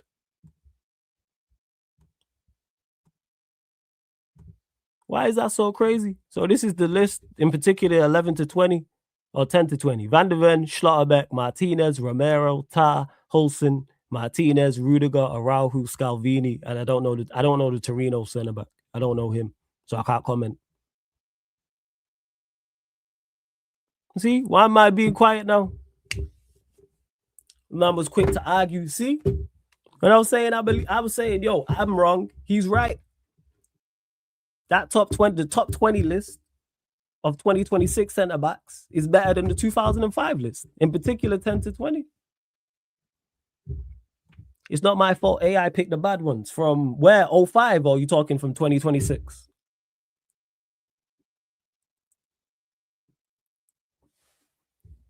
Like, from where, Ash? Which list? Which list are you unhappy about? I think they're good lists. I think they're very good lists. What's the problem?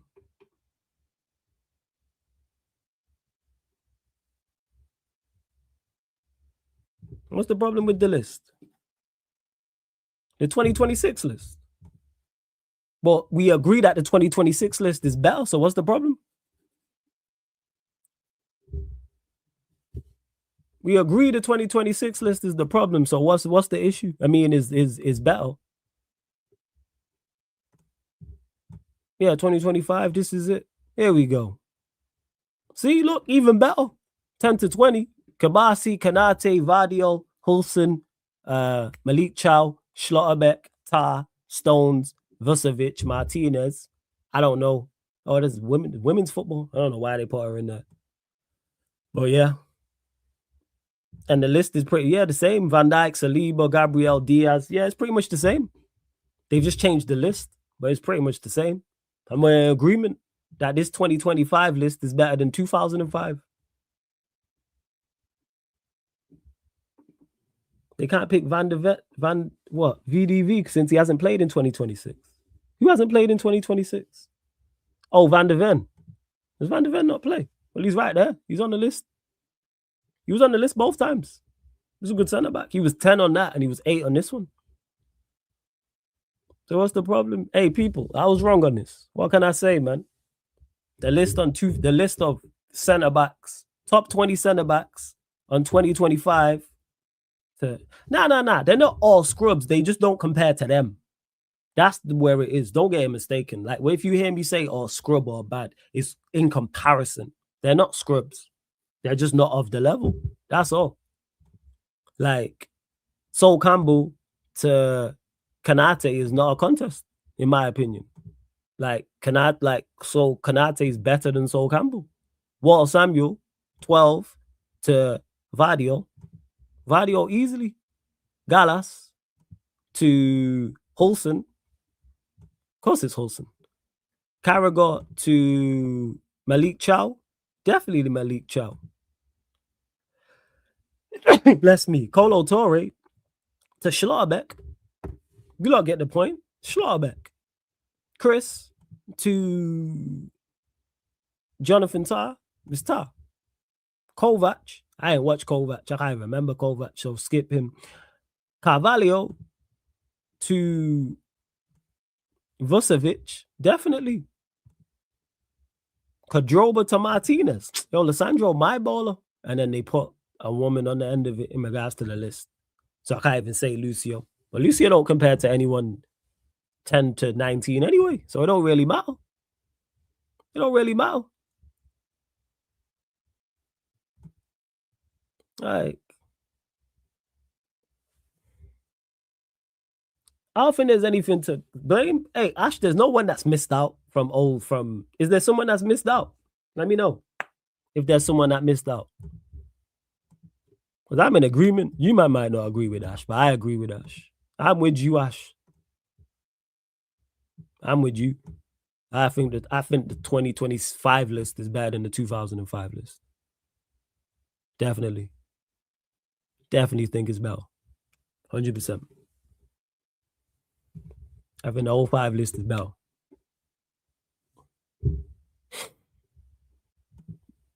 That's what I would say. And if it's 2005, it's not going to do 05, 06. It will be 04, 05. It'll be 04, 05. That's what it will be. So it won't be, when you put 2005, it won't be 05, 06. They'll talk about him from the start, from 2005, like the season start. So Maldini would have played however many games he played. So, yeah. Why what? Why did you miss? Are you talking to someone in the chat? Why what? Why what?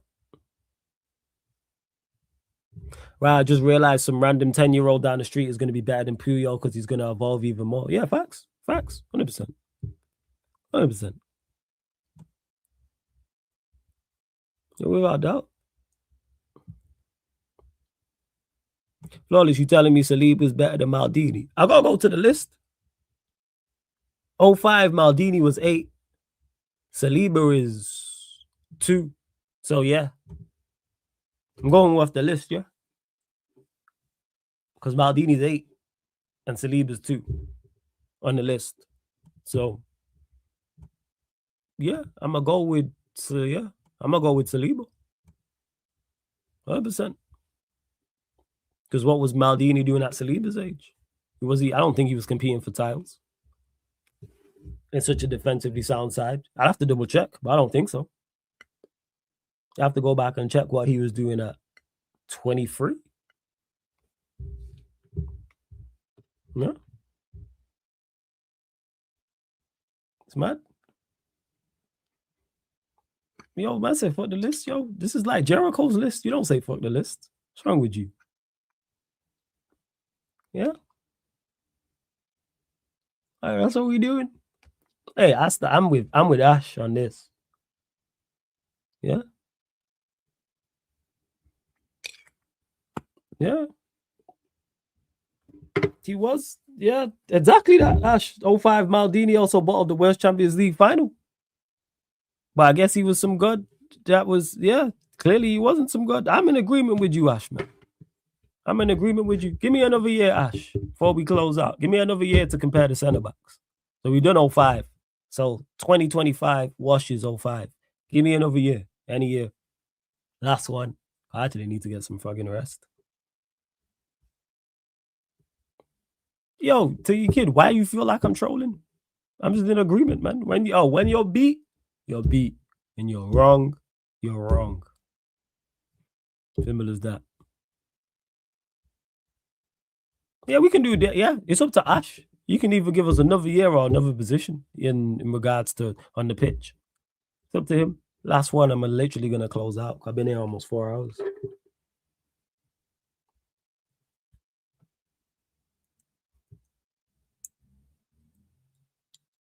Nah, Kev, I'm going to ask him. I'm going to ask Ash. But Saliba's playing a final. Don't do that, East. Saliba's playing a final in like 2 weeks. And they got a great chance of making the FA Cup final and have a great chance of making the Champions League final as well. So you could play 3 finals this season. I'll leave, man. I think I'm trolling. There's no point because you're comparing finished careers. Who's comparing Ash? Me or people in the chat? I agreed with you. What am I talking about? I'm in agreement with you. I said 05 is better than, I said 2025 is better than 2005. So I agree with you, and now it's a problem.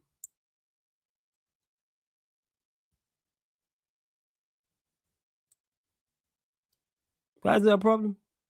See, I think a lot of people just want to argue with me. Unless he's not talking to me. Because we were just talking talent for talent. I wasn't talking careers. I was talking talent for talent. So give me another year. We can stay with centre backs or we can go to somewhere else.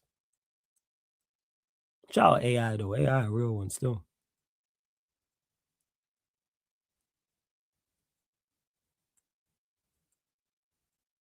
No. Why both? Both what is fine. Why is it both? Why is there now an issue? Why now I agree with you. Why can't we continue the conversation? Why now I agree with you, we can't continue the convo? Saliba could play in the final though. He could play Carabao. Well, he's gonna play Carabao Cup. He could play FA Cup and he could play Champions League. Hey, shut up, Si. How about that? What are we doing? Who's rating me? Is it gonna? That's why I know why Ash don't want to talk. No. We had plenty to say when I was talking to Vader, and plenty to say when I was talking to Vader, and I couldn't get to the chat. And now he don't want to talk. Why? Give us another position. This is an interesting debate. I'm trying to learn. Like I said, 2025 better than 05. Kevin letting it go. It is. So Ash, do you think 2005 is now better than 2025? So that means we switched. Mad. Because now he thinks 05 is better than 2025. And I think 2025 is better than 05. But hey, ho, we move. Big up to yourself though, Ash, man, every single time. I'm literally about to close out, people. Are we turning? Who's turning on Carrick already? Carrick? Nah, I ain't turning on Carrick already. Ain't got that straight. I've not. Definitely not. What about 2010, my guy? Big up to everyone joining over from the raid. I'm literally closing out. I'm not gonna lie. I'm literally closing out. Let me see who's live. Someone gotta be live. Fuck, he's no one live. Oh shit, AN Sports. Hopefully he's live. He's staying live. How long has he been live for? Yeah, I'm gonna tell him to stay live. I should be able to redirect to him, I think.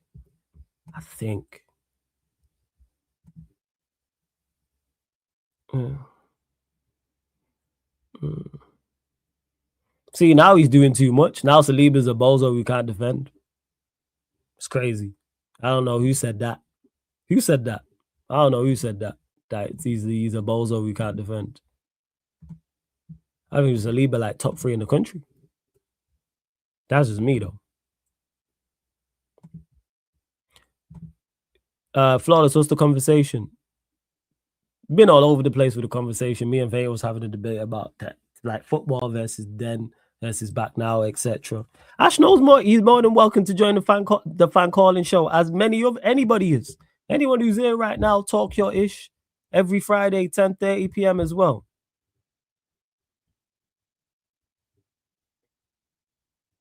Who's sarcasm now? Not me. I ain't being sarcastic. Ash just switched on his players. Because he was saying that Saliba's better than Maldini. No, Saliba's better than John Terry. Now he's some bozo who can't defend. He's all over the place. I don't know which one it is, man. I don't know what's going on. First, Saliba's better than John Terry. Now he's some bozo who can't defend.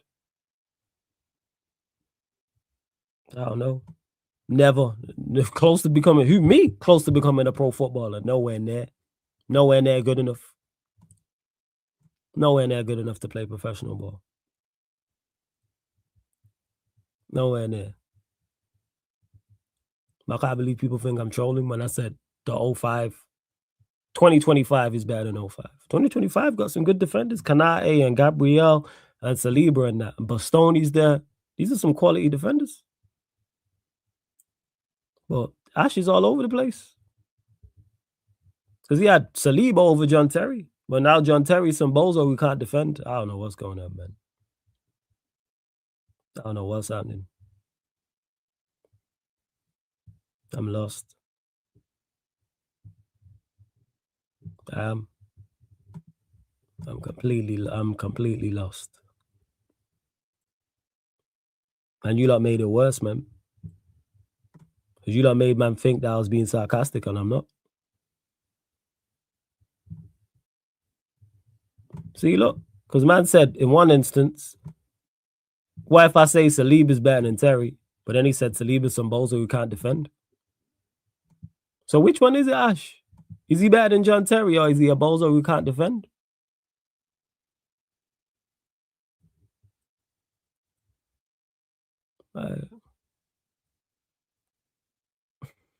Kev, you're funny, yo. I can't lie, yo. I can't lie. Who is this aimed at, Ash? There's actually no point because you can't tell me what Terry did every game in 05. Who, me? I've got Saliba over Terry, so I know you ain't talking to me. I don't know. What are you talking about?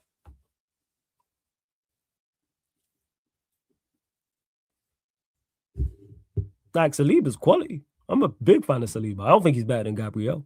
I think he's quality. All right. I don't know what's going on. I just don't understand the two comments because it's Saliba's better than Terry, and then there's some Saliba, some bozo who can't defend.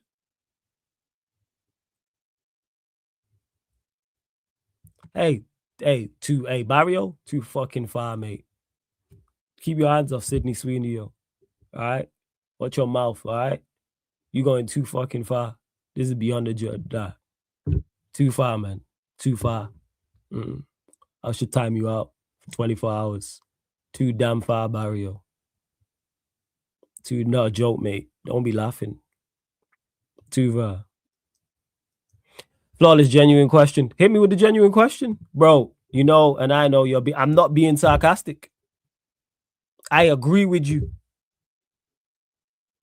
We did the list. I thought 2025 was going to be better than 05. It turns out it wasn't. So I agree with you, and it's a problem. Don't let the chat like get in your mind. I agree with you. Yo, keep your damn hands off Sydney Sweeney. All right, Barrio. I ain't joking with you. Huh? About band for band. What you get these hands? You know what I'm saying? Rated B for Barrio. You know what I'm saying? I'll punch you up. Yeah, well, hey, you better be careful. All right? Go out there, hurt yourself. So yeah, it's not no debate tactic. I agreed with you. Hey, no one asked you. I can have both. I can have both. What are we talking about? Why can't I have Margot Robbie and Sydney Sweeney? Ash, how long have you watched me? If you've watched me long enough, you know there's plenty of times I've been wrong and I've held my hands up and said, hey, you got me there, fair point. Ample times. I'm the guy who says I get more wrong than I get right. So how much do you watch me? Clearly you don't watch me enough. Clearly you don't watch me enough. Well, to months, both of them. Hashtag both of them. Yeah, I'm fucking greedy. Yeah. Get a ring, yo. Hey, you get on one knee, I hit you with a friggin' what's the Claymore? That's what it is. I hit you with the Drew McIntyre Claymore. You carry on, fam. We're running from a mile away. Hashtag both of them. Some elite milk. So, all right, then. So, Ash, so you haven't watched me, so you don't know then. So, please don't make assumptions then. Oh, you'll never say this and debate with anyone else on YouTube. Well, clearly you haven't watched me, because if you had watched me long enough, you would have seen me go, hey, valid point. On this show with Vader, when I say, hey, Vader, you know what? Yeah, you got me there. That's valid.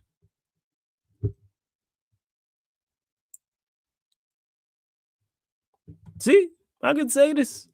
And I'm cool with that. I rate Saliba. I've said this. I just don't like Ash saying, oh, you would never do this with, like, say this to someone else on YouTube. Okay, so yeah, exactly. You don't have to watch me to see if I stick to it. I'm a man of my word. Just don't put that on me. Oh, you would never do that. You clearly don't watch me. So please don't make assumptions. Just ask. I got you.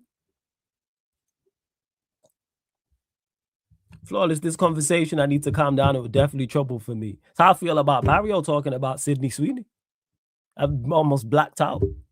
I forgot that this is professional me on YouTube in the content creator space. Almost just, booked a flight to Colombia expeditiously. Like, this is not what we doing. Tuesday, I need to book a flight to Colombia anyway, to be honest, for whole different reasons and that.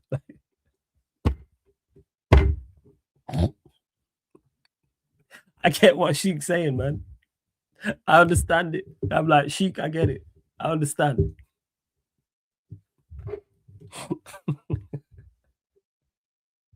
Like, I get it. Hey, I don't say this often. Sheik was right. So I would say, hey, Sheik, you was ahead of the game, man. Yo, Sheik was right. Yeah, Sheik was right. Hey, Mario, you don't know what me and Sydney. See, I call her Sydney. You know what I'm saying? You don't know. See, I don't do the full title. You don't know what me and Sydney got going on. Don't know the arrangements. Yeah, you have no idea, huh?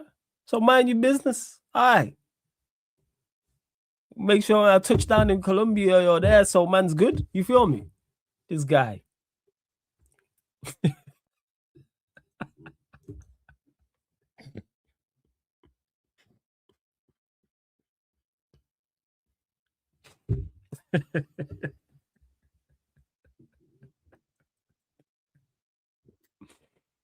Hey, Fax. Kev says next time he's on a panel, I super chat Maldini or Flawless. Say Fax.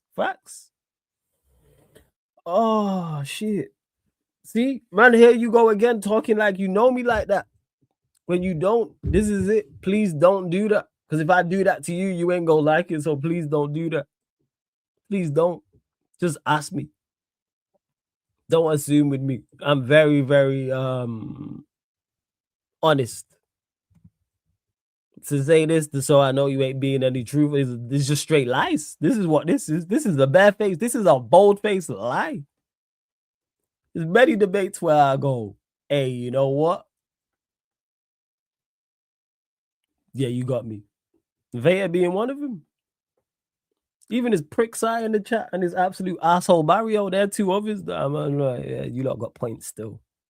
I begrudgingly accept it with those two.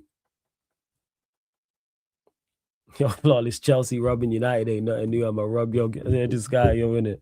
Hey, bet you can't rob that champs though in 08, man. Hey. All them 3 titles from 08 to 11. You not finished second 3 times? Nah, you didn't finish. Arsenal was one of them, wasn't it? I know you finished second a couple of them, didn't you?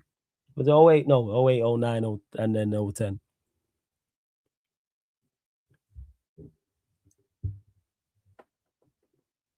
Yo, I don't know what's going on, Kai.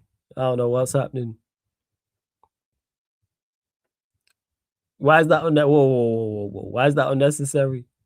But yeah, you just call me an idiot. Yo, you're an idiot. Huh? You're an idiot. And you want to call me an idiot.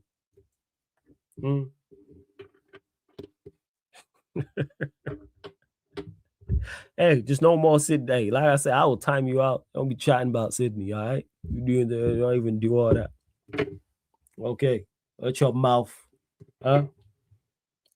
Take it. People, there's always one, man. You gotta take it too damn far, man. Fucking Barrio. Watch your mouth.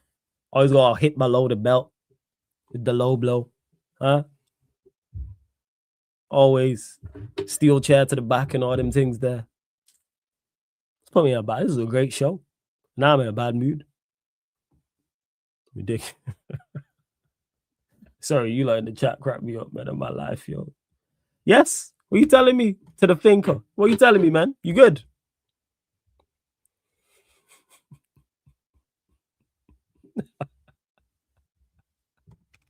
Mario's such an idiot. All right, let me make sure I've set up this redirect, right? You lot don't say you get no content, man. In 4 hours, man. 4 hours. Shout out to my bro Vader. Make sure you hit the like button, subscribe. We're at 100. Nearly at 100 likes. Please get us up to 100 likes. Redirecting over to my guy AN Sports. So put Sarcasm City TV raid in his chat. He's talking basketball, actually. Talking basketball. So yeah. Yeah, he's only been on half an hour. 1 sec. Let me tell him stay live. 1 second. gonna tell him stay live. Yeah, Julie. Right, here we are. I said this isn't over flawless. The war will last till the end of. Oh yeah, facts. It's gonna go on till the end of flipping time. Wait, I just need to blow up more as a content creator so then I can just get in the same room as her and then yeah. That's a little Q&A. Gonna feed families watch me that. Oh Jesus. All right, cool. Big up everyone that's locked in. Run up the likes, hit the subscribe button. Sai, shut up. Don't forget this show and all the other shows on the channel are available on all audio platforms as well. Spotify, iTunes, SoundCloud, etc. Also, I say, it's 4 a.m. I've been on here 4 hours. F your pause, waste man. Yeah, 100k soon. We're gonna continue to get there as well. You better idiots, yo. Big up everyone tapped in. Please subscribe to Veta Games TV though, man. That's my bro. Links in the title. Subscribe to Veta, man. Big up every single time. GGS. Is that good stream? I don't know what GGS is. And don't forget, Saliba will be a quad winner, and then you'll be forced to accept. Who will be forced to accept? Me. Are you talking to the chat? You lot got to clarify. If you're talking to me, let me know. Because I know you lot be chatting in the chat at times. Are you talking, is that aimed at me or are you talking to someone in the chat? Just put at flawless so I know. Oh, it's the chat. All right, first. Right. We redirecting over to my guy, my guy Kevin anyway, people. So again, Sarcasm City TV raid in his chat. This has been long ass stream. United City podcast. Man them United pod meets the Man them City pod live on the Sarcasm City TV YouTube. Thank you very much for tuning in.